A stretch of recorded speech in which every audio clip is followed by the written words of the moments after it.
try to silence the truth we shout, but we're still here, we're still calling out. Corruption hides behind a badger name. We light the fire, expose the shame. We're justice seekers, we'll fight the fight for every voice lost in the night. My life mattered is the cry we sing for the ones they tried to bury within. It's just us, we're a movement wide. Together we rise, won't run nor hide.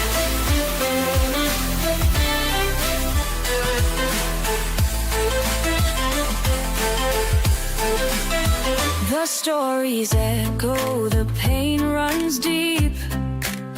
For stolen lives we can't just weep.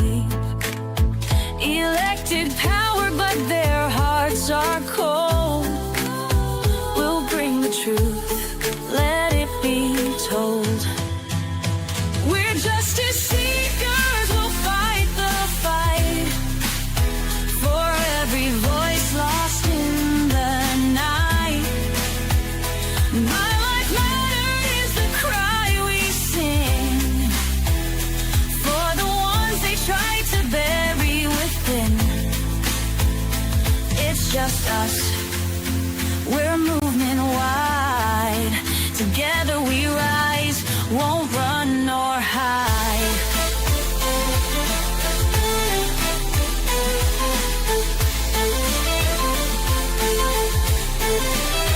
We're justice seekers, we'll fight the fight. The heroes undo the harm, calling out corruption. We'll stand tall for justice and truth. We'll risk it all. My life mattered is the cry we sing. Together we rise, let freedom ring.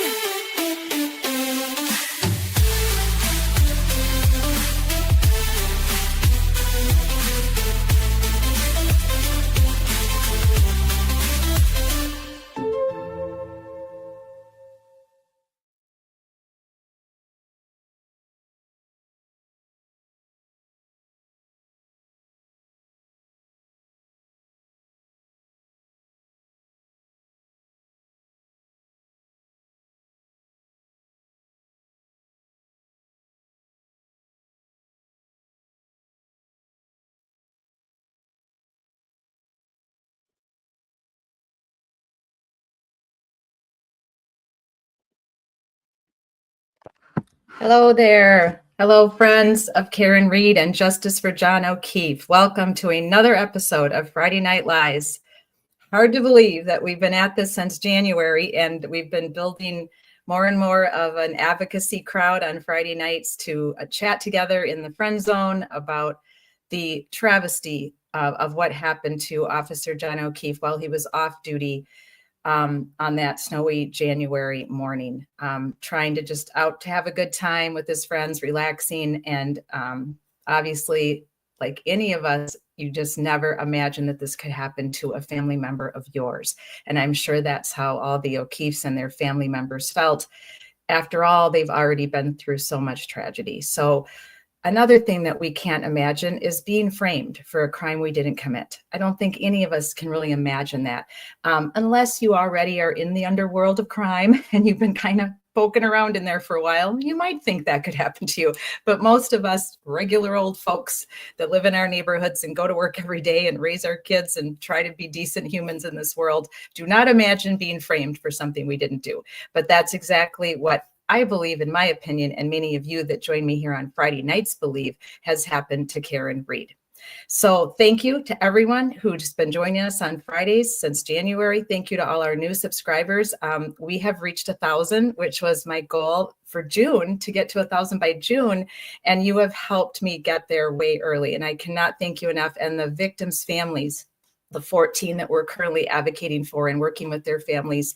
Thank you so much, because every little bit of exposure makes a difference. And that's what we're all about here. We're an advocacy channel. We are not here to make money. I have no problem with those of you that do. I think it's wonderful if you can turn this into your job, where you're helping people and you're calling out crime and corruption and you're covering trials and helping people understand how the criminal process and the court process works in our country. And if you can live, if that can be your job, more power to you. Good for you. But I'm not in a position to do that. I don't have the energy and the strength anymore at 62 and retired former law enforcement officer with my very bad neck. I wish I could have made this my job. If this had been going on back when I first retired, I would have absolutely made this my job. And I appreciate all of you live streamers that also donate to help people that are in trouble, like you are with the Karen Reed case. I don't know that I've ever seen anything quite like that before. I think there might be fundraisers on very small grassroots levels for some people that end up, going to a trial and they feel they're wrongfully accused. But I don't think we've ever seen anything quite to this magnitude of the fundraising that's gone on for Karen Reed's legal defense team and Aiden's legal defense team. I mean, Massachusetts has really set the bar high for how to advocate for your community. And that is why I started Social Change Warriors. I wanted to be able to have an opportunity to teach you and show you what true community social work is like and what community policing can be like, where you get to know your officers and you trust them and they aren't the bad guys that we're seeing in Canton and Stoughton and other areas of the country right now, because they are everywhere. Don't feel terrible, Massachusetts. You are not the only state that has dirty cops and dirty government. It's everywhere, and it is on both sides of the aisle. We are a bipartisan channel, and we won't have any kind of talk of one side's better or worse than the other. We all know that both sides have good and bad characters, and it's just a matter of how you vote for policy. I would like to believe that you're voting for the policies you believe in and for ways to take care of people in our country. So we are bipartisan, and calling out crime and corruption is bipartisan. You should never feel that you're not welcome anywhere because of how you choose to vote. So everyone's welcome here. We're a bipartisan channel, and I believe in community activism, where the communities work together regardless of what they think about other things in their life, regardless of their religion, their background, their age, where they come from, what color they are, what color hair they have. We are all in it to win it for kicking out crime out of our communities and getting government that we can trust again, and removing dirty cops from police departments, because all of the people I worked with, there's nothing worse than finding out that the people that you took an oath to serve and protect with when you became a police officer are taking money on the side, or planting drugs, or planting evidence, or lying about you, or trying to get you fired. It happens in every police department. It's like Dallas and all those other crazy drama shows we watched in the 80s, those of us boomers and Generation Xers. That's what goes on in police departments. There's a lot of drama. There's a lot of shit going on. You have to trust me on this. There's good things going on, and a lot of them are good cops, but there's also a lot of drama that goes on, and we have to weed out those that are creating that kind of drama and causing problems and breaking the law because they are law enforcement and they think they can do anything they want. So that's what we do here. We're calling out crime and corruption. We're standing for victims of homicides, the M word. YouTube doesn't want us to use anymore, MURDER, and their families, because they don't have a resolution. Their family members are either still missing or they have been unalived by the hands of someone else, and they have no justice. So we're here to support them, to look at their police reports with them, help them out if we believe that there is something wrong that the police missed, because people miss things, happens all the time. The more eyes on something, the better. And advocacy for the families where in some communities they've been forgotten. It's been forgotten that their person was M-worded and they no longer are here, and they never got their crime solved. They never got that kind of justice that comes from the peace of knowing that the person who unalived your person, which broke laws, broke God's laws, if you believe in God, broke everything you can imagine when they took that person's life. So having that justice is a small amount of sympathy. It's not enough. it will never be enough, because when you take someone else's life, you've taken them from their family, you've affected so many people.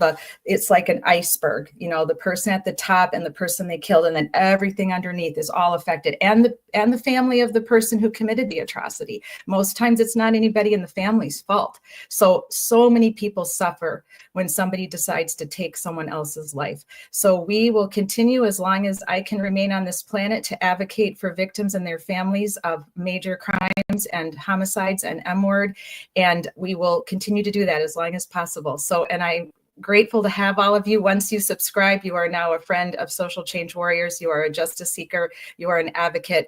And that's a really big volunteer job to take on. So I appreciate all of you so much. And thank you, Replay. You are equal in all respects. We know you can't always make it live, but we appreciate the replay and you sharing us out on your social medias so that we can continue to build and get more attention, so that our victims that we're working with, their families, can get the attention, because that is what we're here for. So, wow, I'm waiting. Let's see. Do we got Julie's here? Yes, the award-winning blogologist is here. Thank goodness, because boy, we got a lot to talk about tonight. I apologize Wednesday to all of you that come Wednesdays to the Angry Bitch Club. My ruptured disc is most certainly ruptured, and the surgeon told me this morning via notes through his PA, I met with his PA today, that I have a severely ruptured disc at L4-5 and a very big bulging disc at L5, S1. And then a bulging disc above that. So fusion's out of the question, which I'm kind of grateful for. I didn't want it, but a microdiscectomy is probably going to be in the works. And I'm not sure when. I'll keep you all posted for when I have to take a night off. May have to turn it over to Julie and another couple special guests so we can keep Friday nights rolling if I'm still in the hospital on a Friday night. But I'll make sure you guys are covered. I'll get Julie, I'll give her a quick training session on running Friday Night Lies, and we will keep on going even through my back surgery that is going to be coming up at some point soon. So we are Social Change Warriors. Thank you for joining us. My life mattered. That's what all of our victims cry out. And last night, if you were with us, we did a review of all of the ladies of domestic violence who are currently missing because their husbands thought that it was perfectly okay to remove them from their life for good by unaliving them and putting them somewhere and not allowing the family to find the body or law enforcement to find the body. They won't tell us where the body is. Some of them are arrested. They won't talk. So we went over that last night and gave praise to the family members for remaining strong and pushing through to get law enforcement and volunteers to continue to advocate and to help find their missing loved one who is most assuredly no longer with us and was unalived by their husband or their fiance. So we really hope that that you can join us on Wednesdays and Thursdays sometime as well. So these views and opinions tonight are mine and they're Julie's. Julie and I don't always, we agree to disagree sometimes, we disagree sometimes, and we're still friends. And this is a friendly channel as far as that goes. We love to debate. You are welcome here. You are welcome to say anything you want to us in the chat as long as it remains respectful and you're not calling anyone names based on their weight, height, sex, nationality, religion, color of their skin. We do no bullying here. We only talk about the facts of the case and if someone's lying and that makes them a bad person. So I can say that in my belief, I believe that the McCabe's and the Alberts have now become bad people because they decided to cover up a accidental death that happened in a fight in the home of Brian Albert, and they decided to cover it up instead of bringing it out in the light where it needed to be and deal with the consequences of what happened. So that then in my mind now they have become somewhat evil. So we will talk about that. That's okay, but we're not going to make fun of their looks or their hair or how much they weigh or anything about them because we just don't do that here. So we also welcome guests. So if you ever would like to come on the platform, you love public speaking, you're a type A like me and Julie a little bit. I think Julie's more of a type B, but we're getting her to type A. She's coming out of her shell. She's coming out of her blog house. And so you're welcome here. Just let me know. You can send me an email a couple days before Friday Night Lies, and I will send you the link to join us on the platform and you can have your say. Or if you want to call in, I have a Google number now. I'm doing, well, haven't figured out the technology yet of how to do it on the app because I know I can now at 1,000 subscribers. So I'll figure that out because I think that's really great to be able to hear your voice, not just have you in the friend zone. For those of you that like to talk and like to share your voice. So we'll get on that. We'll get that figured out in the next couple of weeks. But for now, I have a Google and I just hold up my phone right to the speaker. We tested it with my friend Kathy Coppins. She called in a couple weeks ago. It came over great. So if anyone wants to do that, we can certainly try that again tonight too. So let's bring our blogologist onto the stage, the famous resident of Boston resident, Julie. Hello, Julie. Hey, everybody. Not blogologist, blobologist. The Blob. That's right. You're not a blog. You're a blob. Yeah, I'm sorry about that. Hey, blame that on award-winning because it has stickers on it that says "You're great." You're great. I swear to God, 800 milligram ibuprofen. I haven't taken ibuprofen in a number of years because when you have a chronic injury, most of you know what I'm talking about. Even if you don't have chronic injuries, you probably are starting to if you're over 50. And with my neck injury being so severe through the years, I've had to take ibuprofen for the swelling when I get bad neck headaches. But my stomach started to hate that, and I developed a small ulcer about 4 years ago. So they said, no more ibuprofen, Miss Page. You're going to have to go to Celebrex, which is also a inflammatory, but it's much easier on the stomach. For those of you that don't know about it, it's prescription only. Your doctor can prescribe it if you have inflammation from an unseen injury, that the invisible injuries like a lot of us have at this age.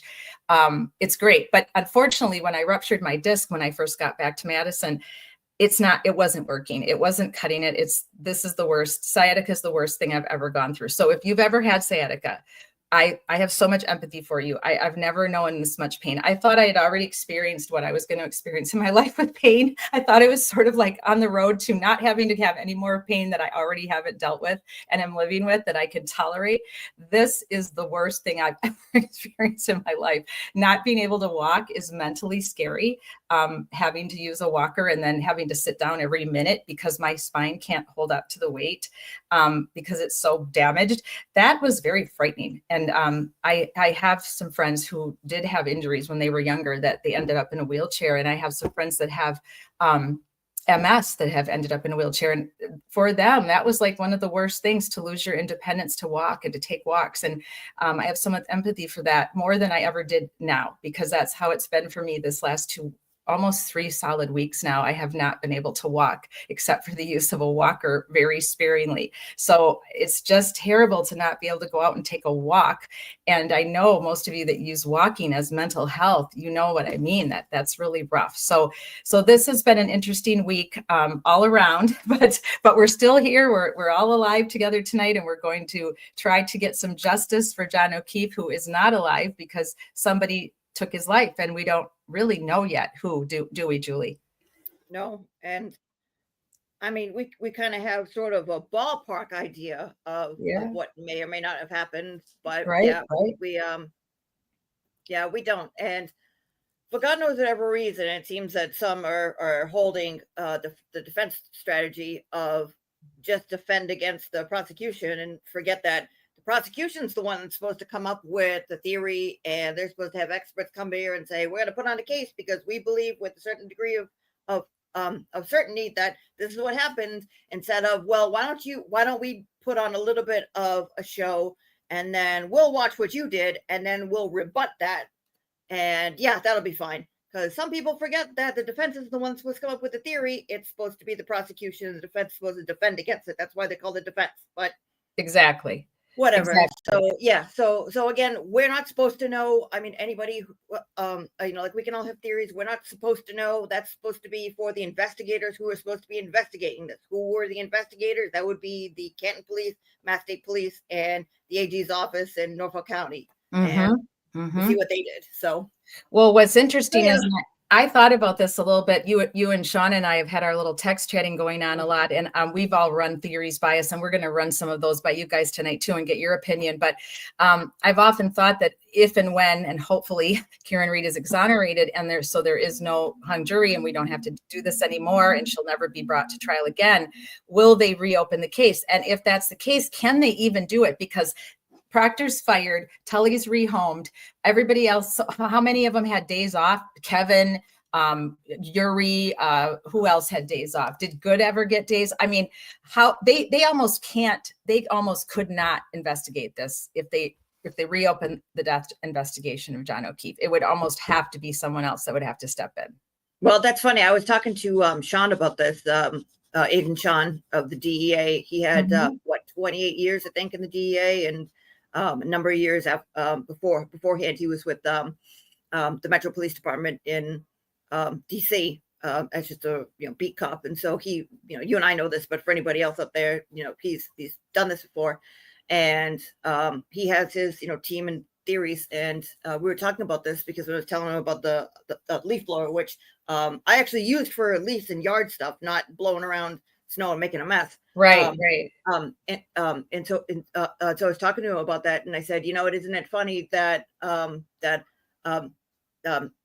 a police department, even though it's a police department, it's still a police department, went to a scene to deal with solo cups and leaf blowers, but they wouldn't go and take evidence away from the scene, not even log it with state police or anybody who keep it in the car. Took it to an offsite location and left it there for, I think it was 4 days. The solo cups or whatever it was stayed in the. In there, and his big thing is, he said, they're gonna have a hard time going forward with this because of everything that was done at the scene.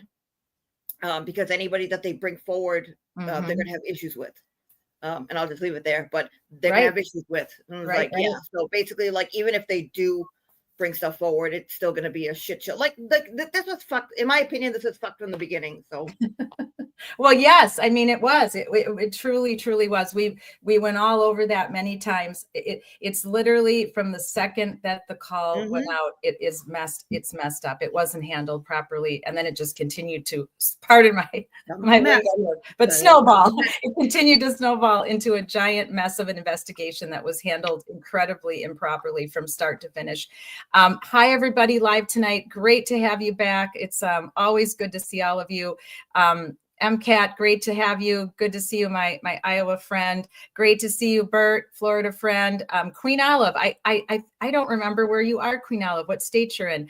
But you don't have to tell us if you don't want anyone to know. That's cool too. But hello, Paula, welcome back. Great to see you. And welcome to Amber. Good to see you back. I know Kathy will be here at some point.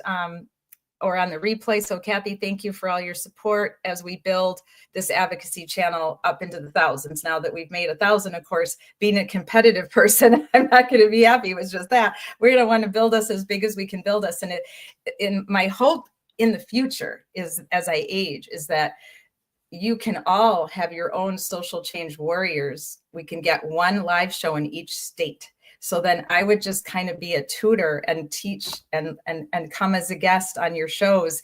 And you can carry on my vision of having a social change warriors program in every state in the country, because that's how we make the grassroots work. That's how we get community involved. I'm not in your community in Massachusetts. So I don't know everything about how you guys live and your lingo and your verbiage and your places, right? And you don't know my two places. You don't know Volusia County and you don't know Madison, Wisconsin, unless you visited. Of course you visit. I visited Boston many times because of my family that lives there, but it's a different kind of ownership. And you saw that ownership with Sean on the Gulf, the passion, the caring, and a lot of what happened when things went in a meltdown mode there for a while for him and with him and Aiden.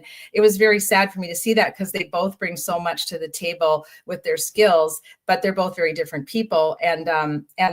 But Sean has that passion because he lives there. He went to high school there. It's like I feel about Madison, about my hometown, right? So I just know that if we could have one volunteer in every state start their own social change warriors channel, it'd be like we would be franchised, right?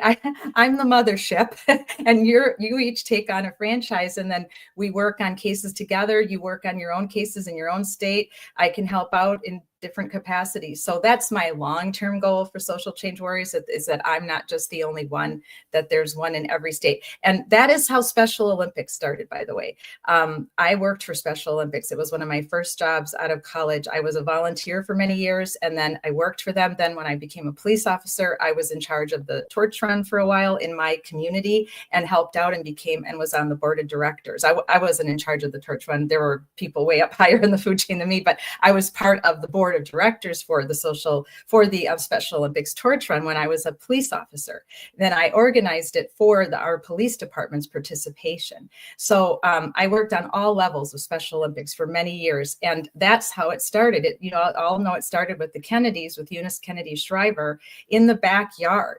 I mean, that's true grassroots, similar to, right, Amazon. He started selling books out of his garage all those years ago. So grassroots efforts can snowball. They can become very big nonprofits. So there's no reason why Social Change Warriors can't become a nonprofit and have state offices / out of your home, more or less. You'd be working out of your home, but state locations all over the country where we help families work on cases and advocate for their victims who need justice. So that's our goal, and we'll see what happens down the road here. But we've got a 5-year goal to at least add 4 or 5 of you to the table. So keep that in the back of your mind, subscribers and friends of Social Change Warriors. Maybe you'd like to come on board and be our first franchise, but I have to make us a nonprofit first. So I'm working on the paperwork of that. It's a little challenging to get all that accomplished, but once I get my back taken care of, we'll get it going. So, all right, Julie. So I will, let's see here. Let me go back a minute to our outline. So of course, welcome. If any of you are new, Friday Night Lies, I started in January so we could go over the Karen Reed trial testimony, me and Julie and Shauna and Kathy Coppins and a few others, because we get lost in those big chat rooms with the big content creators. And we care a lot about what happens in this case because it's really an amazing case for justice. And I wanted to give you all a night that you could talk about it because Wednesdays and Thursdays started to fill up for me with all the different cases I'm working on to get justice for victims who have been unalived. So I needed to make a night for us, for Karen Reed and John O'Keefe. And Friday night seemed like a good night for me. I'm usually always home. I don't really love going out at night anymore that much. I mean, I'll do it, but I don't love it. And so I'm a big sports fan. So I thought, instead of Friday Night Lights, how about Friday Night Lies? And let's call out all the lies from the Karen Reed trial 1. So that's what we've been doing since January. We've been revisiting testimony after testimony, and we try to, it's a dark subject, right? John's been unalived, Karen's being framed, but there's so much darkness during the week with the other cases I'm working on and with the Karen Reed trial now that we have to lighten it up a little bit. So we try to just chill out, be in comfortable clothes. I already had my pizza. My sister ordered me a pizza. I can't drink because I'm on ibuprofen big time right now, but I usually will have my little glass of wine or a little margarita. You guys all chime in usually and tell me what you're eating and drinking. And we try to just be in the friend zone together and discuss this case like logical adults.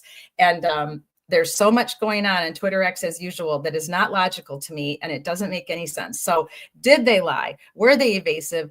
Did they tell the truth? Now, we've had a lot of scientists on the stand, and Julie's loving all that because she's our science queen. So I'm not feeling there's a lot of lies going on, except now we know.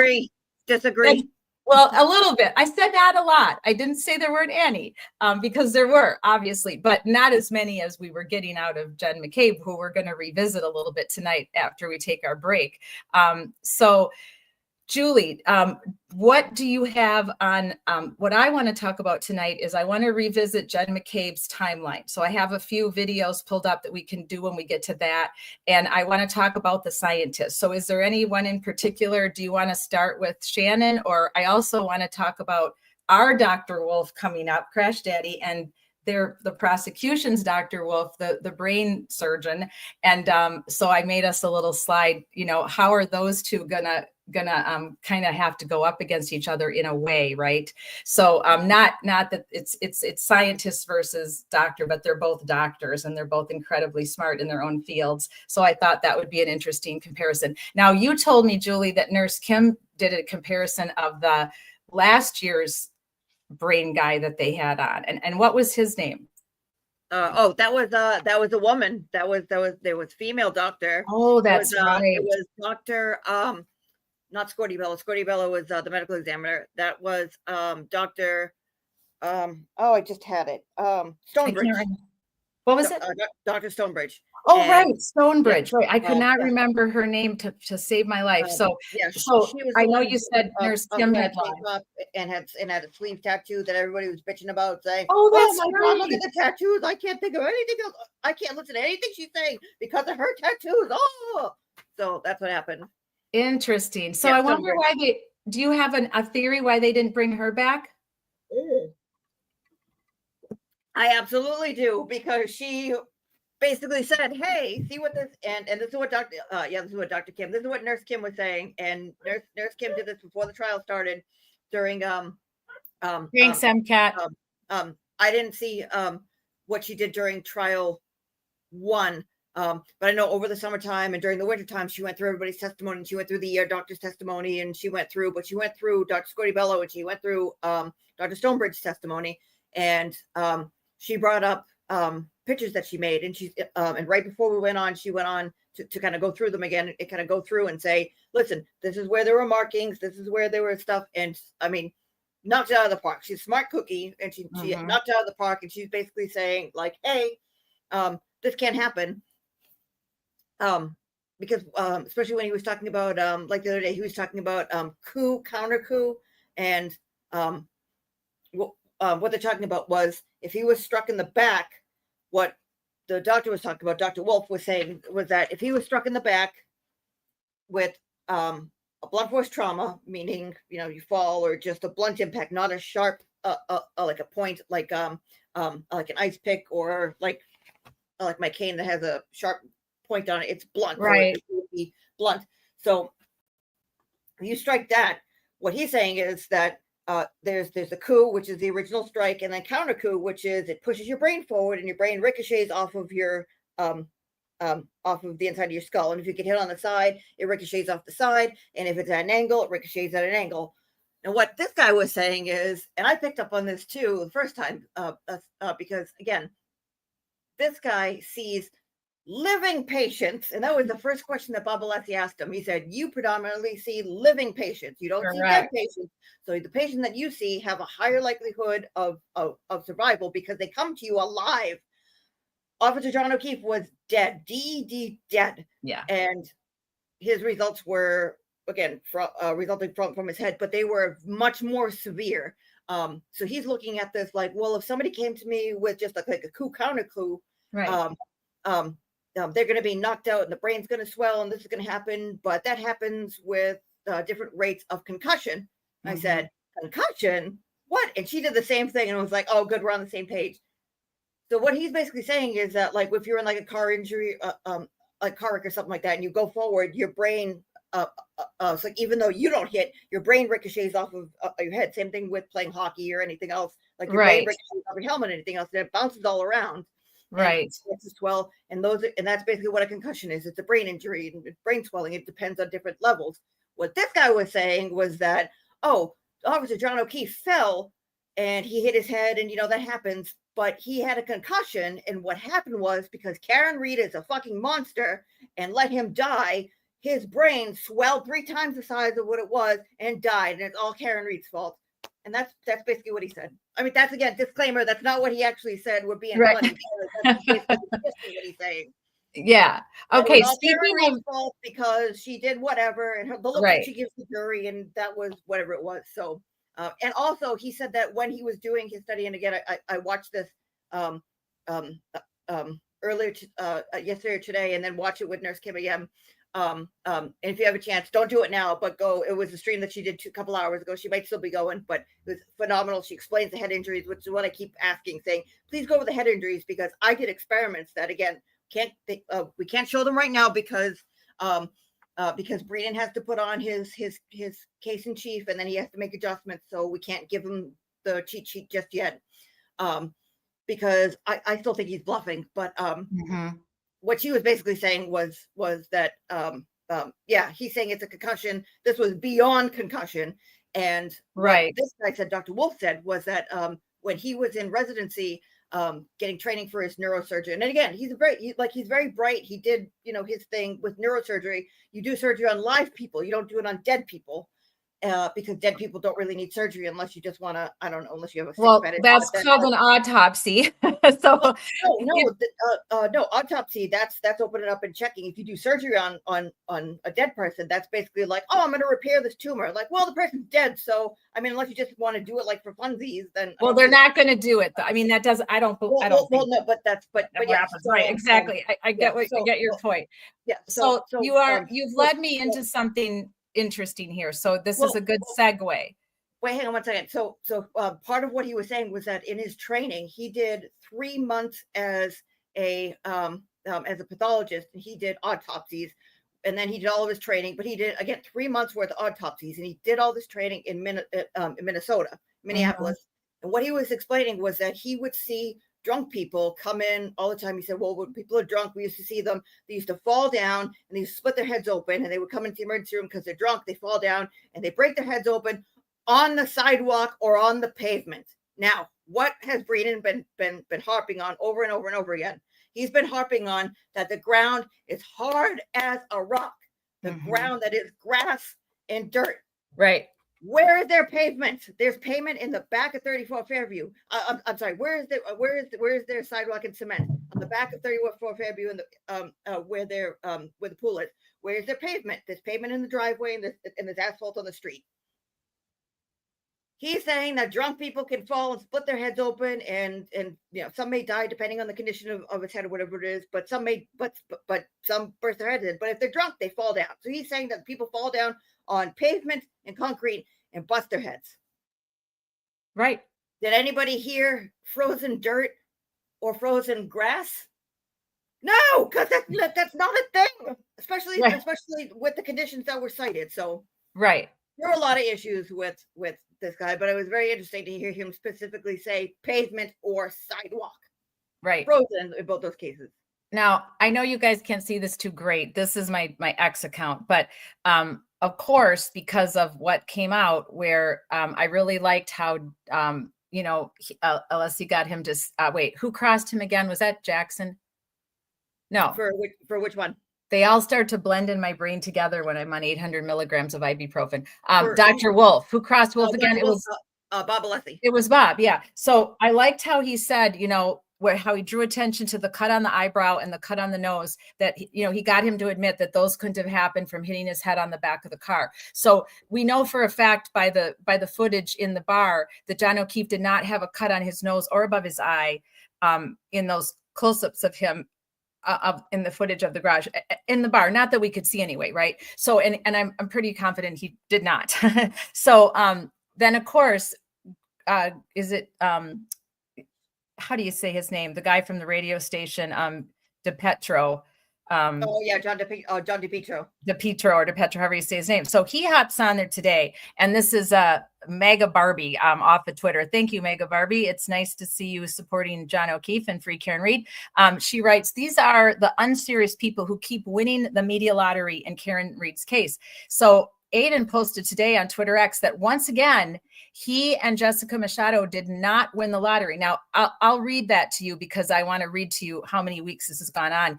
It's ridiculous. Like, there's no way in hell you're going to lose a lottery.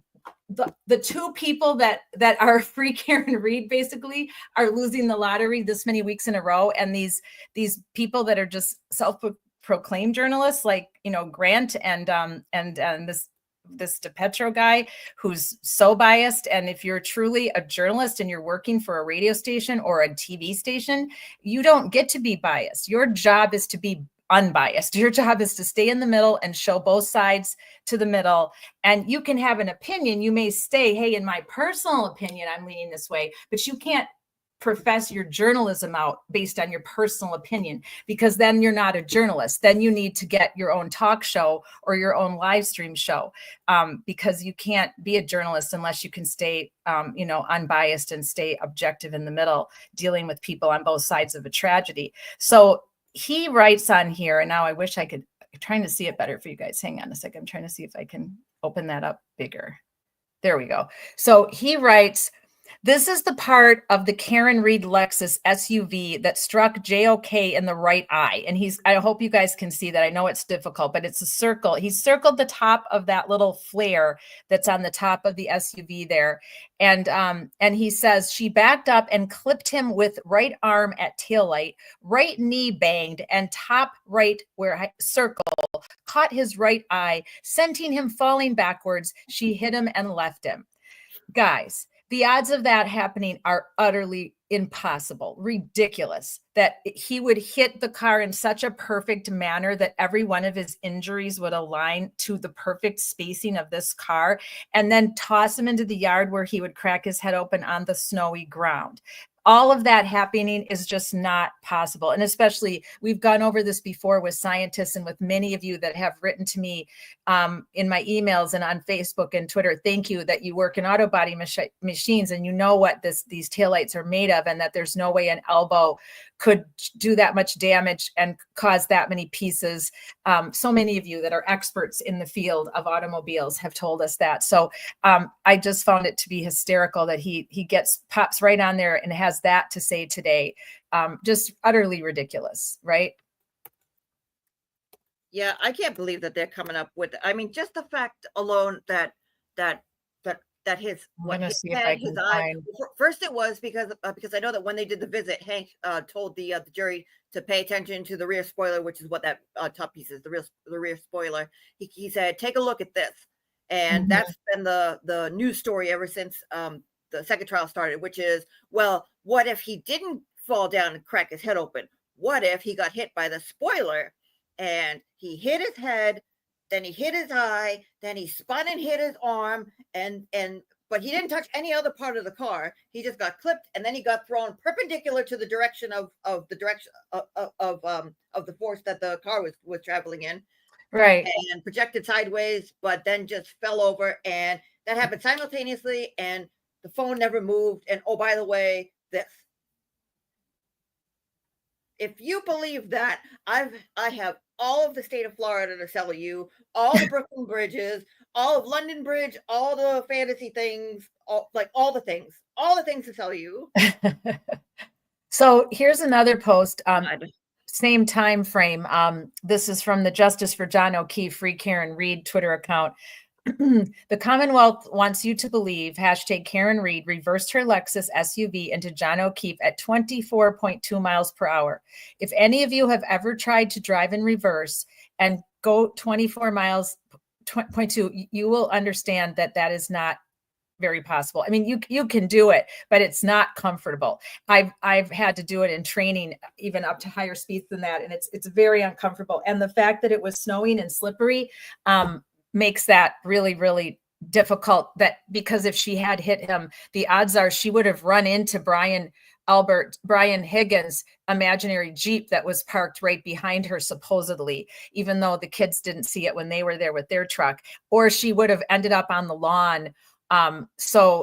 It's just, none of this is scientifically really possible. And then he said, it says, except the triggering event proves otherwise. Look at column 1143.05, beginning of reverse, vehicle speed 1.9 miles per hour, barely moving, RPM 1400, accelerator opening ratio 63%. Now, I can't even make heads or tails out of this thing on Twitter X. So I'm going to try to see if I can get a photo of this, and at some point when we take our break, and put it up on my slideshow for you. But this person, this is exhibit 594. So it's obviously been talked about. Has this been talked about yet this time around? I don't remember seeing this chart yet. Sure. Does anybody else? Hang on 1 second. Yeah, no worries. So down the bottom here, they've got steering signal is red, left, yellow is right. And then I can't really read okay, this. That didn't come in yet, but that came in the last time. And that was what Trooper Paul bumbled over. Right. Is there any way that you can blow this up? No? Yeah, hang on a second. I'm trying to see if I can make it bigger for you.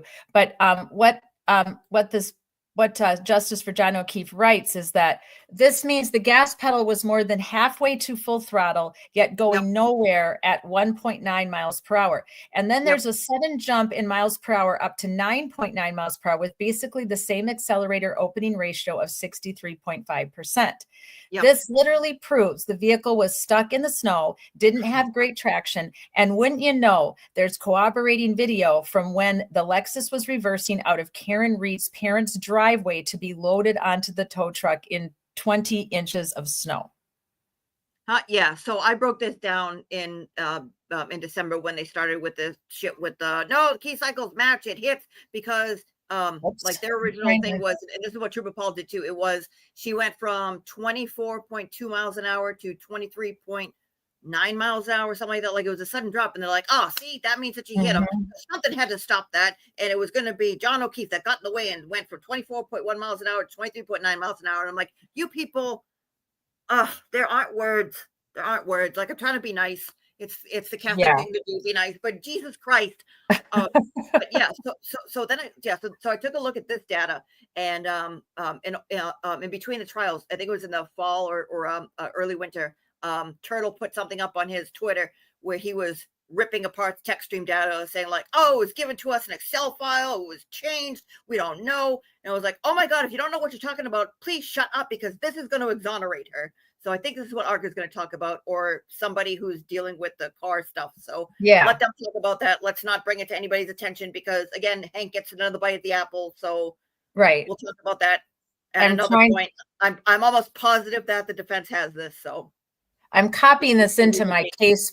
I'm copying this into my case file, and we'll see if I'm going to have to save it first before I can open it up with us on the platform. So we'll come back around. We'll come back around to this. I just want to get it in here for now, so I have it. When we take a break later, I can try to see. I can text it to you so you can read it better than on here. Twitter X does not copy over at all when you're doing a live stream, but I like to read. For those of you that don't have a Twitter X, and for those of you that you do, let me know if you ever see anything really interesting, or just send me the link in my email, because there's a lot of interesting, debates and theories that come up on Twitter X that people go back and forth and back and forth. So I'm just copying the link for this flow chart right now into my case deck. It's long, so I'm trying to go down and put it in the right spot, so then we can come back to it later if we want to, but at least we'll have it.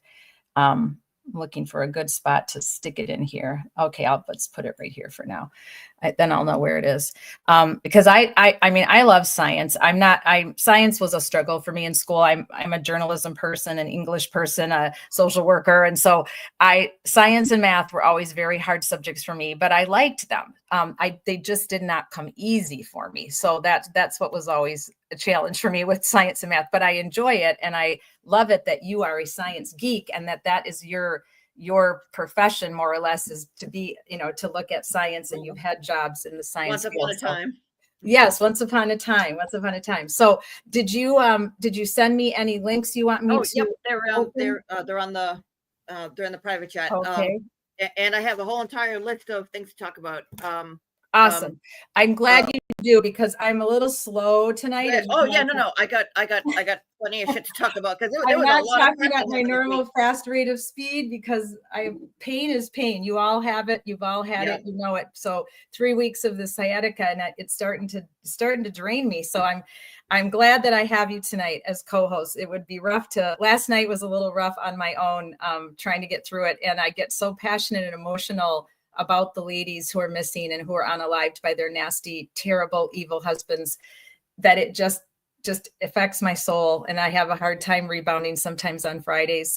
So I really appreciate you, Julie. I hope you know that having you here as a co-host is just spectacular. I love our Friday Night Lies. Let me catch up with the chat real quick, and then we'll go to your next topic. So thanks, Olive. So wonderful. Something cool, Queen Olive. I've been to all the states in my life with traveling for work or pleasure with my kids, or with my father and mother back in the day, and my sister. And I have 7 states left. So I have to go to North Dakota, Montana, Washington, and Oregon. And those 4 I really want to do in one fell swoop, because I'm not getting any younger. And I looked into a train trip that would take me. I would drive home to Wisconsin, be here for a while in my Madison, and then I would take a train from right outside of Madison, there's a train station for Amtrak in Columbus. And I would take a train all the way out to Washington. And so I would get to see all those states. And then I might have to rent a car and go down into Oregon. I have some friends there that I want to see. And my great aunt is still alive and living out there. So I want to do that one of these days. I don't know how soon I'll get to it, but it's on the short list of things I have to do before I leave this planet. So it would be super great to meet you in person. I'll keep you posted when I decide to get on that train ride. It'll feel like an old movie to me because I love old movies. And I think train rides just make you feel like you're back in the 40s and the 50s when that's how most people traveled, because only very wealthy people were able to fly Pan Am and whatever other airlines was going on in the 50s and 60s. So lots of people took trains, and that was the way they did things. So thanks for sharing that. I forgot that's where you were. So let's see, there was a question in here and I saw it. Oh my gosh. Yes. I saw that, Bert, that, wait, who's drinking a Manhattan? Oh, Bert, cheap peach wine. I love peach wine. The taste of peaches is one of my favorites. I love peaches. Steve, hey, welcome, Steve, my former dispatcher from UWPD. If you want to know any dirt, you can ask Steve. He'll share dirt one of these days. One of these days, Steve and I are going to do a live stream on names will not be spoken. We will only speak in sergeant, lieutenant, captain. But we're gonna lay it out. We're gonna lay it out one of these days in honor of our friend Daryl, the dispatcher, who's no longer with us. Our dear, sweet Daryl. We're gonna lay out what we experienced in not corruption, but definitely dirty deeds and not very nice people at times. So we'll have to lay that out for y'all one of these days, right, Steve? Just make sure we have to protect ourselves so we don't get sued. So MCAT, oh, what about mini snow top? Okay, I love that. Perfect. What was that from now? I lost track of the chat. So that was Dr. Wolf, because he did yes. his residency in Minneapolis. Yes. So Bert says DePetro has as much credibility as Man Shannon. Yeah, exactly. I can't wait to talk about that tonight. That was terrible. And who is having a Manhattan? Was that you, Steve? I know it was you, because it is Bourbon Manhattan. He was drinking those when we went to Pop's funeral. Our dear friend Daryl's father passed away, and right after I threw my back out, Steve graciously drove me up north so I could go to the funeral, even though I was in stretch break. Even though I was in dire pain, he put up with me for the weekend, and his wife let me have him for the weekend so we could go to Pop's funeral way up in Superior. So thanks again for that, Steve. That meant the world to me. And yes, you were having a few of those. I think God's drink. I love it. Bourbon Manhattan, God's drink. Perfect. Stonebridge. Oh, yes, that was Brene. Thank you, MCAT, for telling us that. I appreciate it. And yes, she was brilliant. I agree, Amber. Shauna, we're glad you're with us. It's super hot in Florida right now. My son said it got to like 95 at our house, and that is unusual for May. And Shauna's further south than me, and one of these days we're going to get to meet in person. And she doesn't like that super heat any more than I do. It's been very cold here in Wisco. We were 45 and raining for 3 full days. No sun, only rain. Not that I can really go anywhere, but it's not easy to have a puppy and have it rain for 3 days, and you have no fenced-in backyard here at my mom and sister's. So it's been a teeny bit of a challenge with the puppy with my bad back, but the weather is really crazy. And Julie, you guys just had like a weird, almost nor'easter go through Boston. Sure have. I mean, I think it was 3 days ago. And if anybody is here who's in obese chat the other day, when there are people in some part of Michigan where they said, oh, it's chilly here. I was debating thinking about putting on my heat. And I was like, oh, you guys need more iron in your system, because I think it was like 68 here at the time. And it was like, well, right. It's a little chilly, I guess, but I don't need to put pants on. And now I have the heater sitting next to me. I put sweatshirt on, pants. I had coffee. I know. 45 degrees outside. Oh my gosh, that's what it's been like here. The sun finally came out today, and I think we made it into the 50s because I was out there with just a sweatshirt on. So that was really good. Steve says, brain swell 3 times from a short fall in what fantasy world? Yeah, exactly. Because first of all, I don't buy it at all that she even hit him. But if let's just say in some fantasy world that she did accidentally clip him and she doesn't remember, and she doesn't remember any of it, and he accidentally got clipped. how do you explain the lack of injuries from getting clipped at 24 miles an hour? If they were trying to sell it to us that she was literally going 10 miles an hour, she was just barely starting to back up and she clipped him and he hit his head in such a fashion on the ground, because Steve knows this because he dispatched these calls to us. We had a fatality on the bicycle path at UW-Madison. We've had several over the years.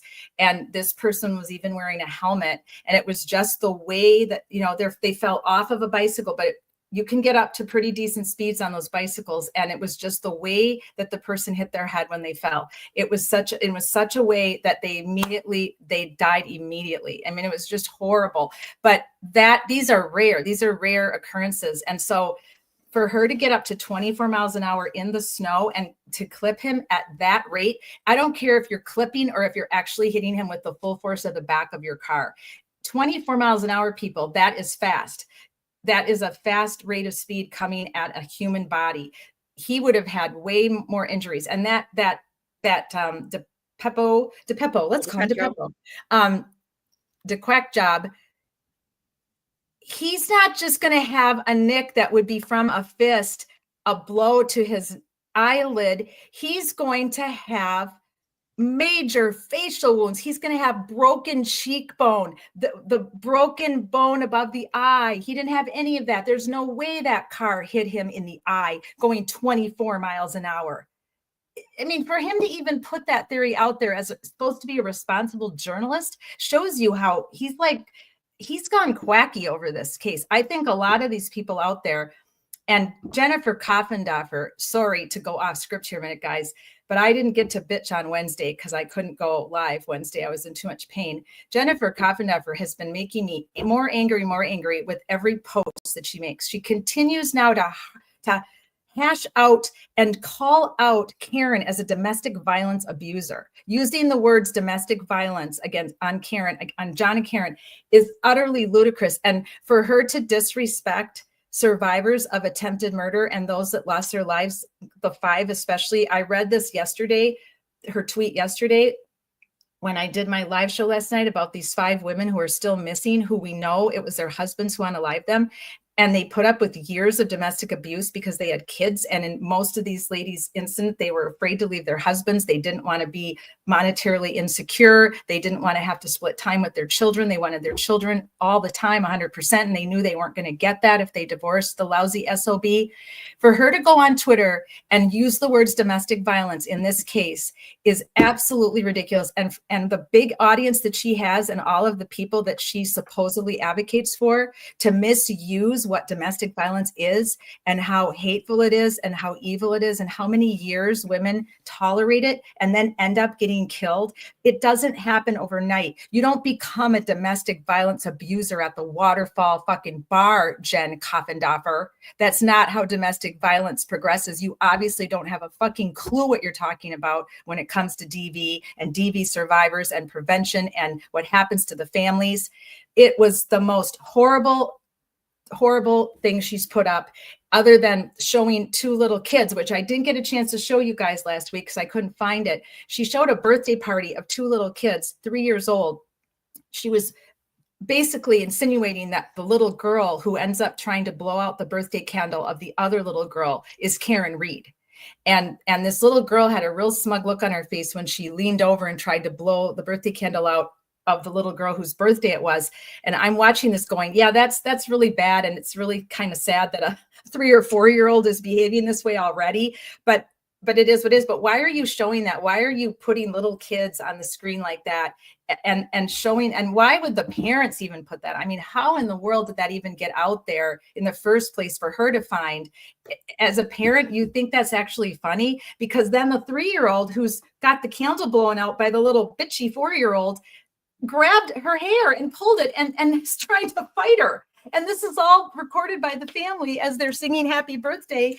And they put this out there on social media. I don't understand the world anymore, guys. But Jen Koffendorfer decides it's okay to use that and to make it out like Karen's been a spoiled, entitled, horrible child. And so she's effectively calling this little girl, who really probably does have a little bit of issue, a horrible child. And you shouldn't do that. You should never be calling out other people's children. We don't know the backstory of that little girl. We don't know the little girl who's blowing out the candle. Maybe she is the horrible child. Maybe she always picks on this little child and calls her names. We don't know. So to use that to make your point on social media is utterly ridiculous to me. And every day that this case goes on, Jen is so wrapped up in hatred for Karen that she is really, really hurting her overall career that she did have as a live streamer, in my opinion, in my humble opinion.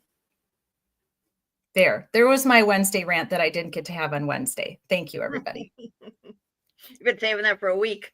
Yep. I wanted to do it Wednesday, but I didn't go Wednesday. So Queen Olive says, I have Coffin Dauber blocked. I can't stand seeing anything she says. I just like to keep track of her because, know thy enemy. Know the enemy. You can't always block your enemies because you got to sort of know what they're up to out there. You can if it's hurting your mental health. So yes, Queen Olive, if I were you, I would block her too. But I feel like because I'm live streaming, I have to know what all these people are saying. I can't handle the addict, but thank God we have Julie to go in as our undercover addictor, and because I just can't handle them. But I can handle watching them on Twitter X. I can't handle watching their videos. It makes me too angry and too mad, and then it ruins my whole day. I can't take it. What did you say, Shauna? Notice the same stare when she speaks. Oh, let me catch up here to where you guys are. Oh yeah, Shauna, I want to see Montana too. Well, Shauna, you can come with me. We'll go on a train trip together. Yes, thank you, MCAT. Angry bitch, you go girl. That's what we do on Wednesdays, everybody. We just talk about the things that are really upsetting us with these cases and how anybody has the audacity to behave in certain ways. And we will talk. We will have our little bitch session. It's good for us. That's my reminder to stand up. So I'm going to do it. I set clock reminders this time, Julie and Shauna, so that I stretch my brand new knee out and stretch my poor back. So I'm still here. I'm just going to block my camera so I can stretch. Let's see here. Shauna, I think you expect more from JC Cat because she's a retired agent, but behaves weird. Yes, Shauna, you're right. I do expect more from her, and I expect more from a lot of retired law enforcement out there. And most of them I'm finding are agreeing with us that most law enforcement I've run across and spoken with on Twitter X and Facebook, and my friends that are still in law enforcement or retired, they all agree with us that there's no way that even if she did in some miraculous way hit him with her car and cause those injuries that are so bizarre and don't align with being hit by a car, there's not enough for the prosecution. There's too much reasonable doubt in this case. She should have never been here. It should have never made it out of the grand jury. The reasonable doubt is truckloads of it. And in our country, you cannot convict someone if there's reasonable doubt. And in Massachusetts, you have to go to that caveat of to a moral certainty.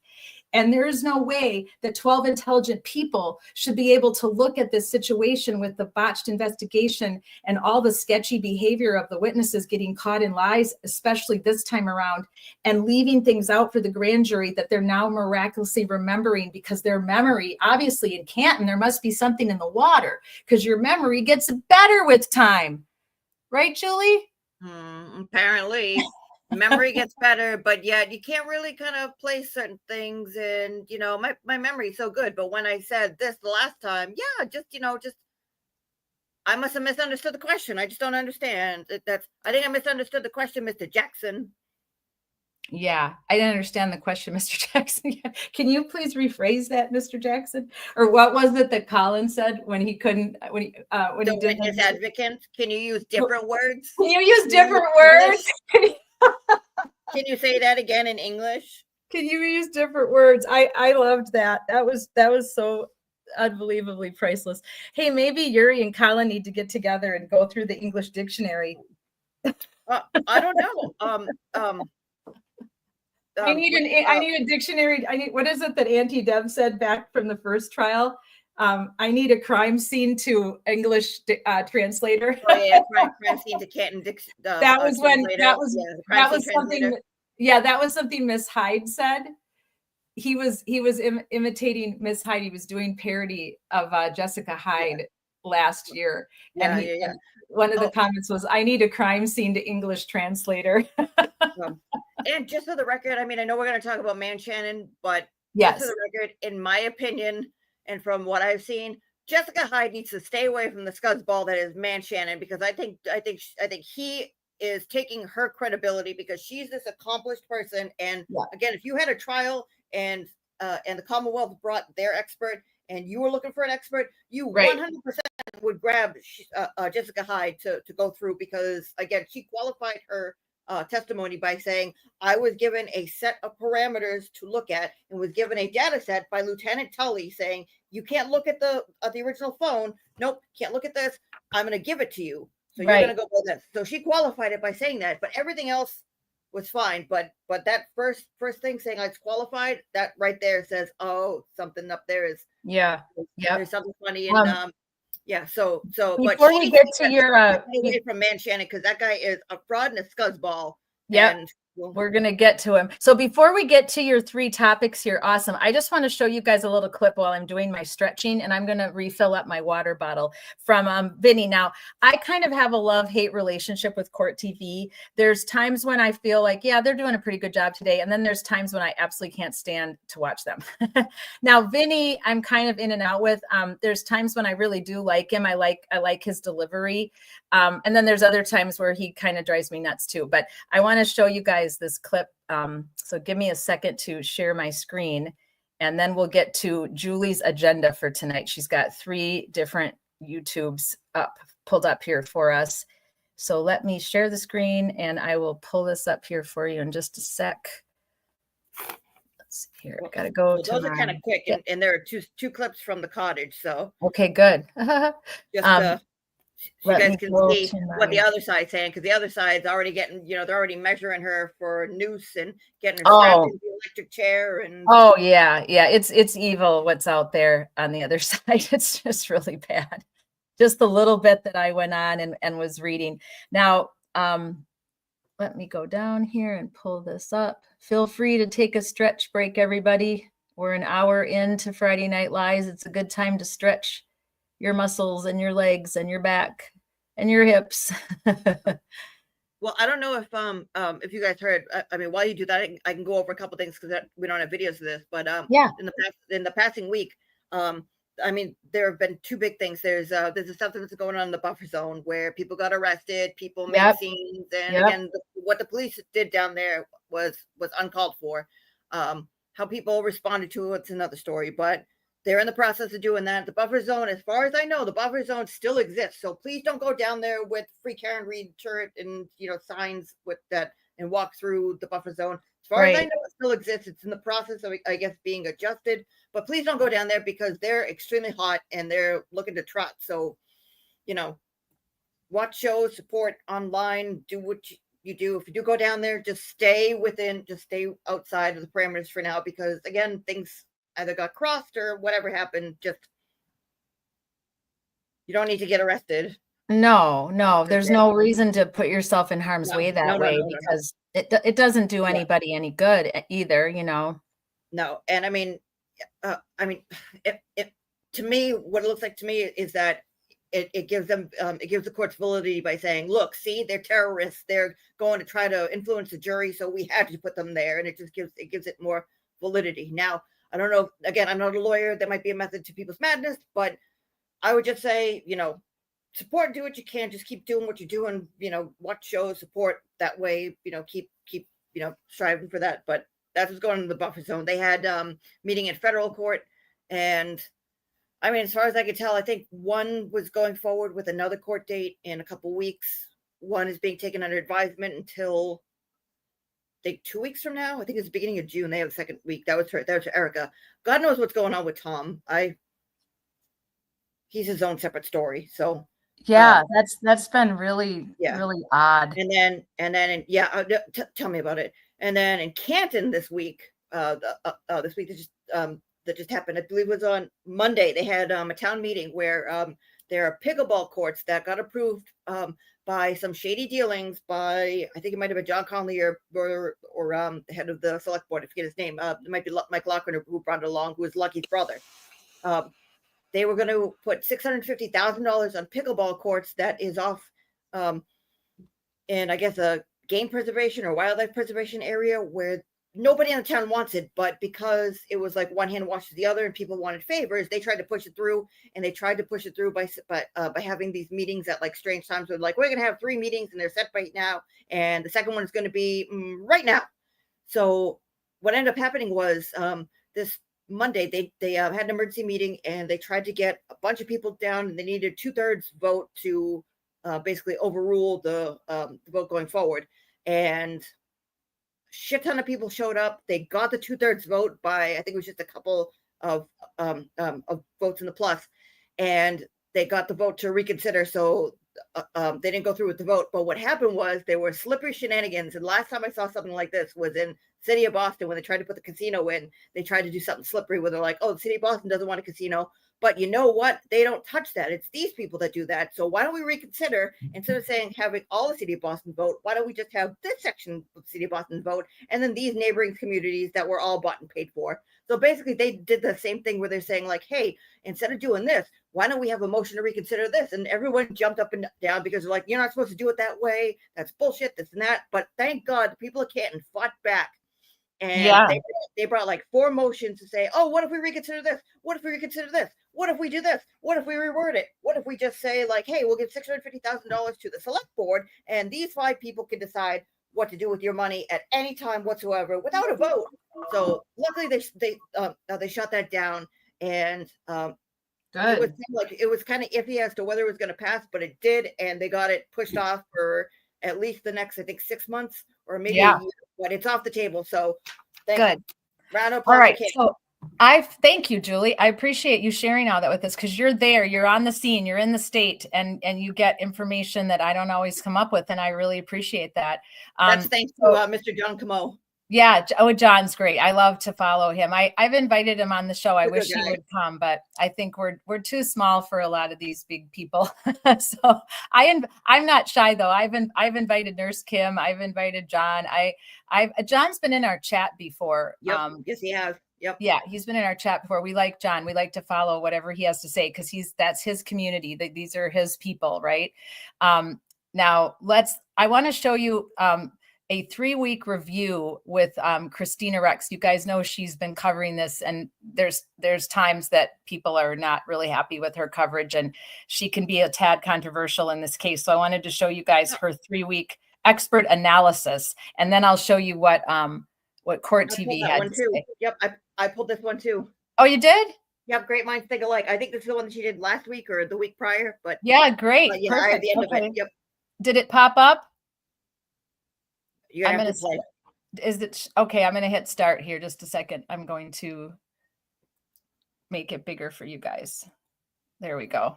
All right, let's hear what they have to say. It's Friday, May 9th. So you know what that means? It's time for the conversation with WBZ's legal analyst, Catherine Loftus, about everything that happened in the Karen Reed trial this week. Hi, Catherine. Hi, Christina. Happy Friday. Happy Friday. I apologize to our viewers. I'm a little under the weather, so my voice sounds a little crazy, but here we are. Okay, I want to go backwards. It's been a full week, if I do say so. That it has. So I want to go backwards, because we record these for anybody who watches during the lunch break on Fridays. So when like all but 2 hours of testimony has happened. Right. And right before the lunch break, State Police Sergeant Yuri Buchanan read what seemed to be all of the text messages between Brian Higgins and Karen Reed for the entire month of January. More texts than we heard last year when Brian Higgins read them. Right.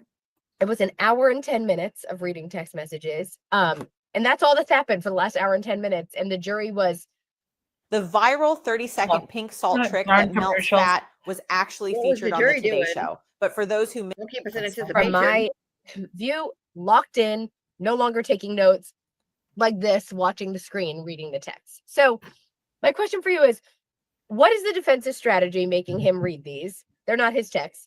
And what impact does something like that have on the jury? Like the drama versus the hard evidence kind of stuff?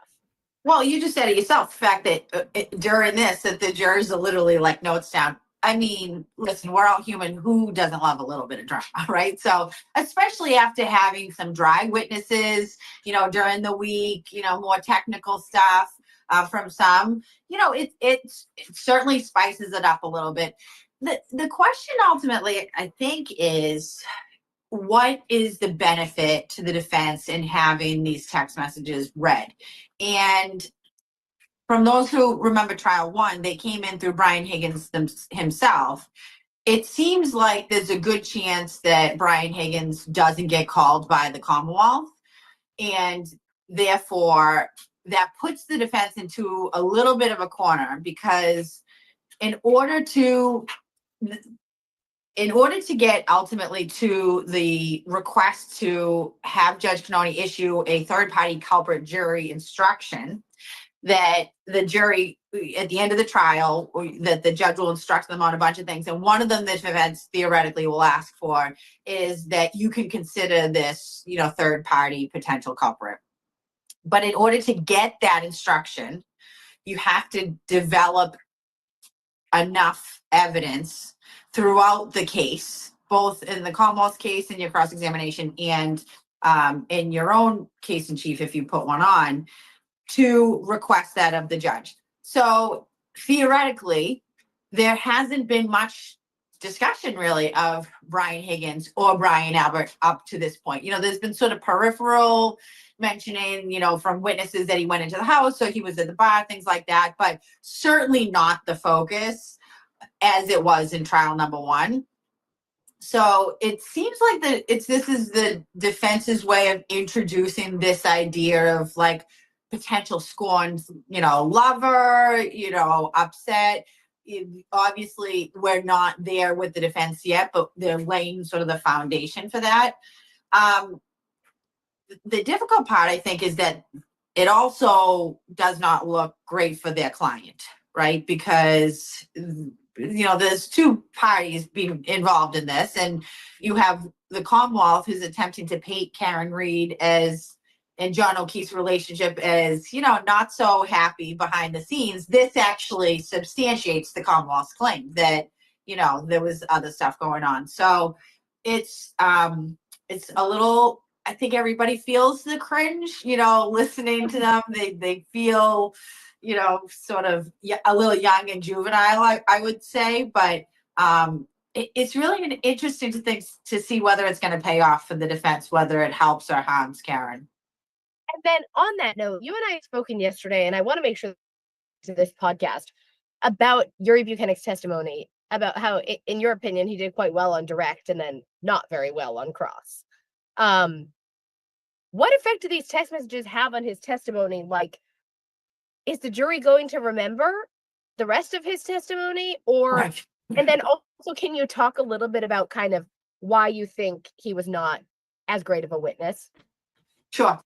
So I think today or Friday, he is doing a little bit better. He seems to have, but it seems to be biting his tongue a little bit more. But generally, when you have particularly police witnesses, you expect them to behave in a certain way, right? Number one, they're police officers. Number two, they're trained to testify, and they have experience doing it. But I think what happened in Yuri Buchanan's, the difference between his direct and cross is that he did very well on direct. He answered all the questions Brennan needed to, get out of him. He introduced the evidence. He really was being set up by the Commonwealth to essentially be sort of the surrogate for Michael Proctor, because not only was he there and he could independently testify to it, but that, the sort of subconscious inference that Attorney Brennan wants the jury to draw is that, okay, Michael, you can believe all these terrible things about Michael Proctor, but it actually didn't affect the investigation itself or the physical evidence. And you can rely on that because we have Sergeant Buchanan, who's this like credible, upstanding guy. And, so he appeared that way on direct, and then on cross, he immediately got defensive. I mean, right out the gate. He did it like there was no hesitation. He pushed back on nearly everything Alan Jackson said. And, I think there's a lot of personal stuff that, outside of this case that unfortunately does affect a lot of these witnesses. And but you can't bring that into the courtroom. And it felt like there was almost like a personal animus in answering the questions from Alan Jackson. So from the Commonwealth's perspective, I'm sure it was very frustrating to Attorney Brennan, because you put all this work into trying to establish something for it to kind of all fall apart. But it's an interesting observation you make, that you had all that, but now you have all these text messages, and it's like, the thing about juries is exactly, Shauna. Wait, did she say Yuri was credible? I'm kind of like, what? What is she talking about? I don't understand how you could even for a second think that Yuri's credible. And of course he's going to do okay on the prosecution side, the direct side, because he works for the Commonwealth more or less, right? The way that you guys run it in Massachusetts, the Massachusetts State Police is part of the Commonwealth. And so of course we're going to expect him to be on his best behavior and cooperate with everything that Hanky Spanky or Lally or who is ever, when either one is up, of course these guys are, cooperating, right, Julie? Yeah.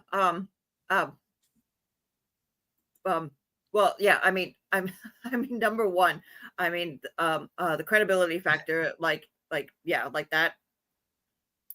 I mean, just the fact where he was not even mincing words. It was like, I don't understand this. What does this mean? Please explain this to me. And like just Right. the way that he like messed with his words. But I mean, she is right on this. I mean, I don't know why people give her such a hard time. Like, is she like pro one side or the other? Like she kind of, well, to me, she kind of sits in the middle.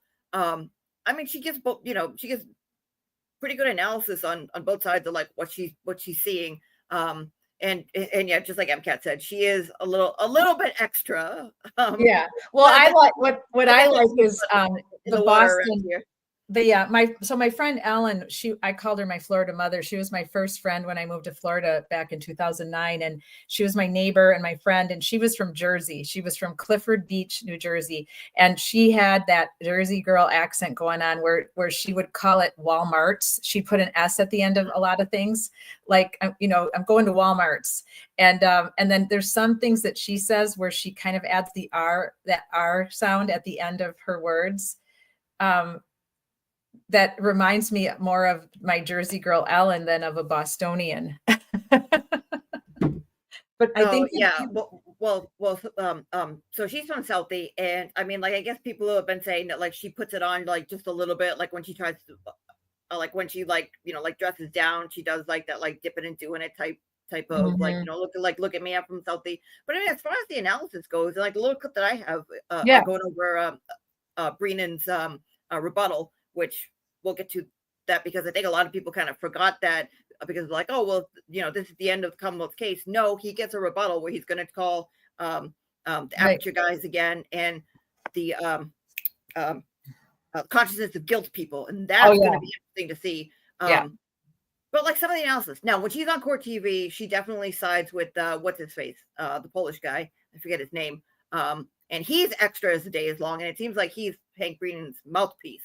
Like to me. But I mean, I think you'll see when I show that clip I have of Vinny. I think he's on there. I think he's on there in one of their group talks of this clip that I pulled.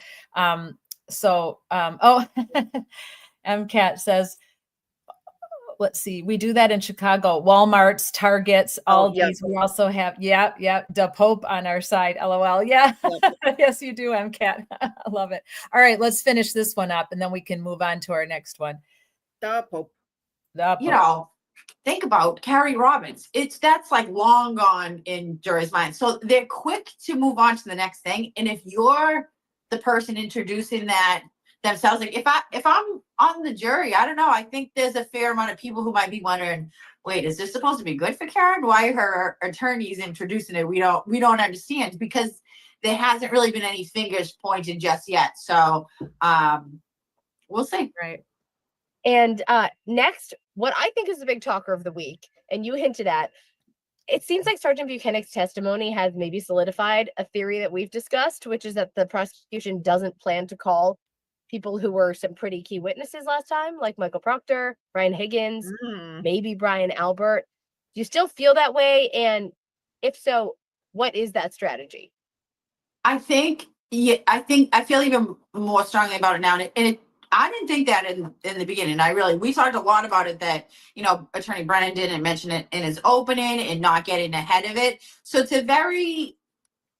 in terms of trial strategy, it's definitely risky, right? Because you run the risk of looking like you're hiding from it. But I think that, we talked a lot last year as a collective about how the Commonwealth really felt like in their case in chief, they were defending the third party claims instead of prosecuting their own case. So if you look at it through that lens, Hank Brennan is really only putting the witnesses in that he needs to prove the case, right? He has certain elements that need to be met for second degree murder, for the OUI manslaughter, and the leaving the scene.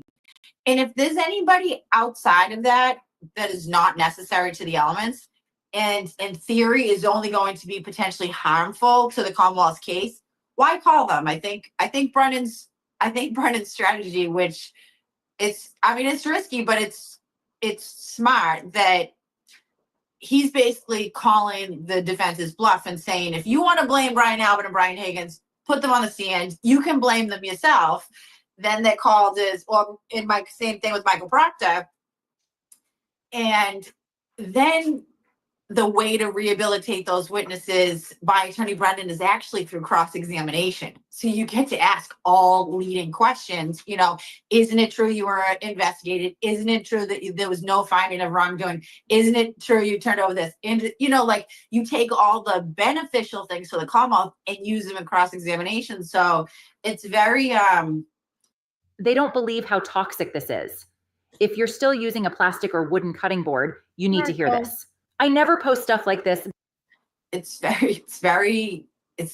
like advanced trial strategy. So I'm not surprised that this is what he teaches in law school.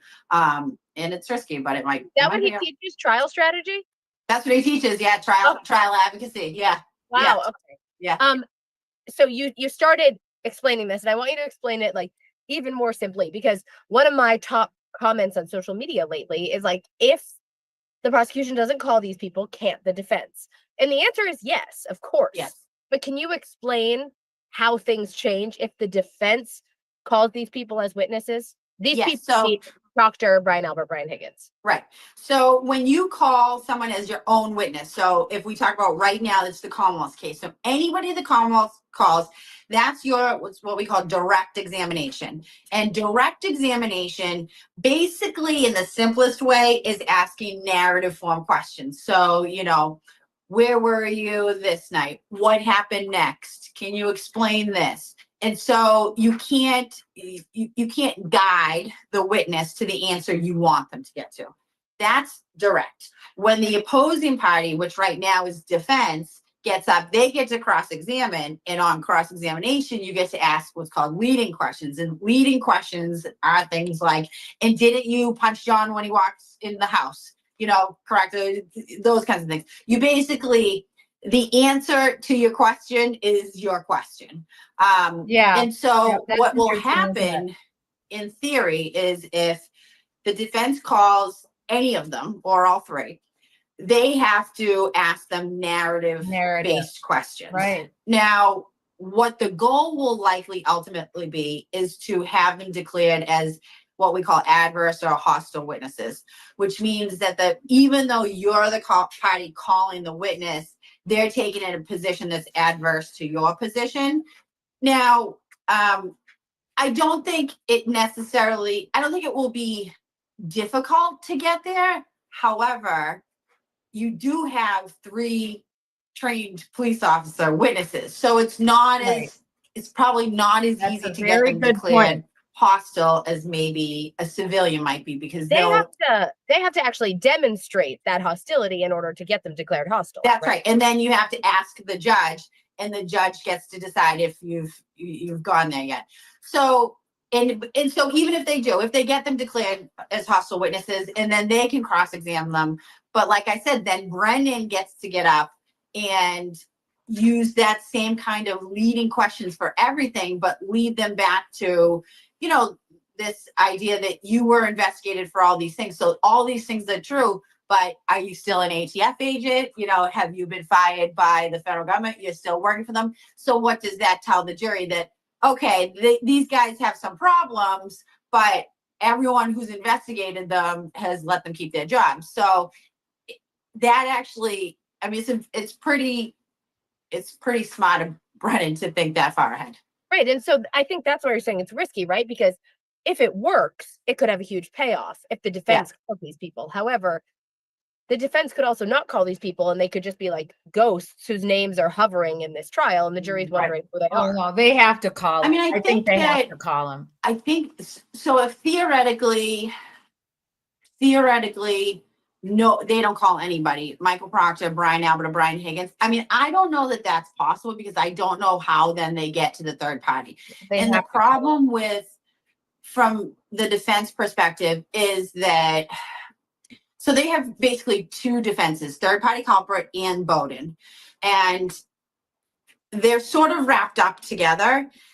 They could have been separated if nobody put John in the house.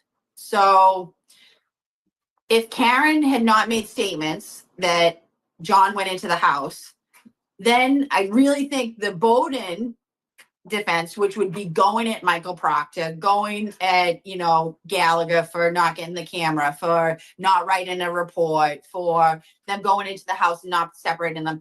I mean, the inadequacies in the police investigation is so, it's in any other world, in any other criminal case, they'd be like a gift to a defense attorney, because how can you say, even if things point to Karen, how can you say that John didn't throw a glass at the back and it smashed and splattered back on him, and that's why there's no actual evidence that she hit him, things like that?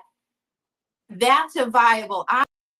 That's what you're thinking, right, Jules? So tell everybody what you think might have happened. Let's everybody hear your theory. So I mean, God, what was it, a couple months now, right when it started to get warm, I did a little recreation when Brennan came out with his we found from the text stream data that John O'Keefe's phone Bluetooth disconnected from the car's Bluetooth at 12, I think it was 12:32, whatever it was, right? And that means that he was outside because his phone was there, and she drove off, and that means that, she must have did this and put her away for forever and ever and ever. So I started thinking about that because everybody started, like Jimmy keeps saying, everybody goes rocks. So everybody started losing their mind, oh my God, how could that be? He was inside and this happened and the world is falling. So so I did a little video, and it was just a little stupid thing of saying everybody calm down. Nothing has changed. If anything, this just solidifies the case that okay, he might have gone inside. He might not have gone inside. That's not for us to know. We're the defense. We're defending what comes at us.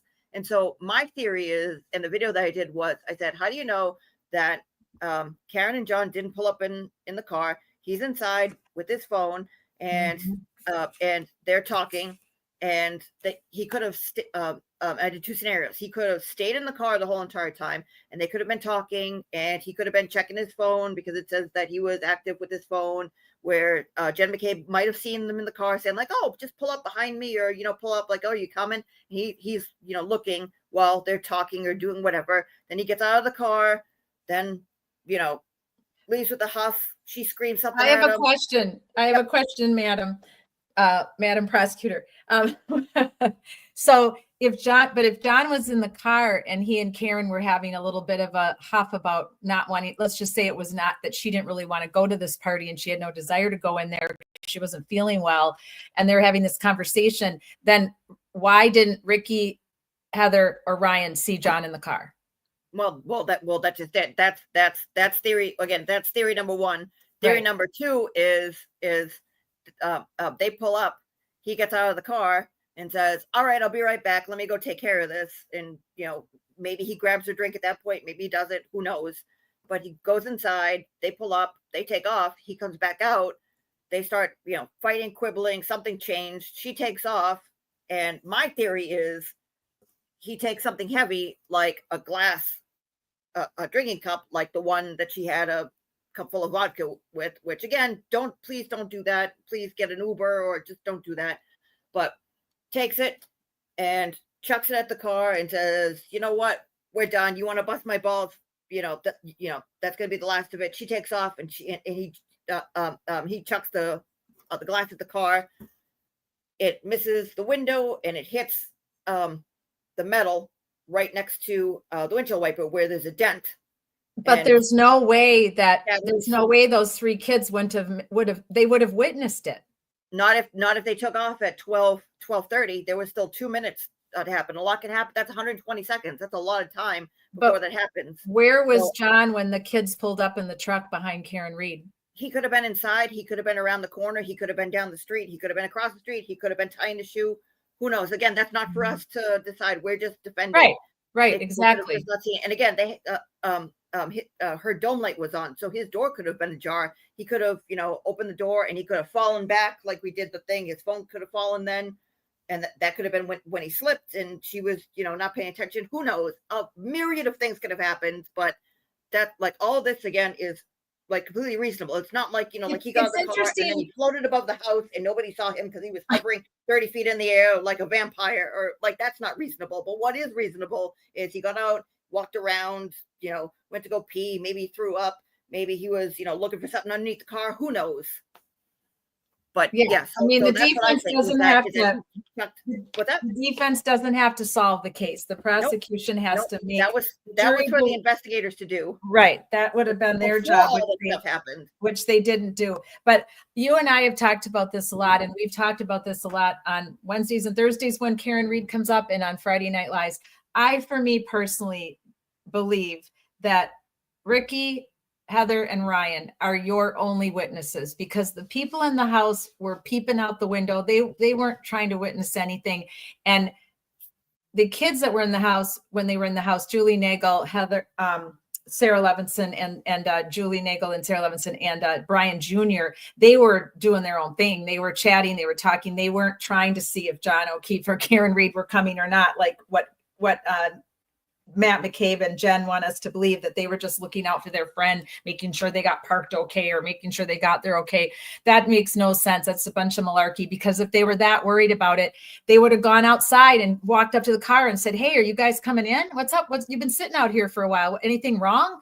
They wouldn't have just kept peeping out the window and doing those stupid, texting that she said she was doing. It just doesn't make any logical sense. But I think the 3 kids in the truck, they let Karen Reed turn in front of them. They testified to that they let her go in front of them, which then give them maybe a couple seconds she's going down the road. They waited to turn. They're literally 5 to 10 seconds behind her. She couldn't have been in front of that house more than 5 or 10 seconds before the kids pulled up in that truck.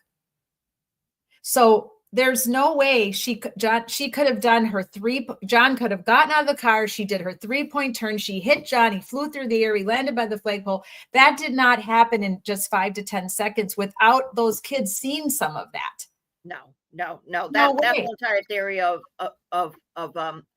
him, of her backing into him at 12, whatever it was, 12:21, 12:24, right, whatever it was, that didn't happen. That right. happened.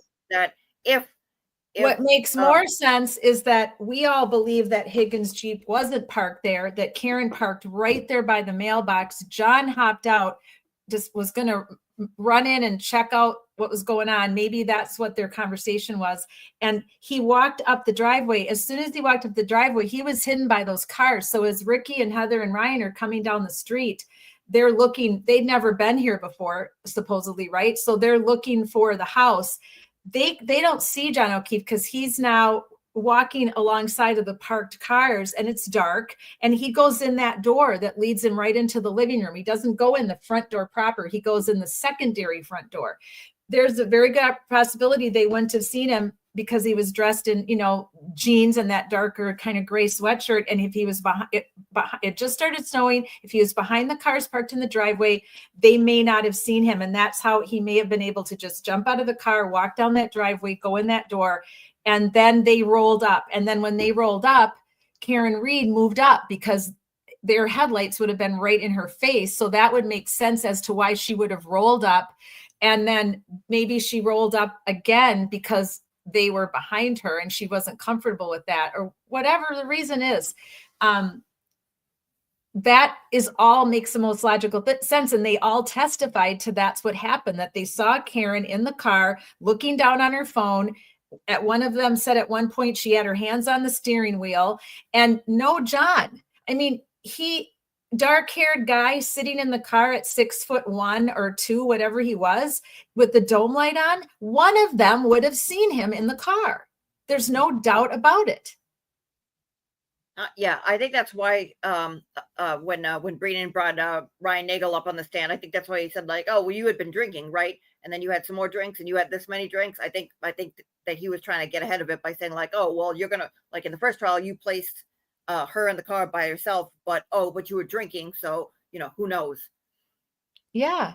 And all this time, Jen is creeping out the window. Matt McCabe is creeping out the window when they're supposed to be at an after bar party, and making all these excuses why didn't you just go out and check on them and find out why they're sitting out in the car then if John never came in the house, right?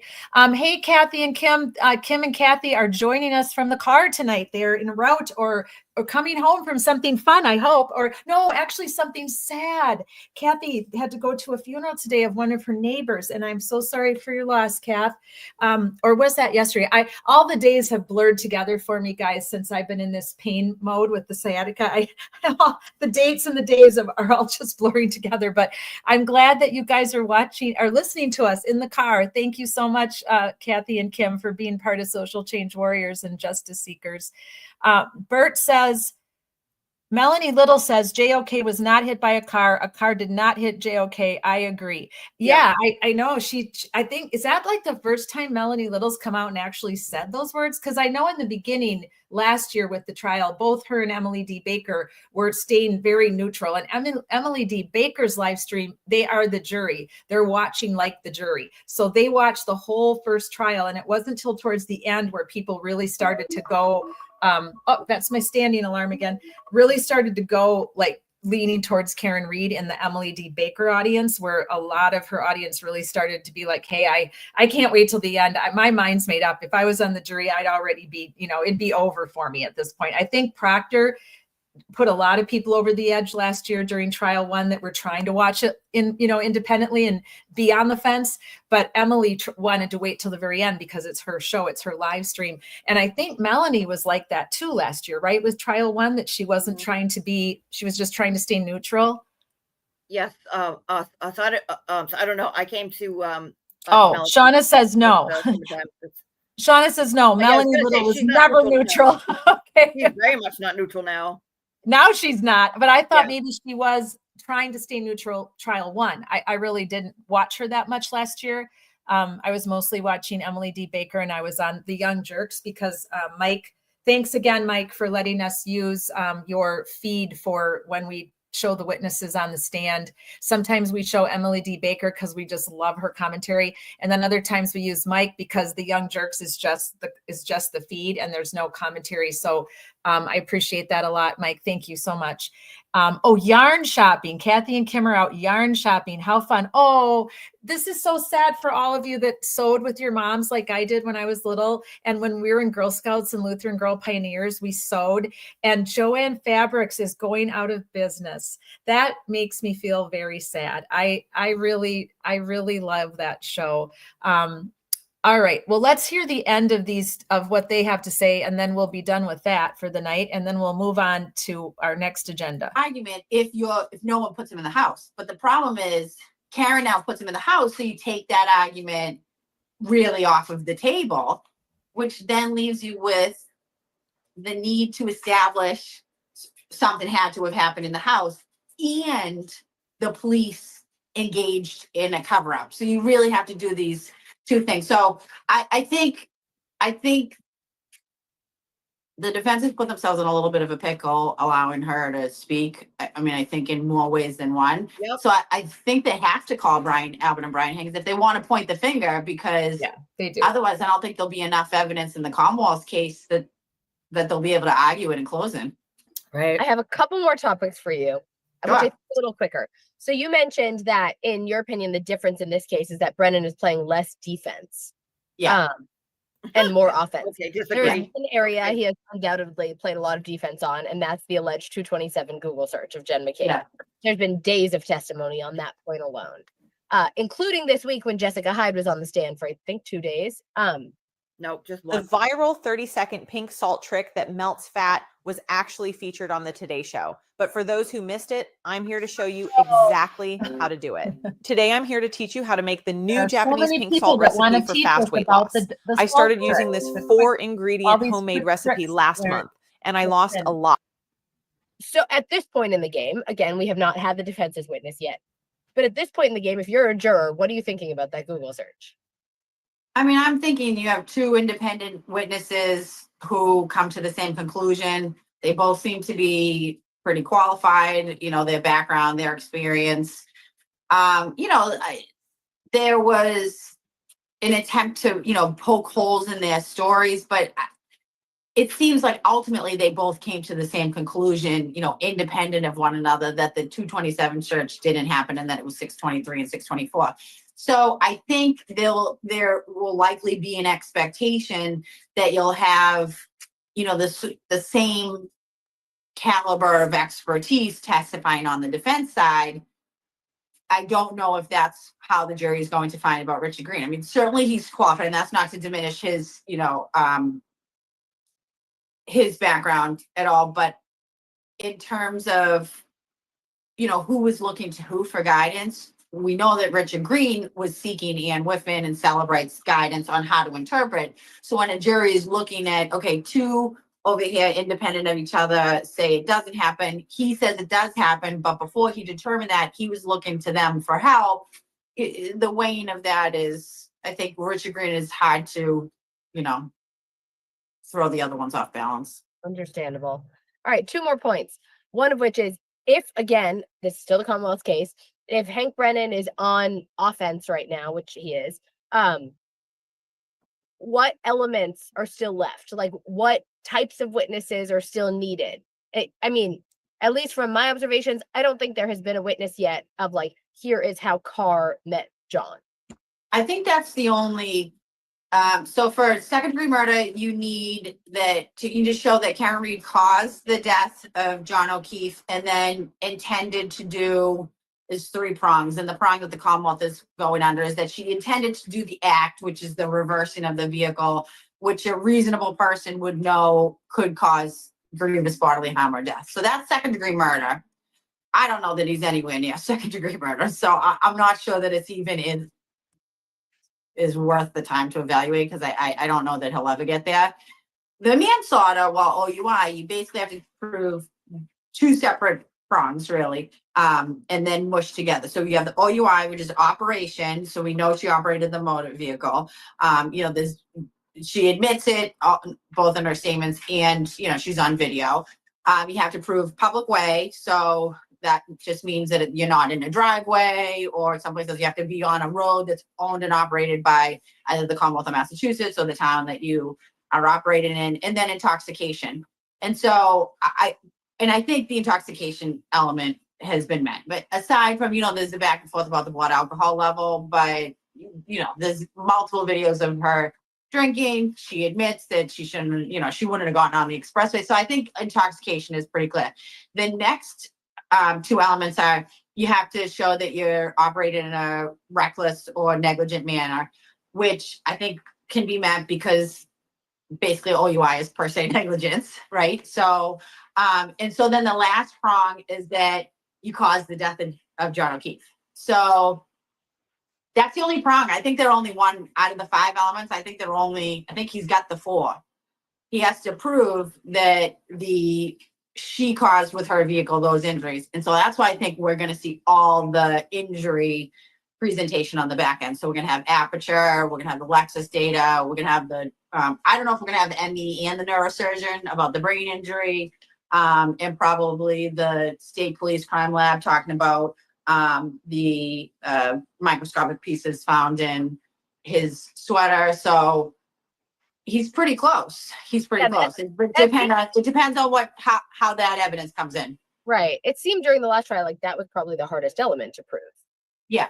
And it was very unclear. And so you have, you had somebody like Trooper Paul, we didn't have, watching it, we didn't have a real explanation of, it was, I can imagine on the last trial how difficult it was for a juror because, just watching the trial, it was very confusing about, okay, key cycles and shifts and this and that. And the data was not presented clearly. Like what happened? Right. Like what is the actual theory? So I expect from Dr. Welcher, who's with Aperture, that he's going to explain.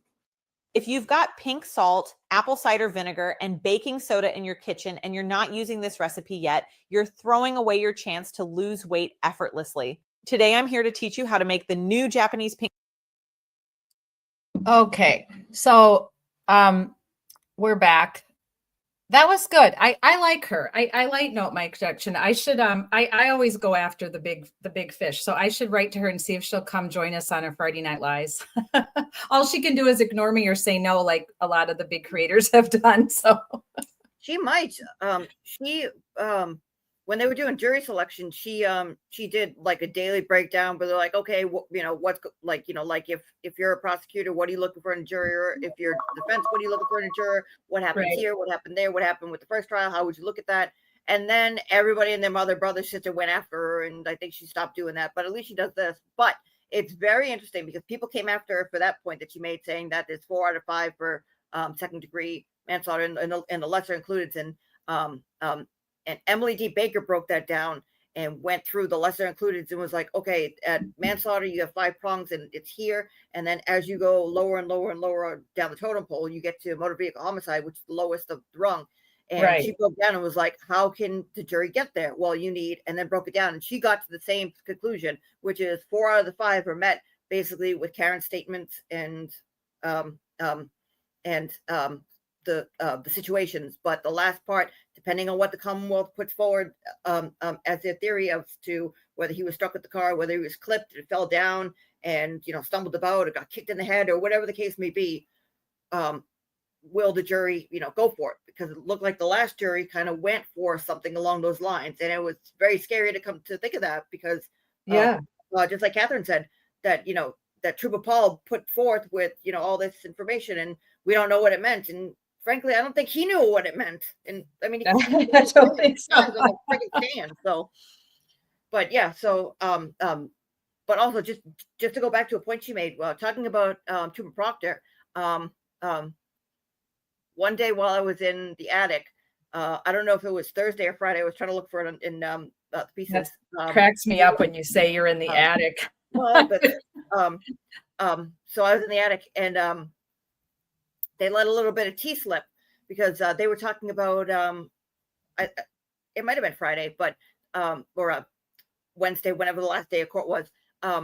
They were talking about Manchin. They're like, oh well, the more we think about it, it's Bob Alessi just went after his credentials and they didn't go after the data, and that scares everybody because his data was they didn't attack anything there. They just went after the credibility and they tried to shame him just like they did Trooper Paul, and they're trying to be sneaky. So then she brought up Proctor and she said, well, you know what? I don't think that she said, it looks like the prosecution isn't going to call Proctor for like its main case. And, why would they? All this stuff is brought in by Yuri and everybody else. Like, so it's fine. And then said, but the defense, she said, I think the defense is on the fence about calling Proctor because basically of what Catherine said, that on when you're on cross, you can ask leading questions and it can, clean things up. Yeah, that was, I always forget that sometimes that, I was glad she said that and reminded us of that. Yeah. And the reason why they said, the reason why she said that, she said that, again, they have inside tea, which is why you should look at both sides, but I get it. So they have inside tea and they have notes that allegedly, again, this is just, scuttlebutt. Allegedly Proctor hasn't been subpoenaed, but his friends that were on the text messages had been subpoenaed. So how do you get the text messages in without bringing Proctor in? You talk to his friends from high school who were on text message stream, say, and call them and say, hey, did you get a text message from Michael Proctor or former Trooper Michael Proctor? Can you read it to me? Okay, no further questions. And then, so they were talking about it a little bit. And they're like, yeah, they're not going to call him because, what's the point? And, Brandon's just going to rehab him and whatever. But then I was thinking about it, and it was like a lot of people like the law tubers are saying like, well, there's no bad answer to do you call Michael Proctor? And it's like, I don't think so. I think there is a bad answer, because I think that the squeeze isn't worth the whatever that is. I forget, like the squeeze, like the juice isn't worth the squeeze in this case for him. Yeah. And then I heard, what's her name? Miss McKinney in Legal Poor. She does a recap like every morning or afternoon about what's going on in the trial. She's a lawyer from down south. And she said, well, what do I do with Proctor? Do I call him? And she said the same thing, like, well, I don't see a bad answer to it. However, do I want to leave him as the monster that's untouched and just let him be the boogeyman? Like, his name is all over the place. And by the way, closing, the prosecution didn't call their lead detective, who is now former trooper, who has been fired. And by the way, they were too scared to call him because he's this, that, and the other. And you just go down the middle and just leave him as the boogeyman. So she's like, I can see it both ways. And I'm like, oh, that's very clever. So that's very interesting. So there's a little bit of tea again. It's the scuttlebutt, so you got to take it with a grain of salt. Who knows if it's true or not? But very interesting. Very interesting. Yeah, good analysis, Jules. I love your analysis, and thanks for all the comments, everybody in the Friend Zone live with us tonight. Really appreciate you, and thank you, replay, when you get to this part. Appreciate you as well. I want to give a shout out to Tracy V. She is a Karen Reed supporter, and her crew here. This picture they had taken. This is from the New Bedford standout, and they were able to meet Karen, and that's Karen there in the front with doing the heart symbol. And I was talking a little bit about this. I speak about it a lot on Wednesdays and Thursdays too, that what is happening in Canton with the standouts and with all the people willing to make their homemade signs and give of their time. And Tracy and I were private messaging a little bit on Facebook, and I was telling her that when I worked for Special Olympics back in the day, a lot of times people would come up to me and say, I'm really sorry, you send out these donation cards and, you guys ask for donations, or you ask for in-kind donations. If you guys know what those are, in-kind is when you're a nonprofit and you're running an event, and if somebody can't donate actual cash to you, but they have something you need that you can use at your event, like maybe they have a crock pot so you can serve food to the volunteers, so they'll give you 5 crock pots and tell you can keep these. Those are called in-kind donations. So I got a lot of those when I worked for Special Olympics. I was the Area 6 director for Wisconsin. I had 9 counties, and we had a very small, tight budget. So I got a lot of in-kind donations for things that we needed, equipment for the track and field meets, basketballs for the area basketball tournament. And Kathy's in the chat with us tonight. Her and Kim are on their way to dinner, but I met Kathy because of Special Olympics. She became my lifelong sister friend when I was still going to college, and Kathy's older than I am, so she was out of college already and had a job.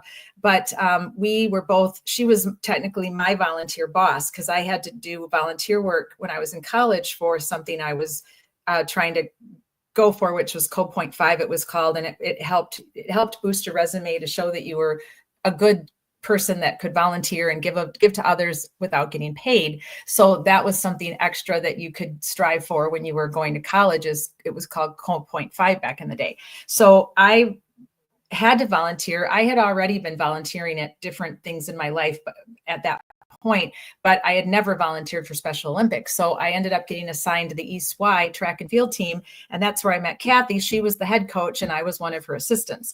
And then I ended up loving Special Olympics, their mission and their goals so much that I ended up working for them several years later after I had my first child.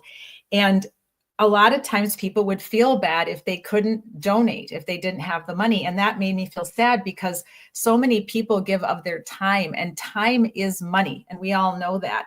And so with so many things that can be done in the world, and so many volunteer opportunities, and so many personal things that we all love to do, whether it's physical or watching something that you love to watch on TV or reading a book, there's not a lot of time in our lives when we have to work and we have children and we have other responsibilities in our communities.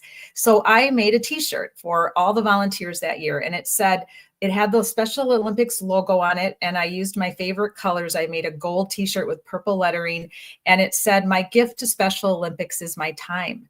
And I really think that gets very underrated in this world. I think that when you are quite wealthy or you have a budget that allows you to contribute monetarily, that's wonderful. But a lot of us that live on very tight budgets, and especially as we're aging now and we're in retirement, a lot of us can't afford to give money gifts, but we can give gifts of time. And that is so important. And it's equally as important as giving money, or if you can give in-kind donations, if you have something that you don't need anymore and the organization could use it, that's great too. Everything's great when it comes to nonprofits and when it comes to doing for others and caring for others. Anything you do is worthy. And so I wanted to give the shout out to the Bedford group for all their standouts that they've done for Karen Reed and believing in her innocence, and Tracy V. You guys are awesome. You inspire me to keep live streaming. There's weeks where I get hammered in the comments on Twitter and Facebook, and people come after me for all reasons, and I get a little discouraged. But then I see this, and I see you guys standing out for something you believe in, and that makes me want to continue to advocate for people that aren't getting justice in our communities, and to want to keep pushing for social change warriors to be something bigger, like Special Olympics was for me at one time in my life. And so thank you, Tracy. Thank you to everyone in the photo. If any of you ever want to join us on Friday Night Lives and come on the platform, you are welcome always. And thank you for your amazing community volunteer activism. Standing ovation for Tracy V and the folks from New Bedford, and for Karen Reed and John O'Keefe. All right. I'm not crying. Are you crying?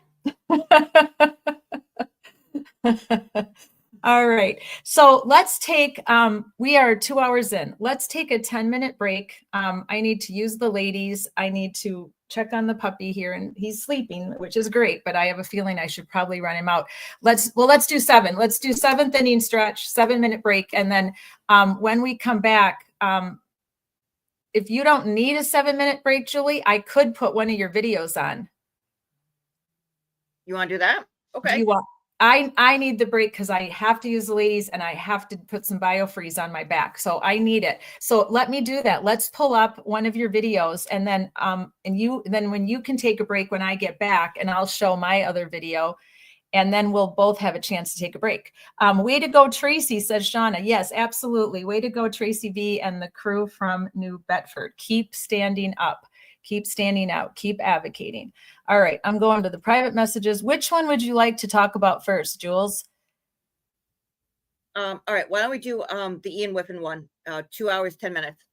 Okay, let me see where that one is. That's the third one. Oh, here it is. Yep, I see it. Got it. Pulling it up now, and I just have to let it activate. I've got to go through one commercial before I can skip the ads. It forces me to now. I think if I pay YouTube some money every month, we won't have to suffer through so many ads. I may have to add that to the special budget here. Okay, got it pulled up. Let me pause it, and then I come back in here and let me present. All right, share the screen. We are looking for, let's see, which one was that now? I have so many tabs open for all the different things we're talking about. Now I got to go figure out which one it is. Here it is, Ian Whiffen. There we go. All right, I'm sharing the screen now. Let me know if you can see it. Did it pop up? Let's see. Yep. Perfect. Yep. All right.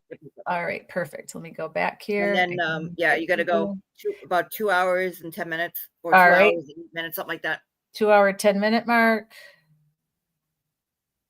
There's 1 hour, 10. There is 2. Here we go. 2:10. I'll just go to 2:09. Is that okay? That's good. Yeah, that's good. That's good. Perfect. All right. Perfect.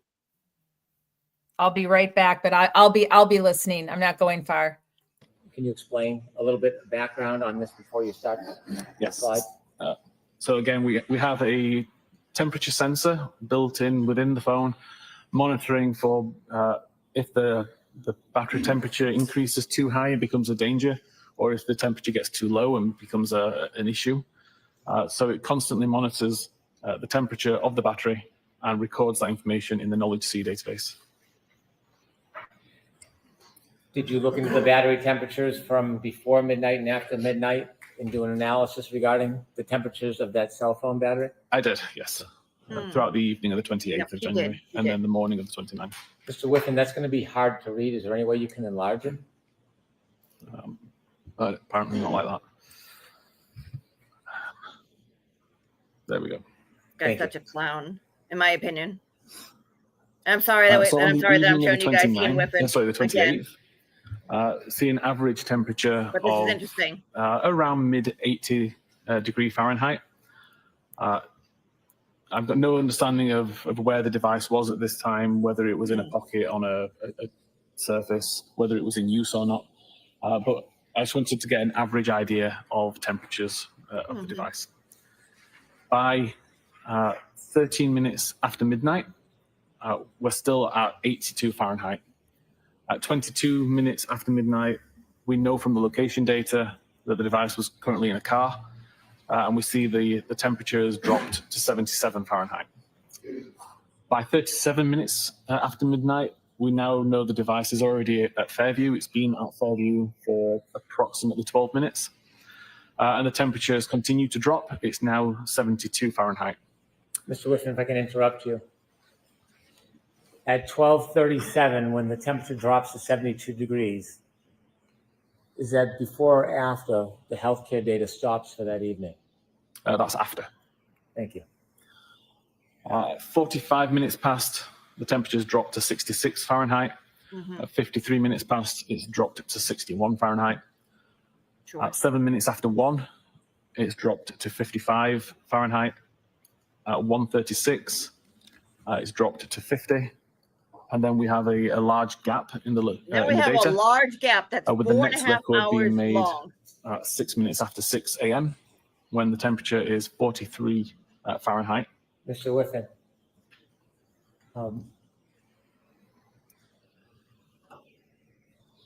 if a phone has any protection or coverage, well, let me ask it this way.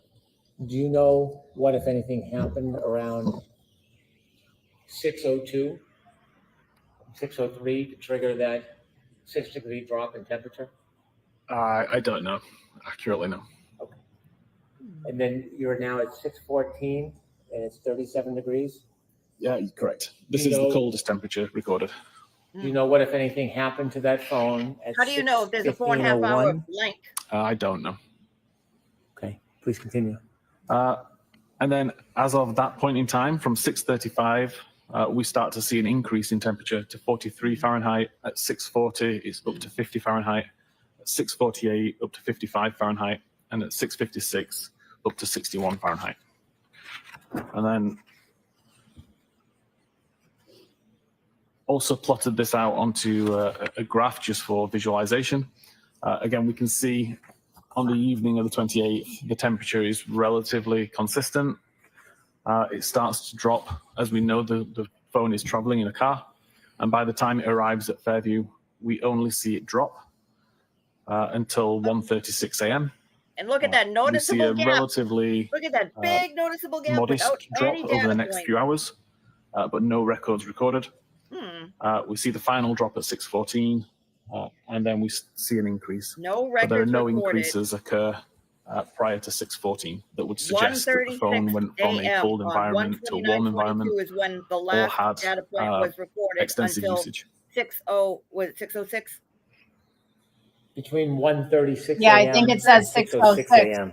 That's pretty Is there any fascinating, isn't it? indication 1:36 in at the any morning. Okay, time that that okay, all right, you can temperature stop this. went up? Okay.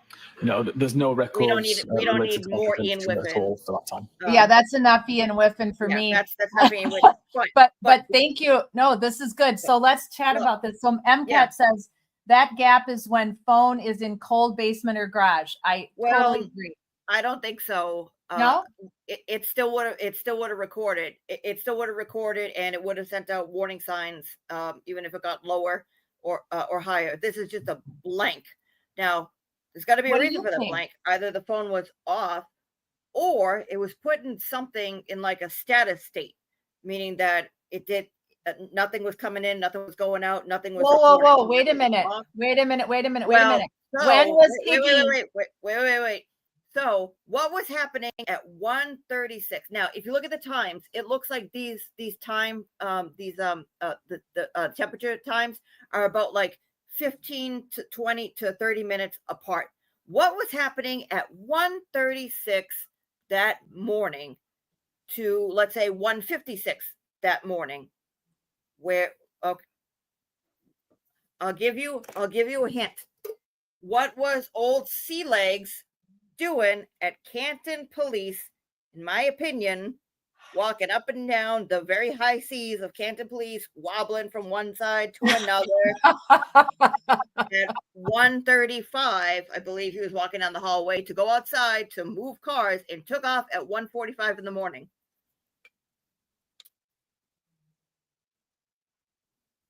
Anyone? Good old Higgy. I'm waiting to see if anybody wants to be brave enough. Now, MCAT says airplane mode, but now that you've said what you said, she says Higgins was on phone at CPD. He was on the phone at TPD, and he was moving phones around. He was grabbing a bag. He was turning cars on, turning cars off. He was crashing into doorways, going into the building. He was doing God knows what. Mm-hmm. And we saw from Video Jesus was right, that he went down a hallway and for 5 minutes disappeared and could have gone to storage, could have gone upstairs, Right. could have gone Could elsewhere. have gone up to his own office, right? Is that where his office is? I'm not sure. I don't know. But yeah, for sure maybe it was, but he could have gone. He could have walked around the block. He could have met somebody. Done anything. But right. he left. He pulled out of the parking lot, got back in his Jeep, and left the parking lot at 1:45. Now it's how much of a distance from or time and distance from Canton PD to 34 Fairview? Is that a mile and a half? Would take 5 minutes. Yeah, 5 minutes max, they're saying. Between 1:45 and 1:55, is that enough time to get back to 34 Fairview and potentially, again, this is just a hypothesis. I mean, we're just thinking this is a hypothesis. It's enough a time hypothesis. to take a device that would put a phone in stasis and put the phone inside the stasis machine until 6 o'clock in the morning? Well, he could have got it's the Faraday bag, right? He could have How do you explain blank data? It's not that it didn't record, it's just that it's not there. So we don't know Right, what happened. Was it the race? MCAT typed it while I was saying it. Did he get the Faraday bag? Did he get a Faraday bag from the Canton PD and take it back to Brian Albert, back to the house? Timeline seems to fit with the last known temperature, and there's no explanation.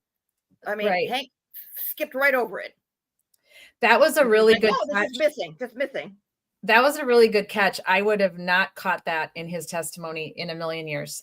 I was also screaming at the top of my lungs between he and Gallagher, screaming at the top of my lungs. Oh, this puppy!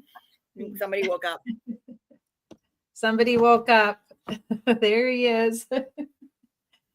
Here's our youngest member of Free Care and Read. They're cute. He's learned how to shake this week too. He started. Oh, look at him! He's so pretty. He's so pretty. Look at. He's so pretty. He's such a good boy. Yes, he is. He's such a good boy. We had a lot of doctor's appointments that he sat through the last few weeks. Now he's laying down. His face. Yeah, there's my pile of suitcase. I had to take the blankets and put them up there because he kept trying to take them off the bed and play with them. And I just washed them for the trip back to Florida. So I've got my suitcases back there. I'm in my mom's room. I went out to check on them, and both my ladies and my mom and my sister's doggy, they're all sound asleep. So I'm trying to talk quiet. I didn't keep them up tonight with my life. You don't want to get put on timeout. I don't want to get put in jail. I don't want to get grounded like when I was 17 and didn't come home on time.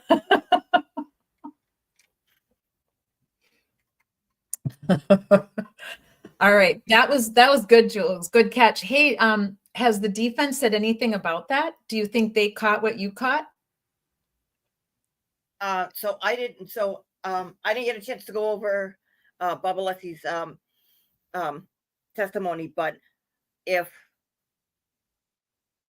Bev's true to her word and gives them a chance to go around and talk to Ian Whiffen again and kind of clarify this.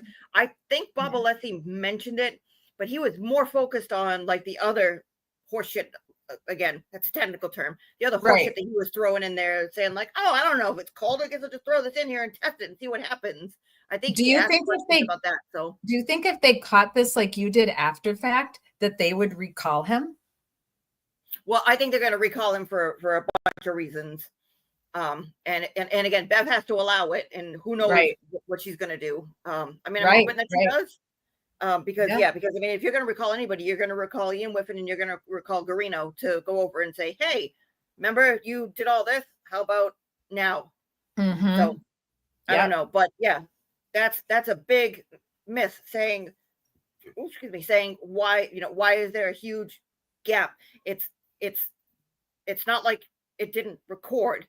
I mean, even if it were in a cold state, like in the videos that I showed, where I'm recording outside in the cold, and all of a sudden it just cuts out because my phone just shits the bed and drains itself. Because it sends because before it shits the bed, I did this from other tests. It puts up a warning saying like, "Oh, it's going to shut down," and it shuts down, and I believe that registers in its state. This is nothing. It's just not there. And I think Breenan caught it because I think he asked Jessica Hyde about it, and that's when he asked about the Faraday bag, and she said, "Yeah, health data still records," and that's what she said, like, "Oh, I'm sorry, but you should have put this in a Faraday bag because obviously John Keith's phone was still recording, was still getting messages past the time that that should have been in like lockdown." And that's when he said, like, "Oh, I'm sorry, but I'm just telling them like it is." So she was like honest to a fault, which is great. I'd much rather have honest to a fault. Oh yeah, for sure. But yeah, so I think that they did catch it, but there's just so much fuckery and shit going on with this that they're focused on other stuff. But like, we got to put up our fuckery disclaimer now that we're getting into some of this. All right, again, like third party, or just like like another person who could what is it, the Bowden defense saying like, who else could we have investigated? We could have investigated Higgy, because what was going on at this time, and what was going on with the phone, and what was going on here? What's that gap to? And well, something happened. Well, could he have grabbed, hypothetically, could he have grabbed a Faraday bag, gone back within that time where you're not getting temperature readings, and within the 15 to 25 minutes, 15, 20, 20, 30 minute time intervals, because it looks like they're sporadic. You're not getting a reading until 4.5 hours later. That kind of goes along with what he was doing there. So do you still think to look at him? But do you still think those 7 calls that Jen claims were butt dials were possibly them looking for his phone because maybe his phone went flying? So I think that the first 2 that Jim McCabe did, I think he was still conscious for, that he was still looking for, and I think that's why I think that he was outside, not in the house, and he responded to the one that they're saying like, "Oh, he got hit, and while he was flying through the air, he said, 'Oh, let me check what Jen McCabe sent me,' boop, and let me close this," and then I don't know, land on his head or whatever concocted maybe idea they're coming up with. I think that's that's utterly ridiculous, right? Oh, what, flying through the air at the same time? Yeah, you can't do that unless they're saying like, well, the last movement of his was when he got struck. Okay, he landed on the grass. He was on the grass. How the hell do you get hit and not drive on the grass? If you drive on the grass going 24 miles an hour, you're not going to stop. You're going to hit the car. You're going to hit the fence. You're going to hit the house. You're going to hit the car behind you. You're going to hit across the street, the trees, the flagpole, the mailbox. From any direction whatsoever. If there's a strike on the lawn, you're gonna continue into one of those avenues. Right. Like no way. Like it gets even tighter. Like that's why I said like last week everybody was bitching like, "Oh, this screws up Bob Alessi's case and this screws up the defense." She might as well just turn herself in and go to the guillotine and immediately she's guilty. I was like, well, this solidifies it, because you can't, have an alleged strike where the person is so incapacitated they, succumb to their head injuries and they can't move after that, and then pass away. But then move around like, oh, I'm gonna get hit, and then I'm gonna walk over and still articulate with my phone. No, even Dr. Wolf said that in his yammering on and on and on. He's like, well, you wouldn't have died instantaneously. Time out, you wouldn't time have out, because swooned my instantaneously, brain but fog. but you wouldn't have been able to, like, like move around, like walk or get up. Let or, me interject really quick, because I'll have a brain fog moment. You gave me a great segue there. Why are they not talking about the blood? Because when you have a head wound of that much of a head wound, there's going to be bleeding. Every nurse that I've seen, including Nurse Kim and other nurses that have commented on Twitter X and on Facebook, and friends of mine, that there's no way that head wound only left those tiny little drops of blood in the snow. So why are they not asking any of these experts where, if John O'Keefe was hit by a car and he cut his head open on the ground, where's the blood? Where's all the blood loss? Where's the blood loss from the arm? The arm would have bled. I bled a lot when that guinea pig bit me, when I showed you guys my guinea pig bites that looked very similar to tiny little dog bites on my left arm, my left forearm. Where's the blood, right? They have no answer for that. No. And I don't think that, well, I mean, I don't think either side's going to go with that. I mean, I know Breenan's not going to go with it, because he, wants to get as far away from the actual crime scene as possible, and wants to take Canton PD out of it. Again, all these witnesses were up to, I think, 35, and only one from Canton PD, and was the Mr. Leaf blower on scene. And yes, that's it. Not first on the scene, not who actually was there when Officer John O'Keefe was there, none of them. And they would have seen, blood in the snow, blood in the ground, what it actually looked like. We have none of those witnesses. no. I don't think he's going to go near it, but I don't think the defense is going to go near it, because there's so much reasonable doubt. Because, I mean, if they had something like, yep, we went over there and we found all this blood and it's, 100% Officer John O'Keefe's, I still don't even think that's the case. So I would just, leave it. There's just so much else that you can, deal with. Well, yeah, there's so much. There's just so much else. What's the next one you want me to pull up for you? Your three hot topics, Julie's 3 hot topics of Friday night. I know my 3 hot topics. Well, all right. Do you want to go peruse in the attic for a couple minutes? Oh, of course. See. I love it how you say that you were visiting the attic. Yeah, all right. They've been out of control lately. Oh, I mean, I listened a little bit because I wanted to see what you were seeing, and I just can't bear it. I have to stick to Twitter X to read anything from any of these people. I just can't believe that Kate Peters is invited on a live stream, and the only reason she's even relevant in any of this is because she used to work for Aiden, and she decided to hate on him when she got with Lindsay, his not girlfriend. And then she becomes relevant in a murder trial. I mean, it just makes no sense to me. I don't understand it whatsoever. I just don't get it. All right, let me end that screen present and give you your new share screen here. And now this one is called what? What is this one called? Okay, we did Ian Buffin. Which one is it's the first one? It says Yellow College Tale, 5 hours, 42 minutes, clip 1. Why am I not seeing it? Oh, I see. I got to arrow down. Here we go. Is it that one? You got it? Hang on a second. Oh no, I know which one it is. I'm just trying to figure where I have it. I have so many tabs open, and gosh darn it, right now I got to close some of these out. Okay, we can close out Ian Whiffen. Here we go. This is it. It is 136 because I had to close out Ian, so it must be this one. Nope, it's not that one. No, it's not that one either. Where the heck is it? There it is. I got it now. Yep. I had the thing that's weird about YouTube is when you pull up clips, like they all say 136, which is really, I don't understand the technology of it. So when I'm just looking at all the tabs I have ready to show you guys, they all say 136. So then I have to go in and hover over them so I can actually make sure I'm pulling up the right one. So that's why it takes me a little longer. I'm still slow at some of this production stuff. I don't have money to hire a production person. You want to be my production person, Tanner? Okay. Tell me you can hear this. Yep.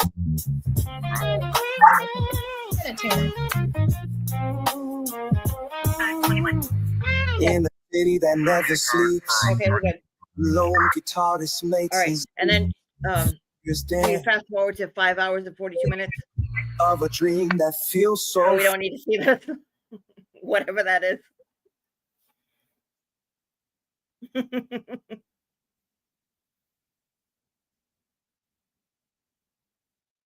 All right, so I think this is day 2 of Man Shannon. Did you say 5 hours and 20 minutes? Oh, no, 5 hours, 42 minutes. Sorry. 42? Yep. Or close to it. Okay, yeah, I'll take it to 40, I Yeah, think. that's good. There you go. Earl That's Keith's good. That's good. cell phone. We'll Could listen you to Man share with Shannon us for a to a little bit. reasonable degree of scientific certainty what that variance is? Objection, Your Honor. Sustained. Do you have an opinion about the time range and the synchronization between Mr. O'Keefe's cell phone data and the Lexus clock that shows the text stream Well. data to a reasonable degree of scientific certainty? Objection, Your Honor, and appreciate an approach at the appropriate time. Okay, so answer that question, yes or no. Sure. So yes, I can. So I'll see you at 10. Mr. Johnson. Thank you, Your Honor.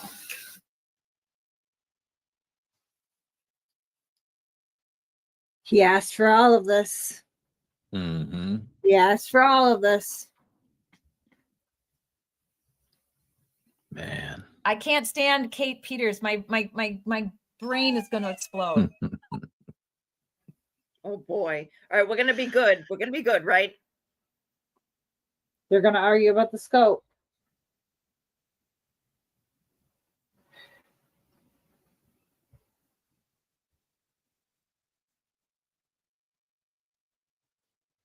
What do you think the pucker factor is over there at the defense?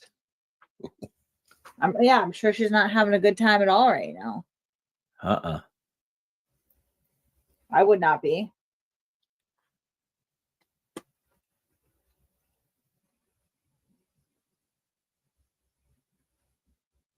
Why would you have Alessi carry that much weight in your defense?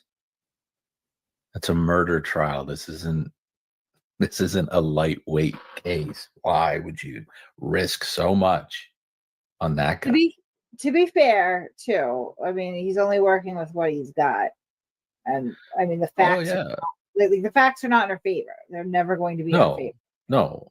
And given that, I can see why someone would go with, say, like an Alan Jackson, because like what you stated, they don't have much. So they need theatrics, they need distraction, they need drama. Alessi is just, he's not even that. I know. It's a horror show. I don't know what Karen was thinking when she brought Alessi on. Like, he's gonna help. I guess. Yeah. I mean, why? He's helping. Yeah, right. Yeah, I'm helping. Sure are, buddy. You're helping, champ.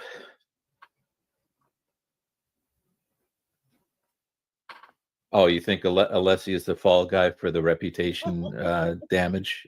They can just blame him when they lose the case. Like, oh man, we would have won, but we had Bob Alessi do everything. Oh no. Alessi said he could handle it. We believed him. Yeah. Oh, what do you mean he's never been in front of a jury before this? We couldn't even tell. And Karen was just flipping through. Oh, you know what? I like the look of this guy. His hair looks trustworthy. I want him on my team. I don't know. What would it have been? What would have been the selling? I guess maybe the price. It could just boil down to the price. He's brilliant, you stupid idiots. I can't help it. I'm sorry. I had to say something. Wow. I mean, those fancy hotel rooms and Tito's, it's not, I'm sorry, Grey Goose. She's upgraded to Grey Goose. Yes. You think Tito's sent her a cease and desist? You're making us look real bad, Karen. Gotta go pivot to Grey Goose. Who is that talking right now? That doesn't sound like. Hey guys, how you doing? No, that's Kevin. One thing to keep in mind too is that Alessi's playing a losing hand. The evidence is all against them. So the defense team really has to kind of work out a miracle here. And just Hank has been just slowly circling and circling and circling for the last 6 months, just methodically setting this up. And at the end, he has the advantage. The truth is on his side. You know, the truth is not on the defense's side. So it's kind of a thankless job that they have.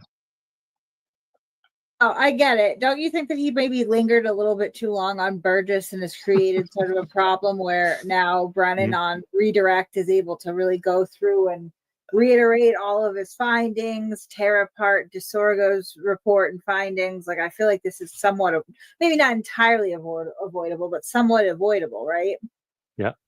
Yeah. Somebody I was messaging in Boston, trying to get it caught up on the trial, a lawyer.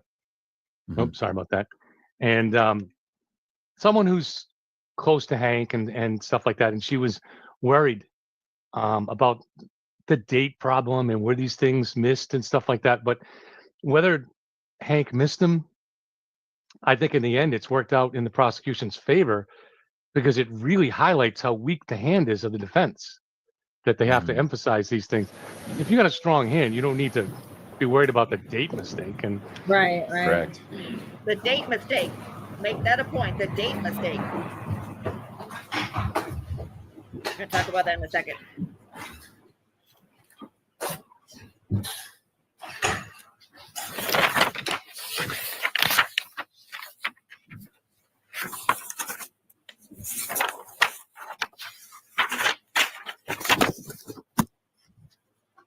Can we go back to slide 40, please? Is this it? Okay. All right, Kat, you could stop that. In reaching your conclusion, you want to do a little more just to here, about the variance to 7 hours and between 44 minutes. the defendant's Lexus. Do a couple Hang on a minutes second. It's contained in the text Let me stream. pause it. I got to take the puppy out. What did you want me to do? 7 hours, 4 minutes. Just fast forward. Okay, then I got to run the puppy out. So is there enough for it to Oh, run yeah, while yeah, I'm yeah. out there Yep. with him? Okay, perfect. I'll be right back. Let me put you up to We're going to 7 talk about hours. the date mistake too. Now You said- remember, this is I'm sorry, 7 hours, 4 minutes. Thank you. Close to it. Thank you. Now remember, this is Shannon talking about the data that's going to put Karen away for forever and ever and ever. Oh yeah, past that. 7 hours, 4 minutes. Oh, I'm sorry. 4? Yep. Or About close to there? it. That's good. That's good. Okay, That's good. perfect. All right, Oh, here you from go. I'll last be time, right so I'm back. gonna try to understand it more because I don't know. I don't really understand the pieces that they couldn't match, but I think that it's because of maybe a bad sample. I'm not sure. Didn't really get it last time. I know that most of the glass matched. No, I'm not. I don't recall very Now clearly we get either. boundless millennial. I think it's just it doesn't fit together like a jigsaw puzzle. So that's what she means by physical match. So it's like if you don't have the other side of the piece, I mean, there's probably pieces that they never recovered. So I just don't. I mean, I still think it's the same glass. Yeah, physical Right. match. That's what it was. Like on a molecular level, it's the same glass, but it's not connecting because of damage. Right. No, that's not what they checked, but okay. Well, unless he really argued his win into a loss, huh? With that CV stuff, really jumped the shark on that. That did not look good. At the end there, arguing about a CV that he didn't even file, that was filed in 2023. Like, I mean, the jury is not so stupid that they can't understand an anticipated graduation date. If it's filed in 2023, then clearly the understanding is that he has not time traveled to get that degree in 2024. Like, it's implicit in the date. So, And how does it not make the defense look weak? The fact they're avoiding the data.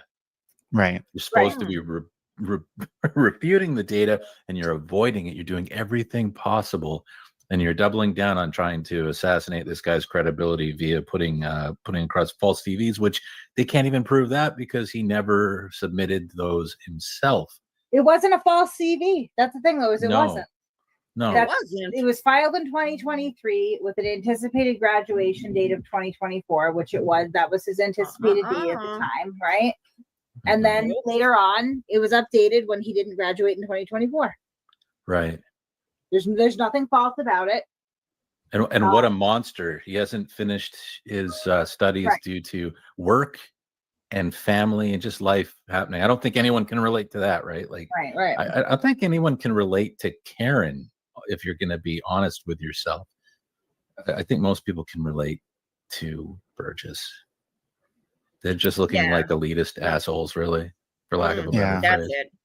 I don't think it changes anything. They didn't argue his data, so it's like no. But that's They're what just I trying to mean. Like discredit they them. get so desperate telling.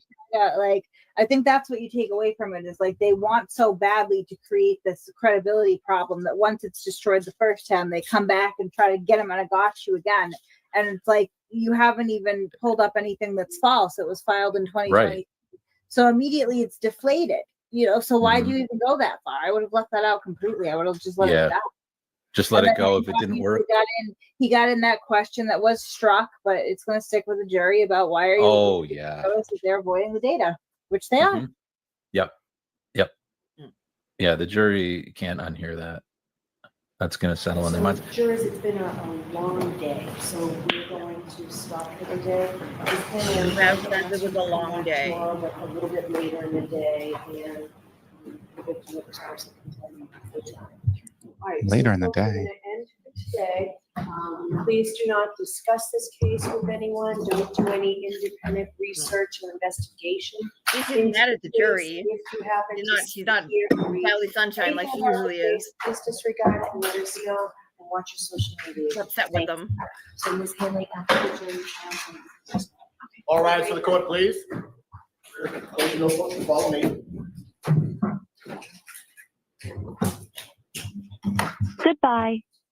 Goodbye. I think actually that was an excellent call of her to let those jurors out early because what a terrible day it's been for them. My God. Yeah.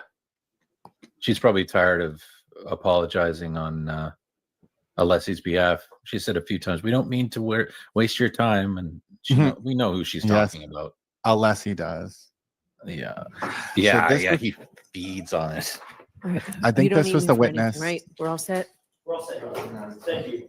They wanted a chalk for this witness. And I don't know if it got approved or not, but it was like, I don't know, because they were like, it's so confusing. I think it is confusing, but it doesn't mean it's not the same class, but that's what they're going to try to harp on. Because, Free Karen Reed repeated this for a year, that it's not the same class.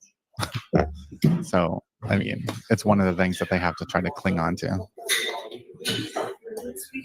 Yeah, reality's decimating most everything else they've clutched onto for the longest time. But now we have those videos of her saying that he took the glass out of her car. So, yeah, right. Does kind of make this moot. Not really. It How just about- proves that it's the glass matches. so yeah, it's the glass from her car. Yeah, I mean, Right, I just that think she said he had in his it hand. means that's as far as he got. Like that just proves that's as far as he got if the glass is broken there. Because it would have broke wherever he was hit or attacked or whatever, and you're not going to move the pieces outside. No, she's screwed. Absolutely screwed. I mean, she apparently not only did she admit to the 3-point turn, which I knew that she would. Like you don't need a crystal ball to see that was going to happen. But then she conceded to his time of death. That's so weird. 12:25 to 12:30. She didn't even know that time yet. Like from the first trial, they were saying 12:45. Remember, like that was the thing.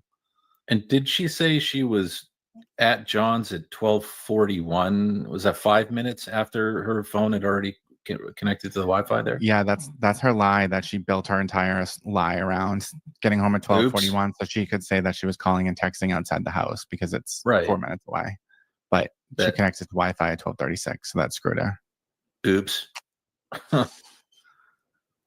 Yeah. I just don't know if how Hank is going to be able to like show all this different stuff in an hour. Oh god. I guess I could probably do it in a YouTube video in an hour, so I guess he can do it. It's just a lot of stuff to get through. And the closing. Yeah. I don't see she has a way out at all. Well, I mean, people are dumb now.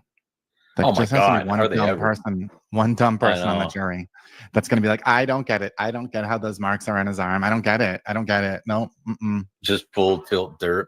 it doesn't make sense to me. But at that point, that's either like brain damage, which you think they would have sussed out in the jury when they were picking the jury, or they're just willfully at that point choosing to not believe it. I don't think anyone could be naturally stupid. You know what I mean? Like you're choosing that, or you're legitimately brain damaged. I mean, I feel like there's a bombshell coming that we don't know about.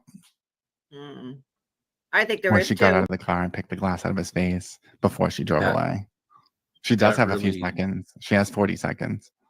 That really stuck with Brennan. That glass comment.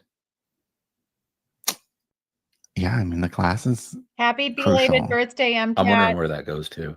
Yeah.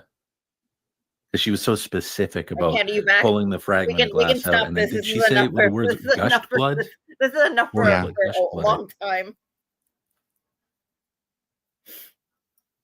Did it stop? Okay. All right. So what did we learn?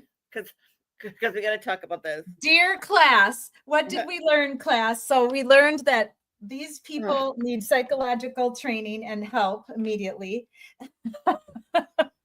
Well, okay. All right. So everybody heard that Shannon said that Karen is guilty. So let's string up the guillotine and let her walk the plank off the ship or whatever they plan on doing. Because Shannon, who, these are 2 points I wanted to make. So remember how I said that there was a small data, a small data glitch that occurred?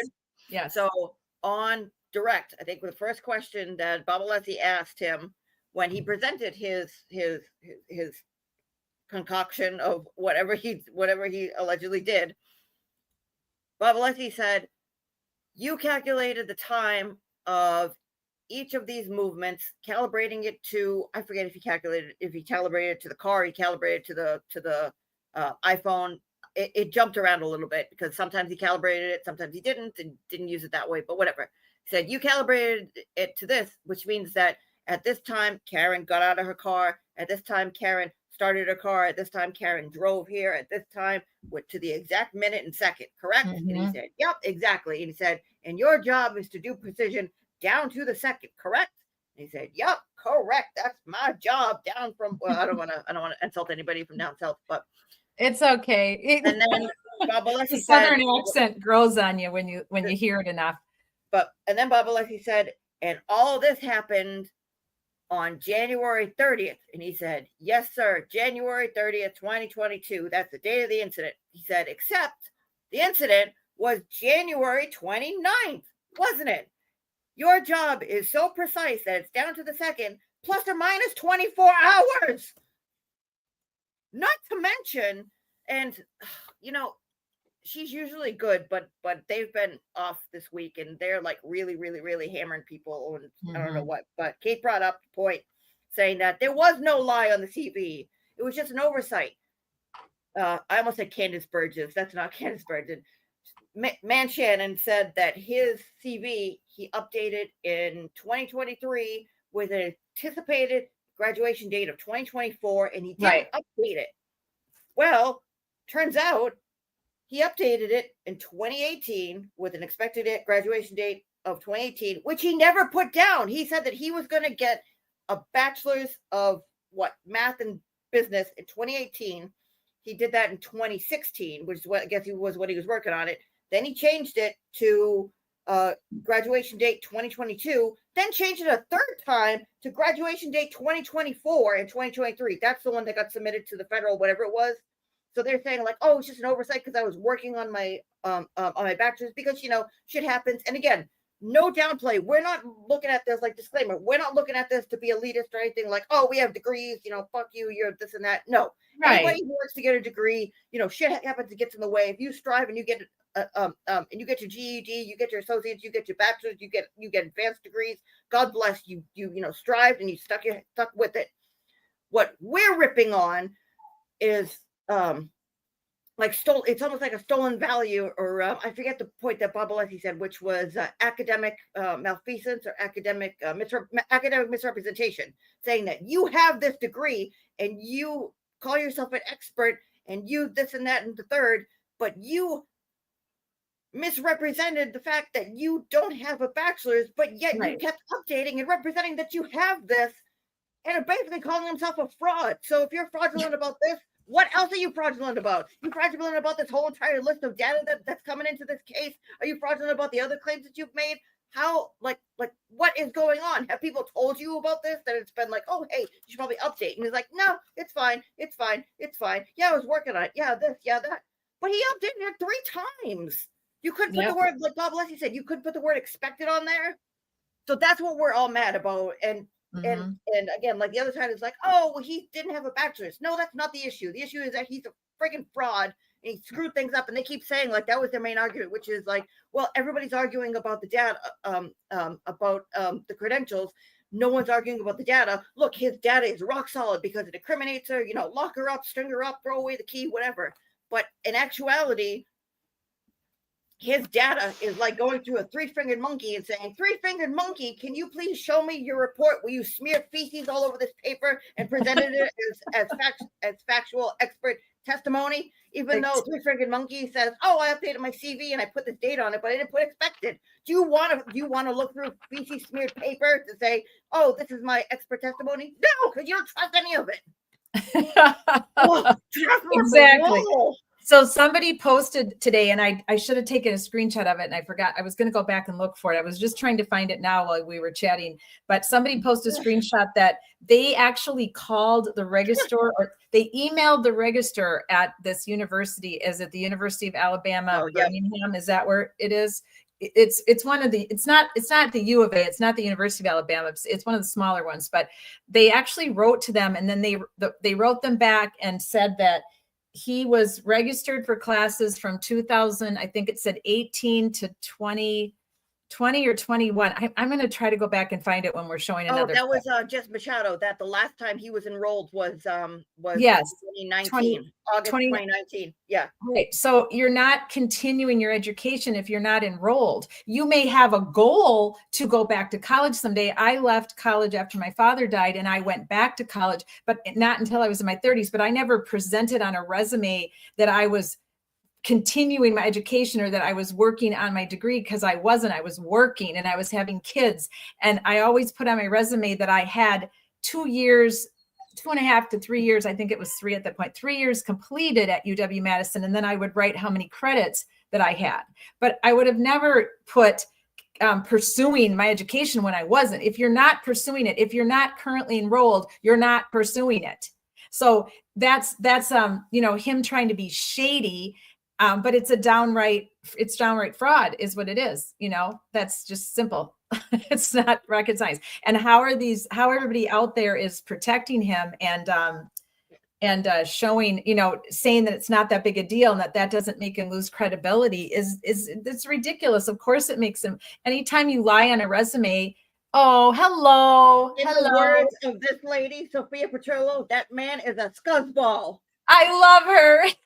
Yes, I love her. I love that you have her. In my opinion. I'm loving the props. I'm loving the props. Oh my God. That is one of my all-time favorite shows. You know what this lady and Jessica Hyde have in common? What? They were both Marines. Semper Fi. Oh, wow. I did not realize that. Yep. I'll be darned. All right. Well, that was interesting. So I'm going to go pull up your last clip here. Oh yeah, this is just a quickie, and then we could talk about it because I'm sure that in the coming 12 minutes 35 seconds is where you need me to go to. This is quick. One? Yep. Yeah. Okay. This one's about 2 minutes. All right. Let me pull it up here. Let me take that one down so I don't have to keep track of all this. Yeah, see, exactly, MCAT. I don't care that he doesn't have a degree. I care that he lied. Exactly. He misrepresented himself in a bigly way. Like I'm published with a big university and I'm not an expert in shit. So I'm an expert in blobs. That's what I All right. Here we go. I'll pull it up. Oh, gotta go first. Yeah, exactly. See, what did I say this afternoon? I'm President Pope, but I put it on my CV as pending, so it's fine. This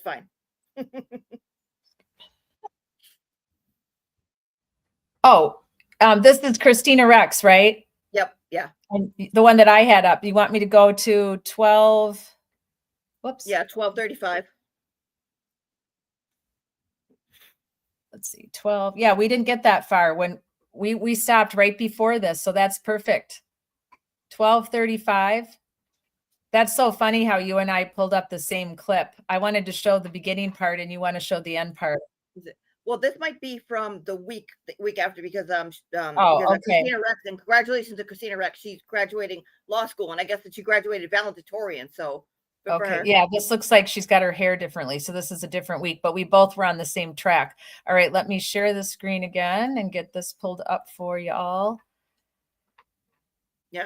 So this is going to be like a thinking like what's going to happen in the future type thing because it's going to come up again. I'm sure of it. Okay, can you guys see that? Is it up? Let's see. I can see it, but let's see. Oh yeah, it's up. Okay. I'll go back now to the sound. Okay, here we go. Adding anything, it's not helping them. So they might have just decided that it's best for her, to just not say anything, which is the norm. So just based on timing, what do you think is coming up next week? Do you think the Commonwealth will take the whole week, or do you think they'll wrap up their case? Well, if we think so today's Thursday, if we finish up with the medical examiner, if we have the accident reconstructionist, the neurosurgeon, the state police technicians, because there's a lot of, pieces, there's a lot of analysis that might take a little bit of time, but yeah. I think there's definitely a world where the Commonwealth can wrap up their case by the end of the week of next week. Okay. So maybe things are moving along. Maybe it is a quicker trial than the last one. Well, and I've been thinking a lot too, Christina, about the fact that last time we saw a longer case for the Commonwealth on the front end and then the defense. But I think there's a strong likelihood that Attorney Brennan puts on some form of rebuttal case. So I have to wonder, what he's done a lot strategically is to hold some of his questions for redirect. So when he calls a witness and then he knows they're going to be crossed on something specific, he kind of holds diving into it on direct, and then he waits until redirect. So I imagine that in some ways he's doing the same thing with the rebuttal case, that there are some witnesses that might be helpful to the case. But if you don't call them in your case in chief, allow the defense to raise it, and then you can rebut it, you have sort of more control about the timing in which it goes to the jury and being closer to the last word. So I wouldn't be surprised that if the Commonwealth rests next week, but then they have more witnesses that we'll hear from on the back end. Interesting. Well, thank you. I don't think I have anything else. So no, you have a law school graduation to get ready for. Yes, I have other things to do. Thank you everybody for watching. We'll be back with Catherine, well, every day, but also next week for another podcast. So thank you. Thanks, guys. Okay, so Hank's rebuttal case. So, all right, so we mentioned this earlier. So the defense is, the Commonwealth is most likely going to rest, and that seems to be the word on the street is that they're going to call the Aperture guy, the reconstructionist, which we've all been waiting for. They're going to call him on Tuesday, and it's either going to take Tuesday or Wednesday, and then they're going to rest. Then it's going to be the defense's time. Then the defense is going to come up. They're going to call Arca. They're going to call Dr. Mariaso. They're going to call the other guy. They're going to call maybe Lucky. They're going to call, whoever they call. Then Hank's going to put on a rebuttal. Now, what comes in the rebuttal? Well, if they bring in the dog bite experts, then Hank talks about dog bite experts. If they talk about seeing people in the snow, then Hank brings out God only knows. But in that rebuttal, he has his consciousness of guilt argument, which is what he's been hammering home, saying, well, look at all these clips, look at all these clips. He's only gone through half of his clips that he has. He has 44 clips. He's only gone through, but think about half of them. So what could he potentially be bringing for his rebuttal for consciousness of guilt? Now, everybody just be prepared for this, because he's been like, this is his main case. I don't think he gives a shit about everything else, because happy birthday, Bert. Bluffing. So I had to say happy birthday to Bert. Happy birthday to MCAT and to Bert. They both had May birthdays. They're happy April birthday. showers bring May flowers. And Shauna, you had a birthday recently too. You guys all did. That's so cool. Happy birthday to all of you. I love this. Bert says that Julie is a spy with patience. Sure. Because there's no way I could torture myself to be there in the attic. I've done it a couple times just so I know what Julie's putting herself through, because I can't let my soldiers experience something I haven't experienced. So I had to put myself through a couple of episodes of it, but it's brutal. These people are brutal. I don't know about brutal. I mean, it's been bad the last like couple of days, and I mean that's usually how you can tell how things are going, because like when things were going, well for them, it was pretty quiet. You could hear more scuttlebutt. Now it's just like hammer home. So I think both sides are getting antsy and nervous. Yeah. But one thing that I did learn is that because Kate also brought this up, saying that with Hank's case in chief, like who are they going to bring in? And she said, well, I'm not sure if they're going to bring in the Aruba incident, but she said that the Sullivan sisters have been not quarantined, but oh my god, I can't think of the word. Sequestered. Yeah, sequestered. Thank you. Not quarantined. Yeah, so they've been sequestered, and sequestered. And I guess they're ready to go. And I guess a few other people have been going. And one person who is on ice, who Hank again has put on the witness list, is Natalie the German. So we're gonna see if she comes up in Hank's rebuttal case. Oh, okay. Shit show about that. So let's boy, you sure know how to segue in. I actually have a clip of her interview with Tully pulled up. I didn't know if we'd have time, but why don't we listen to a little bit of it? It's very bizarre world, to say the least. So Shauna and Bert, you guys are having great time in the chat. We're having a good time in the chat tonight. Julie and I are just gonna like pause the live, and we're just gonna come in the chat with you guys because it's so much more fun in there. It's fun in the chat. It's so much more fun than chat. But Shauna and Bert and I have to meet in Orlando, because I think I'd be the closest. Bert and I would be the same, because Tampa to Orlando is like an hour, and where I live to Orlando is an hour. Shauna would have to come the furthest, but she could stay overnight with me. We have to have a free Karen Reed standout in Orlando. We could get, I think Brandy Churchwell lives somewhere in Florida. There's a bunch of free Karen readers in Florida. If we could just put the word out on our socials that we're going to do a standout in Orlando, we could probably have 50 to 100 people, I think, based on everybody that I've kind of figured out lives near me and around me. So anyway, yeah, man, Shannon, that was like really hard to watch at times.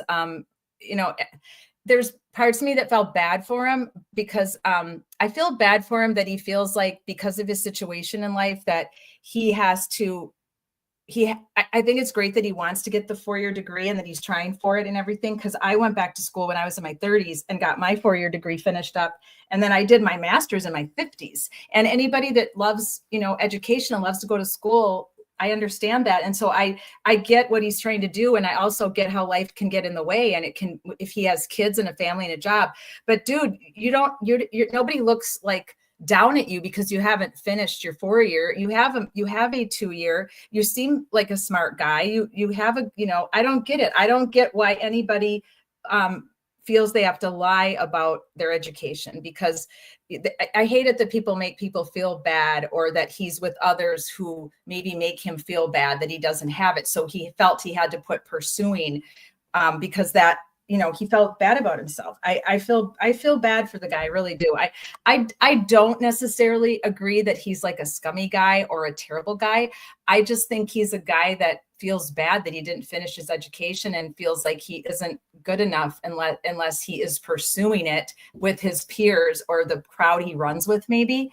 That was just my take on it. I have a little more, patience and empathy for people that feel that they're not as good or that they're lesser. And I think that's why I don't think he was doing it, as Jen liked to use the word nefarious in her testimony recently. I wasn't doing it. Nothing nefarious was going on. I don't know that he did it in a nefarious way. I really think he is maybe embarrassed that he didn't get it, and that he needs it in his profession to climb up the ladder.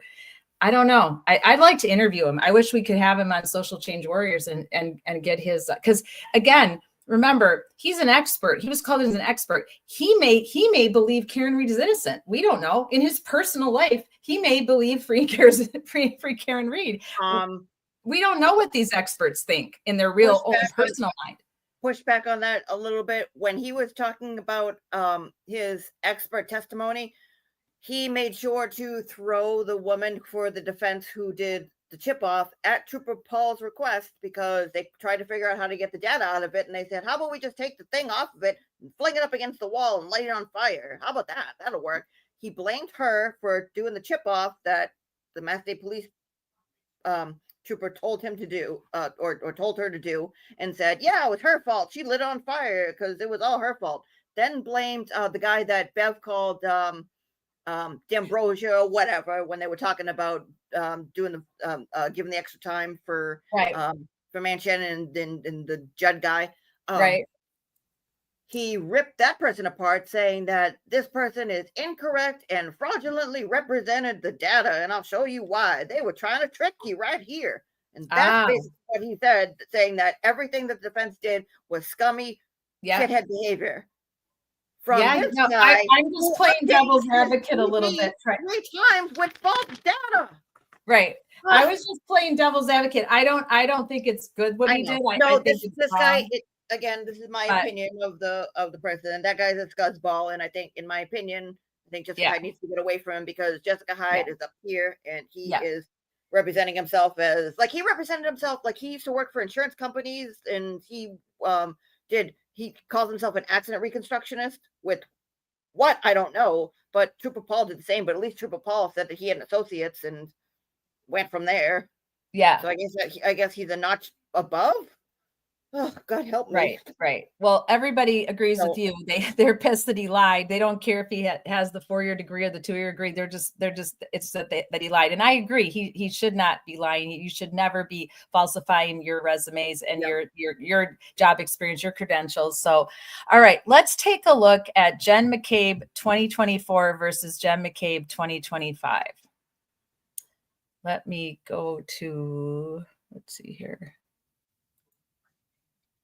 There we go. Okay, let's go back to the bubble, make it bigger for you guys. There we go. All right. This is my love-hate relationship with Vinny. On a freezing January night in Canton, Massachusetts, Karen Reed drove her SUV through the swirling snow. Her boyfriend, Boston police officer John O'Keefe, sitting beside her. It was late, just after midnight, when they pulled up outside 34 Fairview Road, a home filled with off-duty officers and friends gathering for a quiet night that would soon turn infamous. Karen says she dropped John off there, watched him walk toward the house through the storm, and then drove away. But what happened next has unraveled into one of the most divisive and scrutinized criminal cases in the country. Hours later, John's lifeless body was found in the snow outside the same house, bruised, bloodied, and alone. Prosecutors say Karen struck him with her vehicle in a drunken rage. Karen insists she's being framed, pointing to a cover-up involving law enforcement, alleging that those inside 34 Fairview know the truth and they buried it. Today, the crucial cross-examination of one of the most important witnesses for the defense, Jennifer McCabe, the woman Karen Reed believes knew John O'Keefe was dying on the front yard hours before he was actually found. I'm Vinny Politan. Thank you so much for joining us tonight here on Closing Arguments. And the coverage of this case, for those of us on television, streaming online, anywhere where you talk about this case, you've got to be careful, because both sides are very passionate about what they believe happened here, and both sides will let you know what they think about what happened here, and they'll let you know what they think about what you're saying. I've heard it from both sides throughout my coverage of this over the course of years now. And it's my job to take a look at the arguments, the evidence, question things. And in this case, I'm really questioning both sides of all of this. So tonight I want to start here. The defense and Karen Reed have alleged a conspiracy and a cover-up, and these are some of the people they believe are involved in all of that, right? So when you allege something like that, you don't have a burden to prove it inside of a courtroom. But you are saying that's what actually happened here. And it's based upon a series of things that they uncovered and evidence that they believe supports all of that. Well, on the other side, there's evidence that supports Karen Read is guilty of this as well. Okay, so the question is, and I think one of the questions you have to think about when evaluating whether or not this was or was not a conspiracy is, what about the incriminating evidence against Karen Read? Is that something that is just a coincidence, or is that something that the folks involved in the conspiracy knew about or knew would happen? And there's three particular things I like to talk about. First, like Karen Read had a broken tail light. She said she had a broken tail light that morning. She has said that in television interviews. We have heard it. She has talked about having a broken taillight. Did the people in the conspiracy know that Karen Read was going to say that she had a broken taillight and that she actually had a broken taillight? Did they know that? At what point? Or is that just a coincidence that helps their conspiracy? Second one, did they know that Karen Read argued with John O'Keefe in the car? And there's been an admission that they had been going back and forth. We've seen the text messages during the day. Everything seems to be fine at the waterfall and at C.F. McCarthy's. But I've heard from her talking about, in television interviews again, talking about having a disagreement. And then we heard the messages afterwards, almost immediately. Now, guys, when she talks about them having a disagreement, I think she was talking about earlier in the day. I don't think she was talking about in the car in that 5-minute drive from the waterfall. Do you guys? I just don't buy it that they got in an argument in 5 minutes, unless when Jen called and was giving those directions and said, like we talked about earlier, using the child's name, go by Bella's house. And then Jen's like, and then Karen's like to John, oh, is that, is that the daughter of the mother used to date? And then because they were both drunk, they started fighting over jealousy crap. I don't know. What do you guys think? Do you think they got in an argument in that freaking 5-minute drive? Oh, yeah. You do, Julie? Yeah, big time.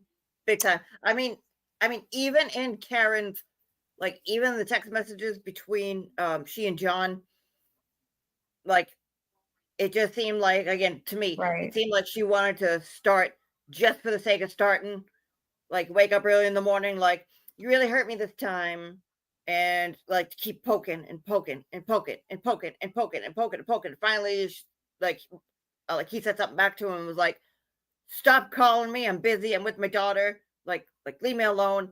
And then she snaps back and says, I'm going to get a drink. Or like, oh, now I have your attention. Well, the hot plumber's coming, or whatever she said. Well, no, I know they were arguing. I mean, I know they were they've been having issues for a good month is the way it sounds. And it sounds like the niece testified again to that they had been having, words in the house and not getting along. And so that I know, but I'm just trying to figure out what they were chill in the bar. John wasn't chill because we've seen those microdot videos where he's kind of dancing around like, hey, you want to fight me, Higgins? Let's go, man. Let's go, bro. Right now, you and me out in the parking lot. I mean, that's what it looked like to me, because I've seen that go down in bars on college campuses, and how quick a bar fight can happen. Like it can just happen it feels like out of the blue. And so Karen was chill. I mean, those last videos of Karen and John in the waterfall, other than him responding to Higgy pointing at him and he doing that little boxer dancing thing he did that we saw in Microdot's video, Karen seemed happy and chill. So what the heck happened in 5 freaking minutes from the drive from the waterfall to 34 Fairview? I mean, how could they have gotten in that big of an argument? I don't know. I just don't feel it. I mean, unless because they both had been drinking, and the minute they got in the car, everything was fine. And then because Jen made that comment about Bella's mom's house, and that tweaked Karen's jealousy. And then John's like, oh, shut up. Don't start that again. Blah, blah, blah. Who knows? But if they truly were fighting in those 5 minutes in the car, her voice messages, correct. I mean, when he wasn't answering she called him a pervert, which is a weird thing to call him. You know, why would she call him that? Is that because maybe she thought he was interested in someone much younger than them?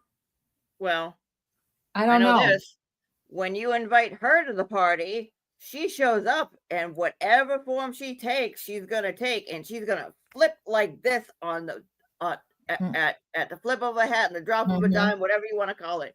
You bring booze to anything, and it doesn't matter what sets people off. I mean, like I mentioned last week, like they're like where I grew up, there are a lot of hotheads, and you'd be sitting in the bar, everybody's having a good time. All of a sudden, boom, doesn't matter. Somebody has a flashback to, right, their mother was mean to them, or the time that whatever, they're going to turn to somebody and go, fuck you, shithead, and set it off. That's all it takes. You add alcohol to anything and instant combustion. So apparently the chat is all having their cocktails. I wish I wasn't on 800 milligrams of ibuprofen and the occasional muscle relaxer right now, because I would love to have a little margarita or a nice glass of wine or a Corona with a lime. It's Friday night. So I'm glad you're all having fun. Bert, you're cracking me up. He says, MCAT drinking much? MCAT put up all of her there's beer glasses, there's wine, there's a margarita. Yeah, all the booze. That looks like a pina colada, maybe. All the booze to the party and lit off. Oh my gosh. Now I feel hungry. Like I want to go get another piece of pizza. So my sister ordered us our favorite pizza from this place called the Glass Nickel, and it's called a feta-licious, and it's so delicious. It's Greek. It's just like it sounds. It's got feta cheese on it. If you don't like feta cheese, you wouldn't like it, but I love feta cheese. Sausage, mushrooms, black olives. It's called the feta-licious, and I only ate 2 pieces earlier because I really wasn't super hungry, but I might be hungry again. Shauna says, I cheered to Julie's. Cheers. Yes, cheers. So I'll continue having my flavored water while you guys all get to have cocktails. But once I get through this back thing, I can partake again on our Friday Night Lies. I might have to make myself a pina colada once I get through this. All right, let's go back. This is interesting. I like where he's going with all this. Let's see, where's my start button? Whoops, that's not the. Why did you set me up with a 41-year-old? What does it matter? Michelle, I am 58. What the? And I got the wrong one. You're 58. Gosh, dang it all. Hello. Hi. Her skin is the wrong button. She looks so good. Yep. This is microdots. I don't. Let me go back and see if the car. There we go. And there's been an admission that they had been going back and forth. We've seen the text messages during the day. Everything seems to be fine at the waterfall. Yeah, and to see if McCarthy's. But I've heard from her talking about television interviews again, talking about having a disagreement. And then we heard the messages afterwards, almost immediately after she leaves, where it's clear that there is something going on. Now, did the folks in the conspiracy know about that? Is that why they chose Karen Reed to frame her? Because they knew there was a fight? Or is that a coincidence? Finally, the statement, did I hit him? Whether she said I hit him or did I hit him? The first person to ever talk about whether or not Karen Reed might be involved and her car may have struck John O'Keefe is Karen Reed herself. Again, I've seen it in the TV interviews. I don't have to listen to what the witnesses are saying. I heard it from her. So did the folks who are part of this conspiracy know that she was going to say that the next day? Or is that just, again, a coincidence? I think these are 3 important things to really think about when evaluating whether or not there was a conspiracy here, which is part of, but not entirely, what this case is about. Ultimately, this case is about prosecutors proving all of the elements of the crimes they've charged beyond a reasonable doubt. The defense doesn't have to prove a conspiracy, but they've alleged it. And it's part of the story, it's part of the case. So I think it's fair to analyze it and take a look at it and think about that and keep that in your mind as you evaluate all these witnesses who are coming up to testify, including Jennifer McCabe, who's alleged to be part of this conspiracy. So let's talk about what happened today, because it was a huge day Every day's a huge day in this case. Jennifer McCabe on the stand being cross-examined. Court TV crime and justice correspondent Matt Johnson joining us live from outside the courthouse in Dedham tonight. Okay, I want to start here because I've noticed, and I think we talked about it last night, we both noticed a difference in Jennifer McCabe's demeanor this year versus last year. Everything, to me, feels a little softer, different. What about that? And Alan Jackson was questioning her about that today, wasn't he? Yeah, this was a big difference that a lot of the courties are noticing online, and not just with Jen McCabe, but also Carrie Roberts came across as a little bit softer. But let's talk about this star witness that was on the stand today. For a second day in a row, we have Jen McCabe, key witness, that was called to testify. And today we finally got into the cross-examination, and defense attorney Alan Jackson pointing out a shorter direct testimony than the first trial, and also a softer tone when she's on the stand. Here's what was said. Take a listen. Shauna, that's hysterical. Was there any discussion about crafting your testimony in any way to suggest a softer approach? No. Did Mr. Brennan take you through a series of questions, for instance, as almost a test run of questions that you might be asked either on direct examination or cross-examination? No. Yes. Were there any sessions where you sat and was subjected to a cross-examination, like a fake cross-examination or a fake direct examination? No. Yes. Anything like that? No. So it's interesting that he addressed that right away, Alan Jackson, in his cross. And the cross isn't over. Last year, she was on the stand for 3 days of testimony in the middle of the trial. This one is early on in the retrial. And she's going to be back on cross come Friday. Tomorrow's dark. And Alan Jackson informed the court that he plans to have her on the stand for another 2 hours of questioning. As for Hank Brennan, he said about 20 minutes for redirect. And, you know, that questioning about whether or not you, like, if she answered, yeah, we did sit down and we did do this, it would have an impact. The fact that she said, no, this jury is in a much different place than everyone who's watching online, everyone who's watching on TV, and different than us. Like, we saw her last year and we saw her this year, but this jury is only seeing the 2025 version of Jen McCabe. So, now, it was interesting. A lot of times you ask a witness, what did you see? It seems part of the cross was, Jennifer McCabe, what didn't you see that night? Yeah, what did you see? What didn't you see? And what didn't you hear? So here's what she was talking about on the stand today, if we're going to compress it. So Jen McCabe testifies that she could see Karen Reed's SUV in front of the yard a few times, not as many times as she testified to during the first trial. And she could see those tire marks of someone turning around in the dusting across the street at 34 Fairview. What she could not see, however, was a 6'2" man standing, sitting, or lying in the yard next to the flagpole. And she couldn't hear a crash, and she couldn't hear if anyone was hurt or screaming. Guys, that view, let me back that up a second, because that view, so many of the views that we get of 34 Fairview in the videos and even in Microdots videos, it makes the front yard look so big. But I've actually had people send me messages telling me who live there and have done drive-bys that it is not as big as it looks in a lot of those videos. And I think this one is the closest as it comes to the actual what people are seeing, where there's your mailbox where Karen Reed would have originally pulled up. Let me back that up just a second, because I just want to talk about this a minute, because this is sort of important in a lot of ways. All right, let's run it from there, and then I'll try to stop it. Around in the dusting across the street at 34 Fairview. What she could not see, however, was a 6'2" man standing, sitting there. Now, this is a much better realistic picture of how big that front yard really is. And it looks a lot smaller than it does on a lot of the videos that we've seen, doesn't it?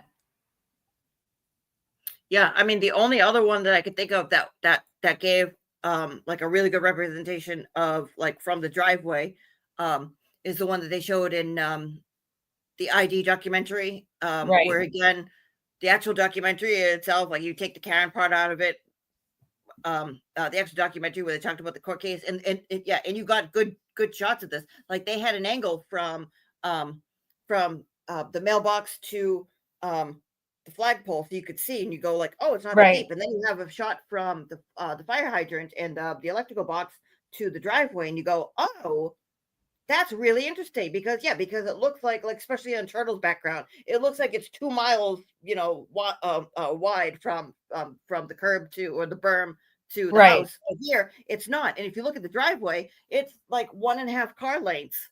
Like there's nothing to it. Like the Nagelblock video that we showed of the distance. I mean, it's a hell of a lot closer than what would than what's represented. And I mean, even in the crime scene photos, like it shows the snow all the way, it's like halfway to the middle of the road, so it looks extra super duper deep, and you can't see the perspective because it's snow. So Exactly. you can't judge anything. But so, there wasn't, and there was not that much snow yet at that point when Ricky and Heather and Ryan pulled up. If he had already been laying there by the flagpole, because if we're to believe what they say is the minute she hit him, the minute his head hit the ground, he was out, unconscious, cold out conscious. So they would have had to have seen him if he was laying right there as they passed Karen's car. They would have been so obvious because Heather made it very clear that she was looking around at her surroundings, which is what a normal person would answer if they were asked that question. Then you've got all the so-called witnesses coming out this front door, leaving at various times, and there's nothing blocking their view, and there's very little snow on the ground. There is no way at least one of those people wouldn't have seen a man lying there by the flagpole. I just don't buy it at all. Excuse me. I mean, I went out here in my yard when it wasn't snowing, and I turned all the lights off and without snow on the ground to take the Nagelblob and hide it underneath.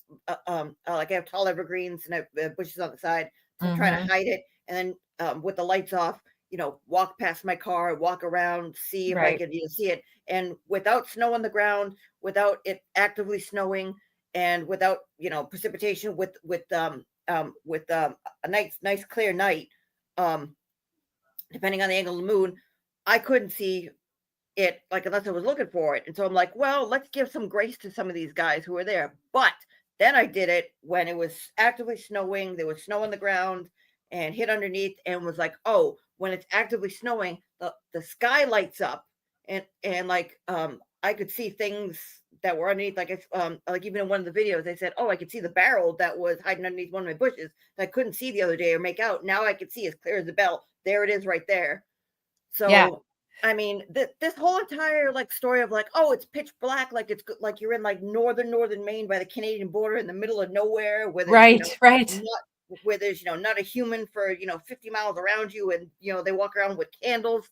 That's not what Canton is, and they make it sound like that. But even if you take every single light around and turn it off and extinguish it, you're still gonna see something. And then when you turn your lights on, the headlights on the car, if you're driving, you're absolutely 100% gonna see. No excuse for Higgy, no excuse for no. Who else pulled out? Matt McCabe, the plow driver, Lucky. Well, yeah, exactly. So anybody going up and down the street, no excuse for those guys. Now you could say, well, there was snow on top. There was that. Well, we'll see. Shauna says, Julie, have you ever taken a ride over there? All the people. Yeah. No. So I've been to Canton a bunch of times. I used to play hockey there, and the stories I could tell you. I mean, just a quick one. So my hockey team is I joined the hockey team when I was 22, going on 23, and it was a bunch of old, quote unquote, older women because they were 20 years older than me. So I used to say while I played in this league where we would go and beat people up, I would beat up old women, and that was my joke, and they would give me a hard time, harass on me oh, it's a baby, you sure you're gonna be out by this time? But it was based out of Canton, and it was started in Canton, so we would play in the Canton rink, and the president of the league and everywhere else, and one of the teams was based out of Canton, and they had roots there. And so whenever we would play in Canton, the Pog rink, we would always go to the 99, and we would get invited to go out to other bars. And so I asked, it was like, why don't we go out with, this team or that team or whatever it is? They asked us to go for a drink instead of going to the 99 because we're getting bored of the 99. They're like, no, we go here because they go to towny bars. I was like, what are you talking about, towny bars? We've been to biker bars in Gloucester. We've been to fisherman bars. We've been to cop bars. Like, we would go all over, New England and the state to play hockey. We'd go to all these bars. We had no problem. Why can't we go to, towny bars in Canton? It was like, well, this history. It was like, okay, whatever. Fast forward, 15 years to when this happened. And it was like, oh, it happened in Canton. That's interesting. I know people in Canton. I know cops in Canton. I know, people who played and whatever it was. Then come to find out, this happened right where the waterfall, CF McCarthy's, the hillside. I don't remember the other one, but it's like right in the center where all the quote unquote towny bars are. I go, holy shit. I wonder if this is the towny element that they were talking about, saying like, we don't go there because they're towny bars and towny elements. And I think it is. Yeah. So, oh yeah. So much. Because there was nefarious shit going on, like even back in the day. And like, even the way the league was run like the Canton Select Board meeting. So my mom and sister live in a condo community, and it's they're all, it's like this giant circle so that goes around, and the middle has gazebo, and it's very nicely done, very nicely landscaped, and they're all duplexes. So their side is a 2-bedroom and it has a 2-car garage, and the other side has a 2-bedroom 1-car garage. So, and they're all brick, they're very pretty. Well, they have a condo board here, and there's been all kinds of shenanigans going on, and it's just hard to even fathom that what goes on in our communities that a lot of us aren't even aware of. There was a big to-do in the small little community of Holly Hill, and that's in between Daytona Beach and Ormond Beach, and they fired 2 lieutenants, got fired, and the chief resigned, and it was all over the way they were treating the women cops. There was sexism going on, and they got called out for it, and they never thought they would. They thought they were going to get away with it. I mean, that's was just so crazy to me about all of the nefarious things that go on every day that most of us just don't even know about. We're oblivious to. And, why are there so many people that are so hell-bent on power and money and success that they're willing to, basically commit crimes on the job or try to get away with white collar type crimes, behind the scenes. And then you've got these condo, associations and neighborhood associations, and you've got your select board, like what we've been viewing, in Canton. And it just makes your mind want to explode. It's depressing in a way, because it feels like there's not any good people left. And then this Shannon guy getting up there, and them calling him out for lying on his resume and his CV, and how many other people do that, right? I'm sure there's a lot of people that do that. So yeah, I wasn't trying to say I think he's a great guy. I was just playing the devil's advocate on why he might have done that. But that doesn't mean he's a good person or a bad person either way. We don't know him. We only know of him now this little bit on the witness stand. So I try not to overjudge people until I know more about them or understand their method to their madness or their backstory per se. But so in the coming weeks, we're going to get to see Dr. Daniel Wolf again. I love it. I think it was you, MCAT, because you're so witty, or it could have been Shauna. Both of you are witty as heck. And now we got Bert in here with us. Our Steve Heimerl can be very witty and have really interesting comments. So any one of you, but somebody said, I like my wolf with an E. And I think that was you, MCAT. Was that you? But I love that. So it's going to be interesting when Dr. Daniel Wolf gets called again, and we get to hear his testimony again. And then you've got the Dr. Wolf, who's in a different arena. He's the neurologist, brain surgeon, and you've got Dr. Daniel Wolf, the physics guy. It's going to be interesting to see who the jury leans towards, right? Because they have absolutely opposing views. One just told us that he basically said he could have been hit by a car, right? And even though he did, like Shauna was saying, he said that it's his injury was consistent with falling and cracking your head open, basically, falling backwards and hitting your head on the cement, and that this happens to people that are drinking, and especially in the winter. And he's not wrong. I had a lot of calls of head injuries where people were drunk and they were goofing around, and sometimes they get either bar fights and then somebody ends up getting a head injury, or if it's in the summertime and they're all drunk and they're goofing around and they're playing sports and none of them know what they're doing and they're not taking care of themselves, and somebody ends up, falling and hitting their head on the ground. So he's not wrong, but Wolf is going to come on and say, in his expert physics opinion, that there's no way that John O'Keefe got hit by a car. So this is going to be interesting for me. It's going to be interesting to see where the jury leans. I think these two guys' testimonies are huge and could make up a jury that's not sure. But then again, if they're not sure, then they have reasonable doubt, and then they cannot convict. And that's where the 8 on the other jury really fucked up. They obviously didn't listen and understand what reasonable doubt is. They were obviously somewhat of a confused jury, as we saw at the end of that trial with how that all went down. And it's still shocking to me, after everything that's happened in this trial 1 and 2, that even happened, that was so shady. So if this jury isn't giving some tutoring on what the heck is reasonable doubt, that makes me scared for anybody ever that has to go to a jury trial. If 12 intelligent people of our peers can't figure this out, what reasonable doubt is, it's terrifying to me. I mean, the scariest part is, again, hearing from Ronnie, hearing from Emily D. Baker, hearing from, again, Catherine Loftus,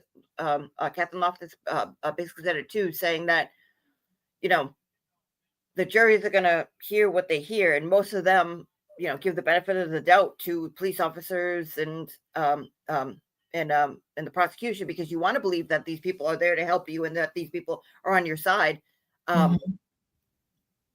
And wait, I just lost my train of thought. Oh, it's okay. We're on our 3.5 hour mark. But then having Karen's statements that you're like, okay, well, prosecution's bringing this person up, this person falls apart, the defense, tears them to pieces, they can't be rehabbed. But then you bring in Karen's statements, and it's like, wait a minute, any headway you made, you just kind of slump back. And then to hear Ronnie and those guys saying well, you heard the jury, and then you heard Ronnie, and then you hear what everyone else hears, what is it looking? They don't know this, that, and the other thing. All they're seeing is this, and then Karen's own words. It's almost like they're fighting one another, and it's very, very, very scary. It is. It's scary, but I think count 2. I'm worried about. These two men are experts in their field. One has been doing it a really long time. The other one is still young, but he's got plenty of years under his belt.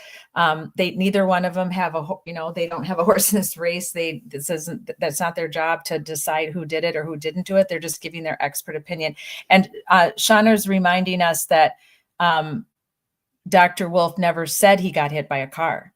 He just said he hit his head on the ground or on the cement or on something hard, right? Yeah. So Dr. Wolf, the neurosurgeon, his main point, and Hank brought this up in pre-trial, going back to October, November. His main point was to try to get to murder 2, is that he could have been saved, but for Karen driving off and leaving him, knowing that she struck him and saying yep, he could have been saved. That's why he said the 33% and everything else. Now he deals with people who have a better shot of living because they come to him alive. They don't come to him already dead. So he sees a better outcome of things.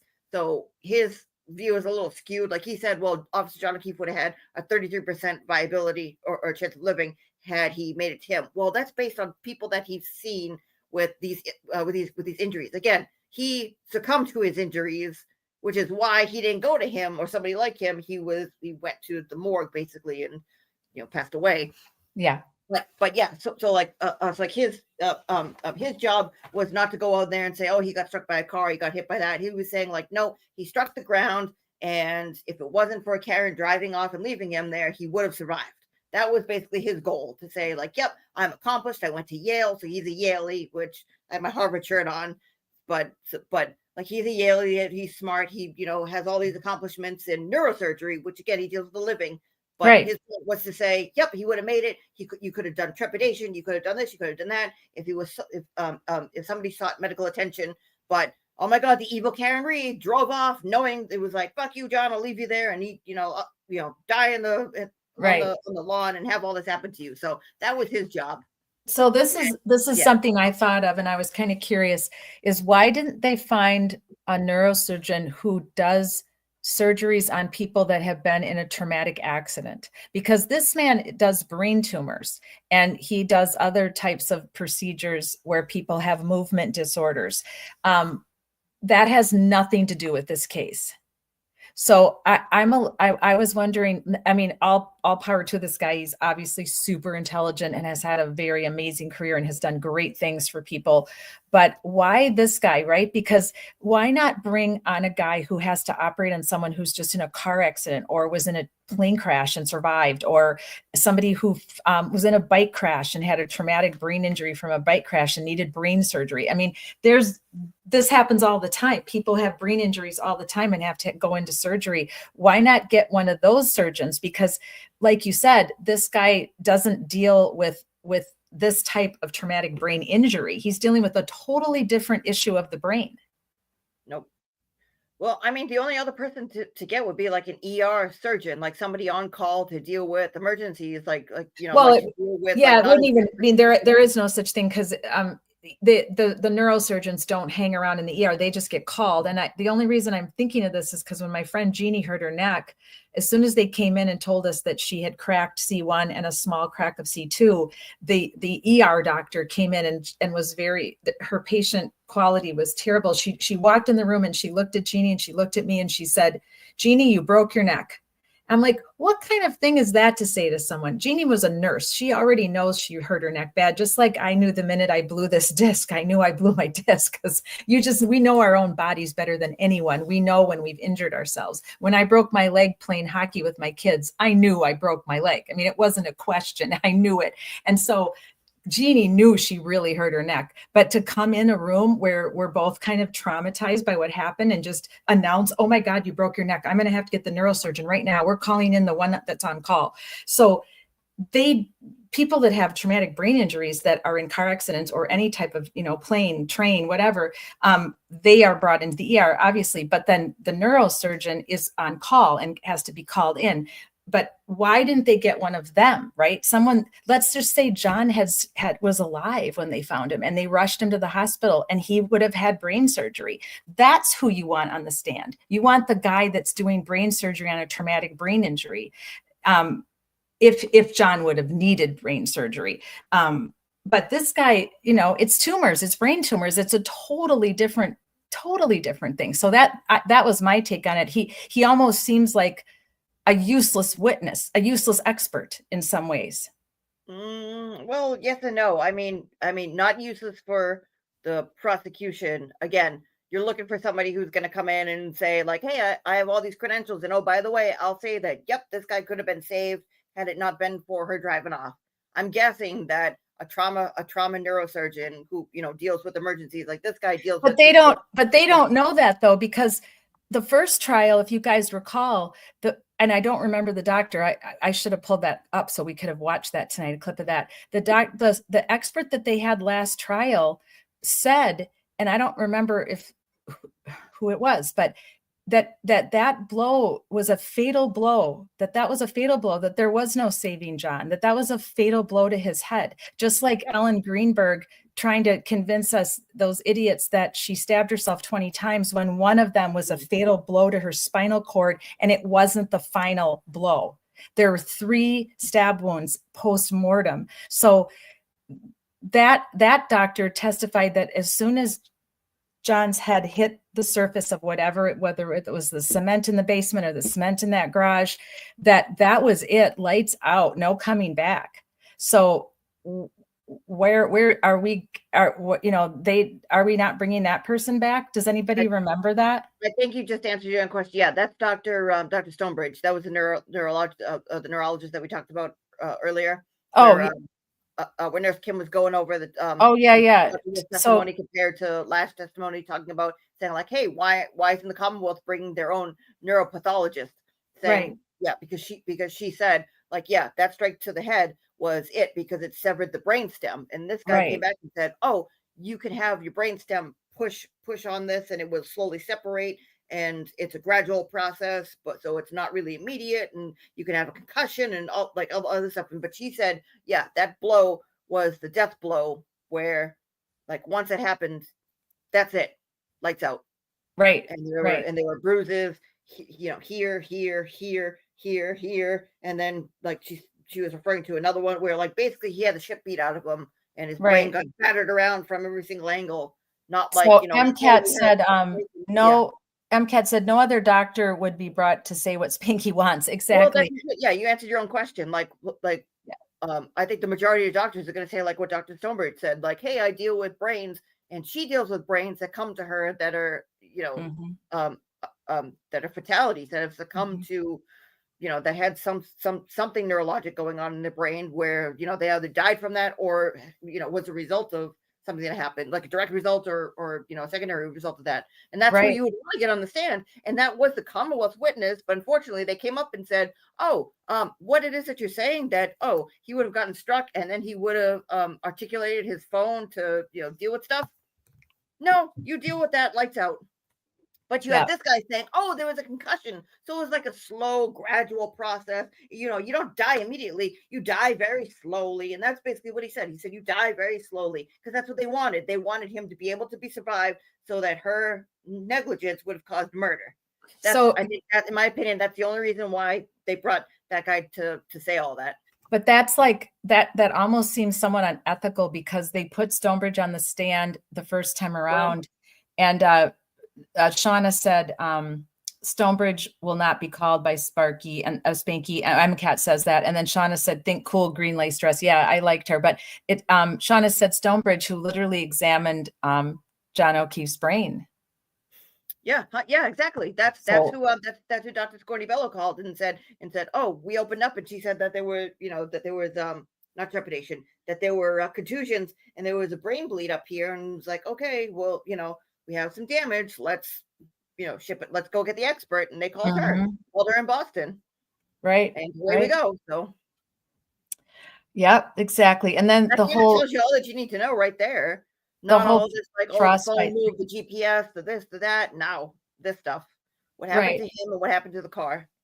And if they expect us to believe that he was out there from approximately 12:31 or 12:32 to 6 a.m., he would have more signs of being out in the cold than just hypothermia. And according to the cross on that, he didn't even have that many signs of hypothermia. Nope. Normal people have way more than people that they find that have been left out in the cold have way more signs in their whole technical jargon that they went over. Yep. Right. Okay. Well, let's go back and finish listening to a little bit of this, and then we're going to call it for the night. That was a great discussion. Thanks, everybody in the live zone. Let's see. Add to stage. There we go. Where did it go? Why isn't it letting me? Huh. It's not letting me. Oh, I see. I have to take off the. Now it'll let me. Yeah. There So we who go. are they not going to call? They're not going to call Proctor, and they're not going to call Dr. Stonebridge. It's very telling. Right. Anybody. Well, they're not going to call the guy who towed the car. I mean, the officer who was at Karen Reed's parents' house. They're not going to call anybody that makes them look bad. Nope. Okay, let me go let's watch a little bit more of this, and then we'll call it for another Friday night. Sitting or lying in the yard next to the flagpole. And she couldn't hear a crash, and she couldn't hear if anyone was hurt or screaming. Listen to this. At no time during any of this interaction with the door, meaning going back and forth to the storm door, texting, looking outside, seeing the SUV in position 1, seeing the SUV in position 2, seeing the SUV in position 3, at no time did you hear any noise that was unusual, did you? No, I didn't. You didn't hear any screaming? No. You didn't hear any yelling? No. No loud voices? No. No foul language? No. You didn't hear a door slam? No. You didn't hear a verbal argument or a fight of any kind? No. You didn't hear a revving engine? No. You didn't hear the squealing of tires or the scraping of tires on the pavement? No. You didn't hear a collision take place? No. Or a crash? No. Or screams for help? No. Moaning, groaning, as if someone was in distress? No. You also previously indicated that you saw tire tracks in the roadway. Yes. In that very, very light dusting of snow, the accumulation that you talked about, you saw tire tracks of some sort. Yes. So that's down on the ground, beyond the yard, somewhere in the roadway. In the street, correct. And Vinny, she also testified once she went inside 34 Fairview in the early morning hours when everything is dark outside and they discover John O'Keefe. She goes into her sister's house, goes up the stairs, into her sister's bedroom. This year, she doesn't testify that she burst into the room and started screaming. This year, she testifies that she woke them up, but she didn't see a dog in the house and she didn't hear Chloe either. Huh. That's interesting. I'll tell you, this was the most effective part of the cross-examination, probably the most important part of the cross-examination, because people are looking out the window. And if you're looking out to where the SUV was, you have to look past where the body is, because the testimony is going to be clear that this SUV backed up into John O'Keefe, which would be the so-called tire tracks that she says she sees. So she's going to see the tire tracks, but not the body right in front of the tire tracks. Exactly. That doesn't make common sense to me. I think that's a problem. I think if the jury doesn't believe one thing that you say, they may tend to question a lot of what you say. So I think that was very, very effective there.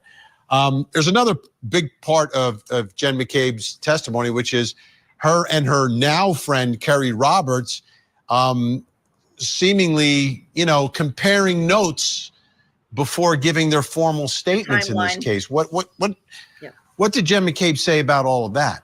We called the timeline. Yeah, she testified to that in trial number 1, and so did Kerry Roberts. The fact that they are now friends, they were not before. And just a few days after John O'Keefe was discovered dead or dying on the lawn at 34 Fairview, they got together and they decided to map out their timeline of events. And today, that was a big topic in the cross-examination. Listen to this. You wanted to find out if she had talked to these particular law enforcement officers and what she had told them so that your story could somehow align or it could inform how you responded to questions that they asked you. Isn't that true? That's not true. We both know what happened. We don't have to have a story.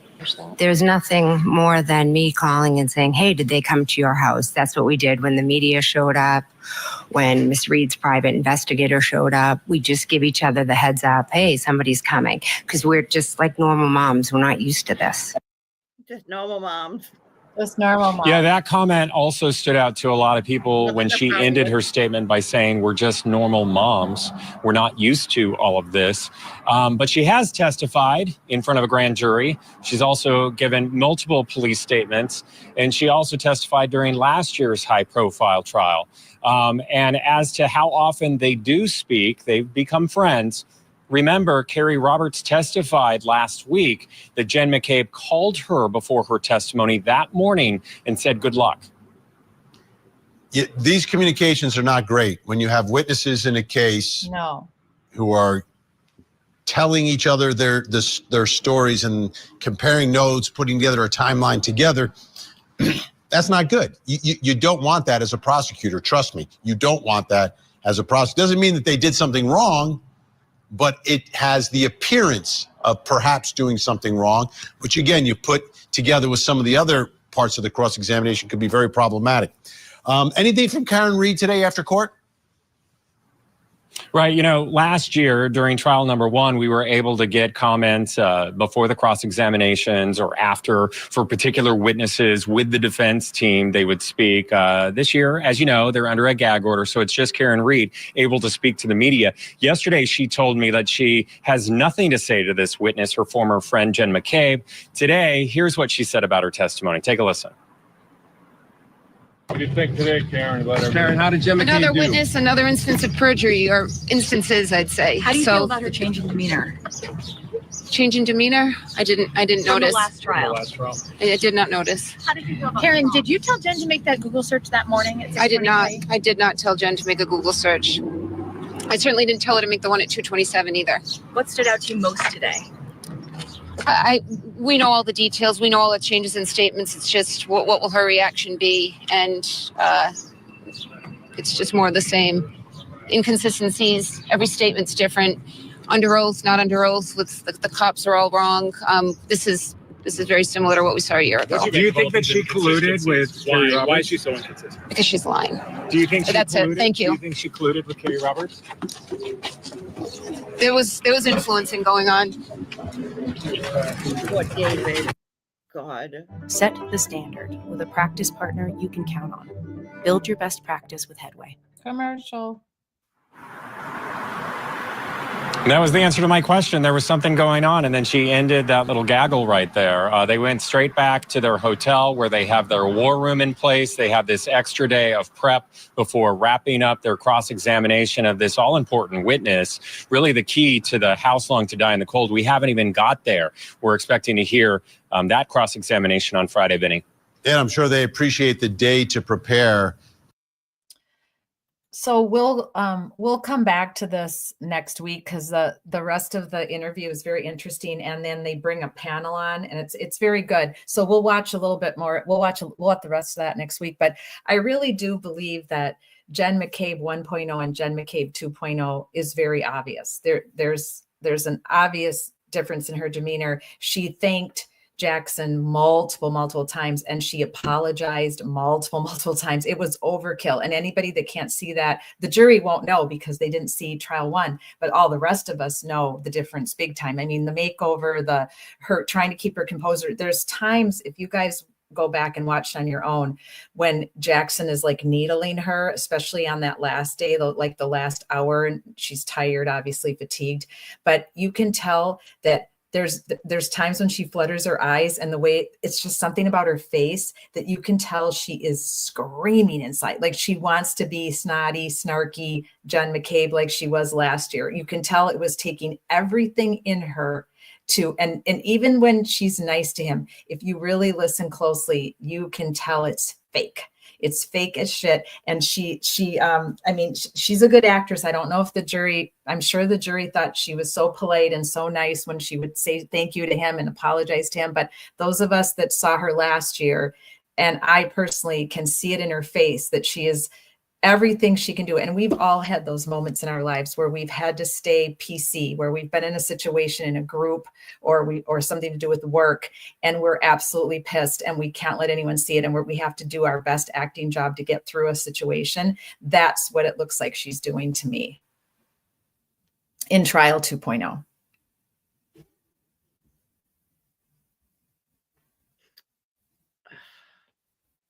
Julie's thinking. I still can't get over the FBI is like the ice cream man. You know, you stop at this house, you stop at this house, you stop at this house. You know the way it is. And then you call 15 people, and then you say, "Oh my God, I'm so sorry that I didn't tell you that I talked to this one, this one, this one." And whoops, I still can't get over that. Mm-hmm. That and the timeline and the two sets of group chats. Mm-hmm. Oh yeah, and everybody's talking about the grab ass. Everybody in the live chat talking about the grab ass.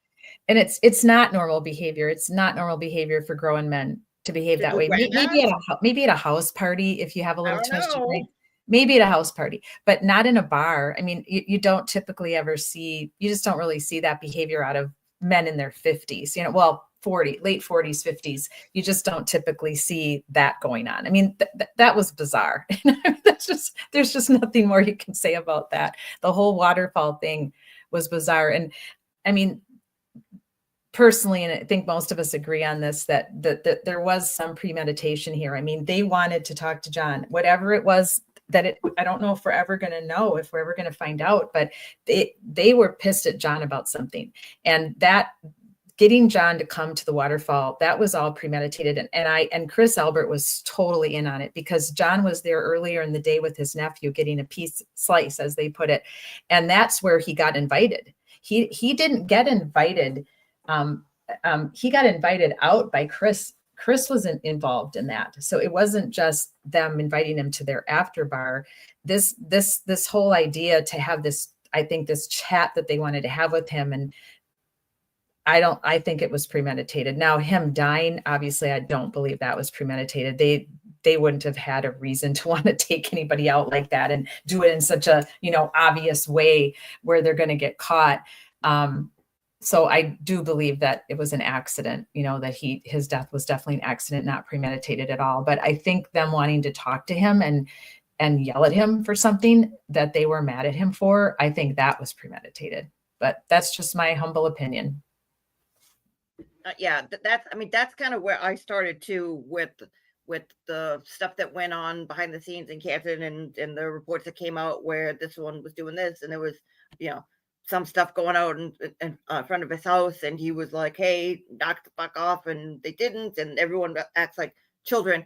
But then, like, the more and more I think about it, I really, really, really think that that somebody must have like sipped it, like had it slip, that like there was something going on between Karen and Higgy, and they were talking about it, and I think that it got back to a couple of them saying like, hey, we like drama, why don't we see if we can get these guys to fight and make a scene, and let's see if we can push them, and let's see if we can get them all drunk up and gassed up, and see if they can fight just for shits and giggles, and let's just Right. stir the pot and throw some gasoline in the fire, and like egg them on, egg them on, egg them on. Julie, how do you like my new condo? Oh, that's Kim's living room. I know. I just had to pull that up. I'm so used to having my books behind me, my book mural, and then all my books on the side of my desk. And when I'm here, I'm using my mom's room to live stream, so I don't have my books. And I remember when I first came upon Nurse Kim way back before, right when she first started live streaming, because she was on Sean on the Golf. She was on a show with Sean on the Golf first before she started live streaming. And this was her background. And I had no clue it was virtual, because I'm pretty techie, but I forget about the virtual. I forget that it's even there, that you can use it. And so I thought that was her place. I'm like, wow, she plays the piano. That's a beautiful house. I had no clue it was a virtual background. There's this guy who live streams about the Idaho 4 case. And I'm going to talk about him one of these nights when we decide to start talking about the Idaho 4. It's such a tragic, tragic case. Part of me doesn't even want to go there, because it just, the little bit that I know about it from following the case on my own, I get nightmares from it. It's such a terrible, terrible, terrible thing. But there's so much going on in this world that's terrible. Men chopping up their wives and hiding their bodies is pretty damn terrible. And that's what I had last night. That's what we were dealing with last night. Where are these 5 beautiful, wonderful women who had their whole lives ahead of them?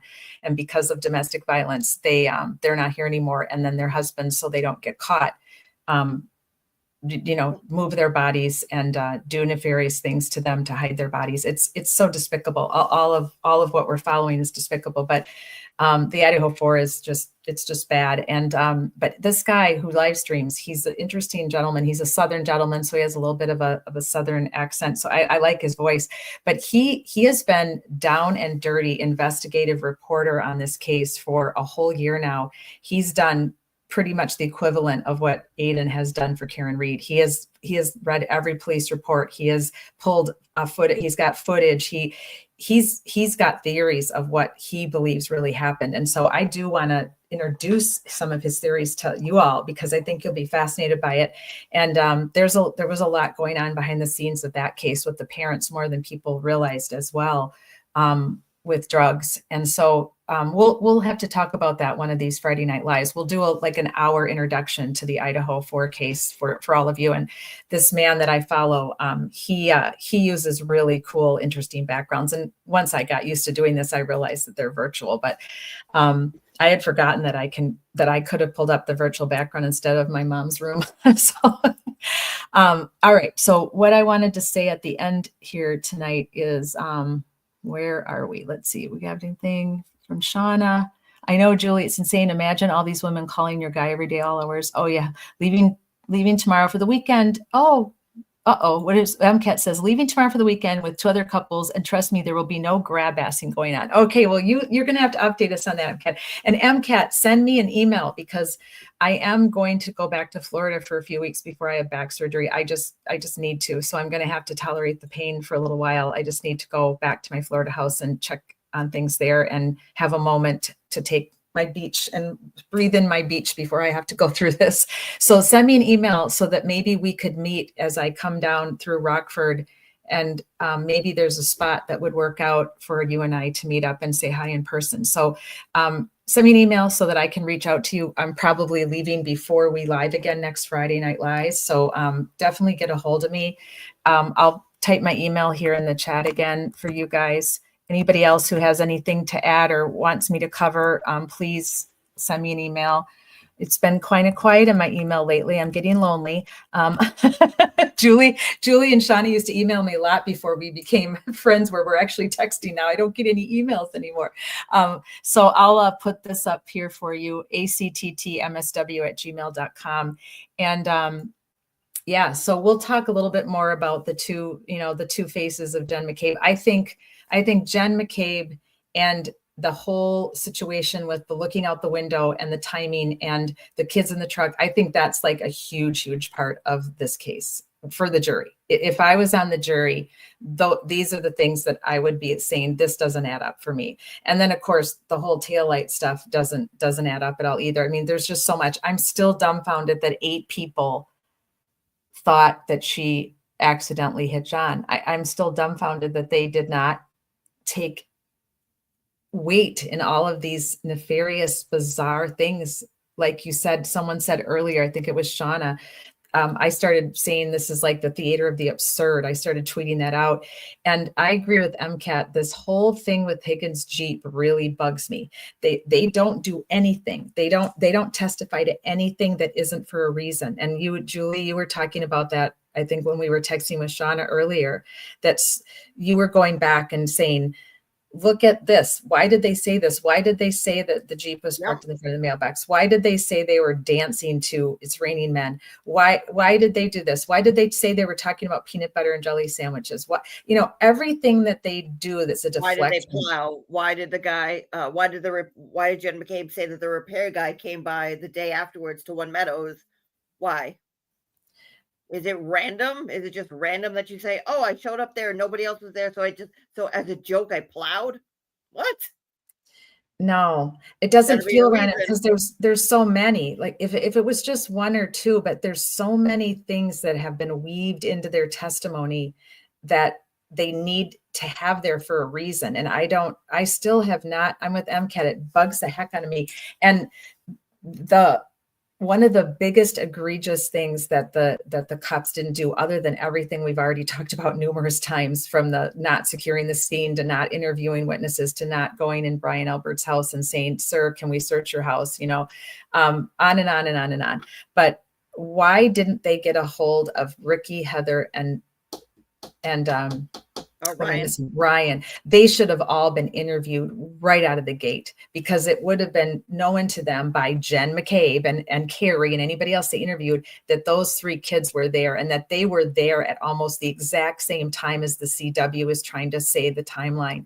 And why they weren't interviewed and talked to makes absolutely zero sense, and it's very concerning. And then who else was I just going to say? I'm getting tired too, so my brain's not working. There was one other piece that is a big piece of who they didn't interview. Where was I going with that? Definitely the 3 kids. I mean, that is absolutely, if that's just sloppy police work, that's disgusting, right? That's just utterly, unbelievably disgusting. How can you call yourself a detective in a pretty decent, large, department, Massachusetts State Police, and you don't get a hold of 3 witnesses who would have been there in your time frame that you're trying to convict this woman with? That is utterly it's just egregious. And it just adds to the pile of all the reasonable doubt that I think these 8 people, I just don't get it. I'm never going to get that. I was so stunned when they came back hung. I'm still shocked. I'm nervous for this time around, though, for sure. Yeah, Me Queen too. Olive agrees. She thinks Jen's demeanor was different. Oh, it was definitely different. And yeah, have a great time on with your friends weekend, MCAT, and anybody, whatever else all the rest of you are doing. I hope you have a great weekend. And we will so next week, it sounds like they have one witness left, right? The prosecution. Yeah, so it sounds like they're just gonna call the welter guy from Aperture, and then it's up to the defense. But one Yeah. question I wanted to ask is, if you had a choice, you could only call one witness. If you were the defense in this case, who would you call? Would you call Proctor or would you call Higgy? So if you could only call one of them that the CW didn't call, you got to call Proctor. Call Proctor? I think you'd have to call Proctor because, I mean, again, you don't have to prove that Higgins killed John. You have to prove that the investigation was shit. And the investigation was so bad that is reasonable doubt. And that's how you acquit. You don't have to prove that Higgy's the bad guy, that Higgy struck John or that Higgy got in a fight with John. Higgy's irrelevant if you don't have to prove anything. He didn't investigate. He wasn't on the team. You got to have Proctor because Proctor is the one that effed up. And CW's own witnesses are throwing Proctor under the bus. Yeah, but what in addition would he add though? I mean, you get him on the stand, okay, fine. He reads text messages, he says some bad things. Are you talking about Proctor? Yeah, Proctor. Well, because you get him to admit you get him to admit in front of the jury. The jury hasn't. He's just a fictitious guy right now that they know has been that they don't know for sure has been fired or not fired. So you get him on the stand and you make him tell the jury that he did all these things, and you make the jury question the entire case. And then there's your reasonable doubt right there. Higgins doesn't give you reasonable doubt if you don't believe that he did anything wrong. If the defense isn't able to make Higgy look like a possible suspect or a possible third party culprit, if they can't get the jury to buy that, then you've lost that. Where with Proctor, the jury's not going to like that. The jury's going to be like, holy cow, this guy was a terrible police officer. So that's just me. That's just my opinion. I think you have to lean on reasonable doubt now, opposed to trying to make the jury believe that someone else did this. You have to make the jury believe that there's not enough to convict. But with the Higgy stuff, I mean, like what Jackson was saying to Yuri, saying like, well, you didn't investigate this guy who, look, was having a flirtatious relationship with the defendant, who was going behind this guy's back, who ended up dead, who you were gesturing to at a bar. But you can do that with Proctor. You don't need Higgins for that. You can do that with Proctor. Well, but then you can also get in Higgy's saying like, hello, when did you hire an attorney? Why did you have your police interview with an attorney that you hired immediately if this was supposedly an accident? You had no idea what's going on. What happened here? What happened with when you went to give us text messages from an FBI kiosk that you gave us yourself instead of handing over your phone? What happened here? Like, you can't bring any of that stuff in. And that would go more towards like, you didn't investigate this guy who has all the motive in the world to, have an accident, have like an accident come up in a fight, where there's a fight going on and, shit happens and something happened. Why wouldn't you investigate this guy? Because this guy seems very suspect. Yeah, I hear you. I mean, I want to call them both, but the other thing we have to consider is what the lady earlier, the attorney, what's her show called again? Pardon my objection. No, my objection. Yeah. Yeah, pardon my objection. What she said is that you have to look at it that you're calling them on the defense now because they didn't get called on CW side. Yeah, so exactly. you're allowing CW then to come up and cross them. So which one is going to make the best cross for you? That's almost how you could look at it too. Which one of these guys is going to actually help you on cross, or might help you more than the other on cross, right? Yeah. See, I think it's more. You could do a better job of rehabbing Proctor and the investigation overall than you do Higgy, because like what they were trying to do with Yuri, saying like, oh, I was always supervising him, so he was never by himself, even though he might be a fuck up and got fired and everything else. We were Right. all around it, and we're, you know, honorable dudes and whatever. So you could look and say, well, he might be bad, but look, the investigation looks, you know, solid, as opposed to Higgy. What do you do there? I mean, what's Brina gonna do? And say, hello, sir, are you a decorated dude? Did you call into the JFK James Jackson Yeah, exactly. show? Like, do you like to call YouTube shows and say I'm a decorated dude? You wrong. You wrong. Higgy, call us. We'll take your call. God. Call us, Brian. All right, guys. Well, hey, this was a great review tonight. Always is with this amazing live chat that we've got going on. I love our group. I love our community. Hope I get to meet all of you in person at one point in time. We've all become, you know, friends, and we're all in it for justice, for Karen Reed and for John O'Keefe. And thank you to all of you that have also been coming along with me on Wednesdays and Thursdays for all my other cases that I'm working on with the families to get justice for. So I'm going to show, as we close out tonight, I'm just going to play the music of our song, but I'm going to show you the pictures of all the other victims that we're standing for here at Social Change Warriors, and that you're all standing for with me by being a subscriber. So please subscribe if you haven't. Tell your friends and family and anyone else that's interested in standing for justice to subscribe to our channel. The more, obviously, subscribers we have, the more we're in the algorithm, and that's good for our victims and for their families, for advocacy. And I do have a Cash App now and a Venmo. I decided to go ahead with that because it would be nice at times to get donations to help pay for the YouTube, to help pay for StreamYard.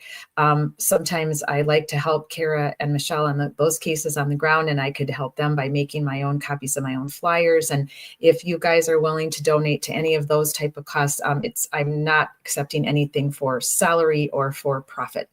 We're trying to become a nonprofit here in the next 6 months. So these would just be purely donations to go towards program costs and to go towards any of our families that might need a little help with either an attorney's fee or making copies of the flyers. Like Michelle makes so many flyers because they're constantly getting torn down by the person of interest and his family. And Kara's had a lot of costs as well. So that would be the only thing that I would ask for donations for. So I'll run that at the bottom here at the very end for any of you that want to make a donation. And I'm talking like $1, like $1, $2, $4. I'm not asking for much. It's just to help me with the program costs and to possibly be able to give a little bit to the families every month towards all the costs that they're incurring. And to speak of that, I got a direct message from Mike Crawford while we were living, and he is asking for help with his defense fund because he is being sued. And this is terrible because he doesn't deserve that. And I don't know a lot about it, but I know it has to do with something from before, not Karen Reed. And everything that I know about it, he's in the right. So I think he'll be okay, but he still has to get a lawyer and he still has to go through it. So let me read to you. He wrote, this is his post that he shared with me in the DM. Support our legal defense fund, and it's on Give, Send, Go. So I will share that out on my social media for all of you. And for those of you that are not on social media, just send me an email and I'll make sure and send you a link. It's the Young Jerks Legal Defense Fund. So thanks for everything you've done for Massachusetts, Mike, and all your years leading up to Karen Reed, because Mike was on the air way before Karen Reed. And John O'Keefe became a very sad case. So all of you, thank you. You guys had so much fun tonight as well, which is what we want, because we can't always be dark. We have to have a little bit of light while we're trying to stand for victims of crime. So thanks, everyone. Thank you, Julie. Fantastic job tonight. Thank you for bringing all of your content, and your commentary was fantastic as usual. Love to all of you. And I'm just going to add my deck back to the stage here in a second so I can show you the other families that I'm working with the other days of the week to try to get justice for what's happened to them in their lives. Have a great weekend, everyone. And we'll be back next week, Wednesday or Thursday, and definitely Friday Night Lies. Night, everybody. Remember, the ground wasn't frozen.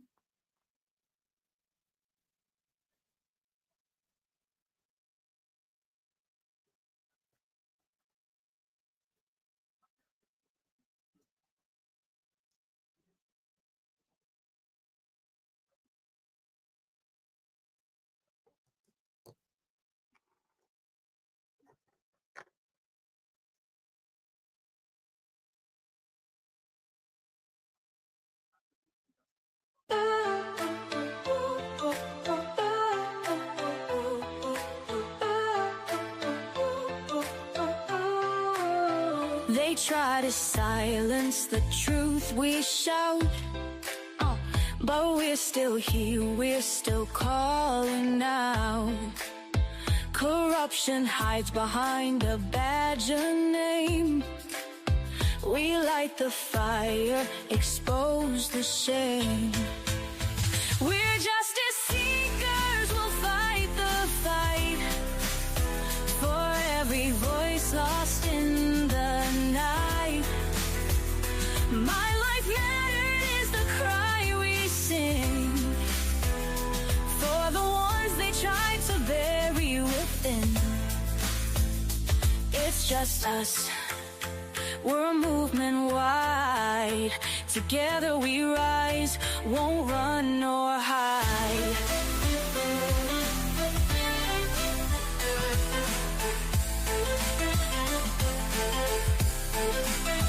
The stories echo, the pain runs deep. For stolen lives we can't just weep. Elected power, but their hearts are cold.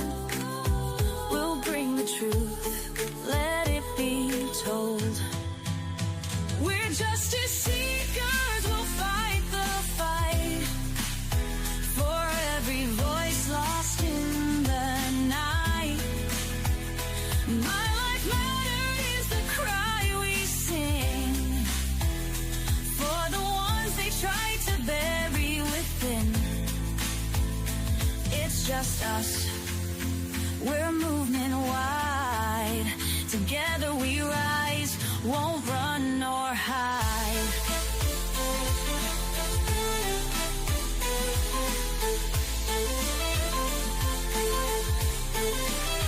We're justice seekers, we'll fight the fight.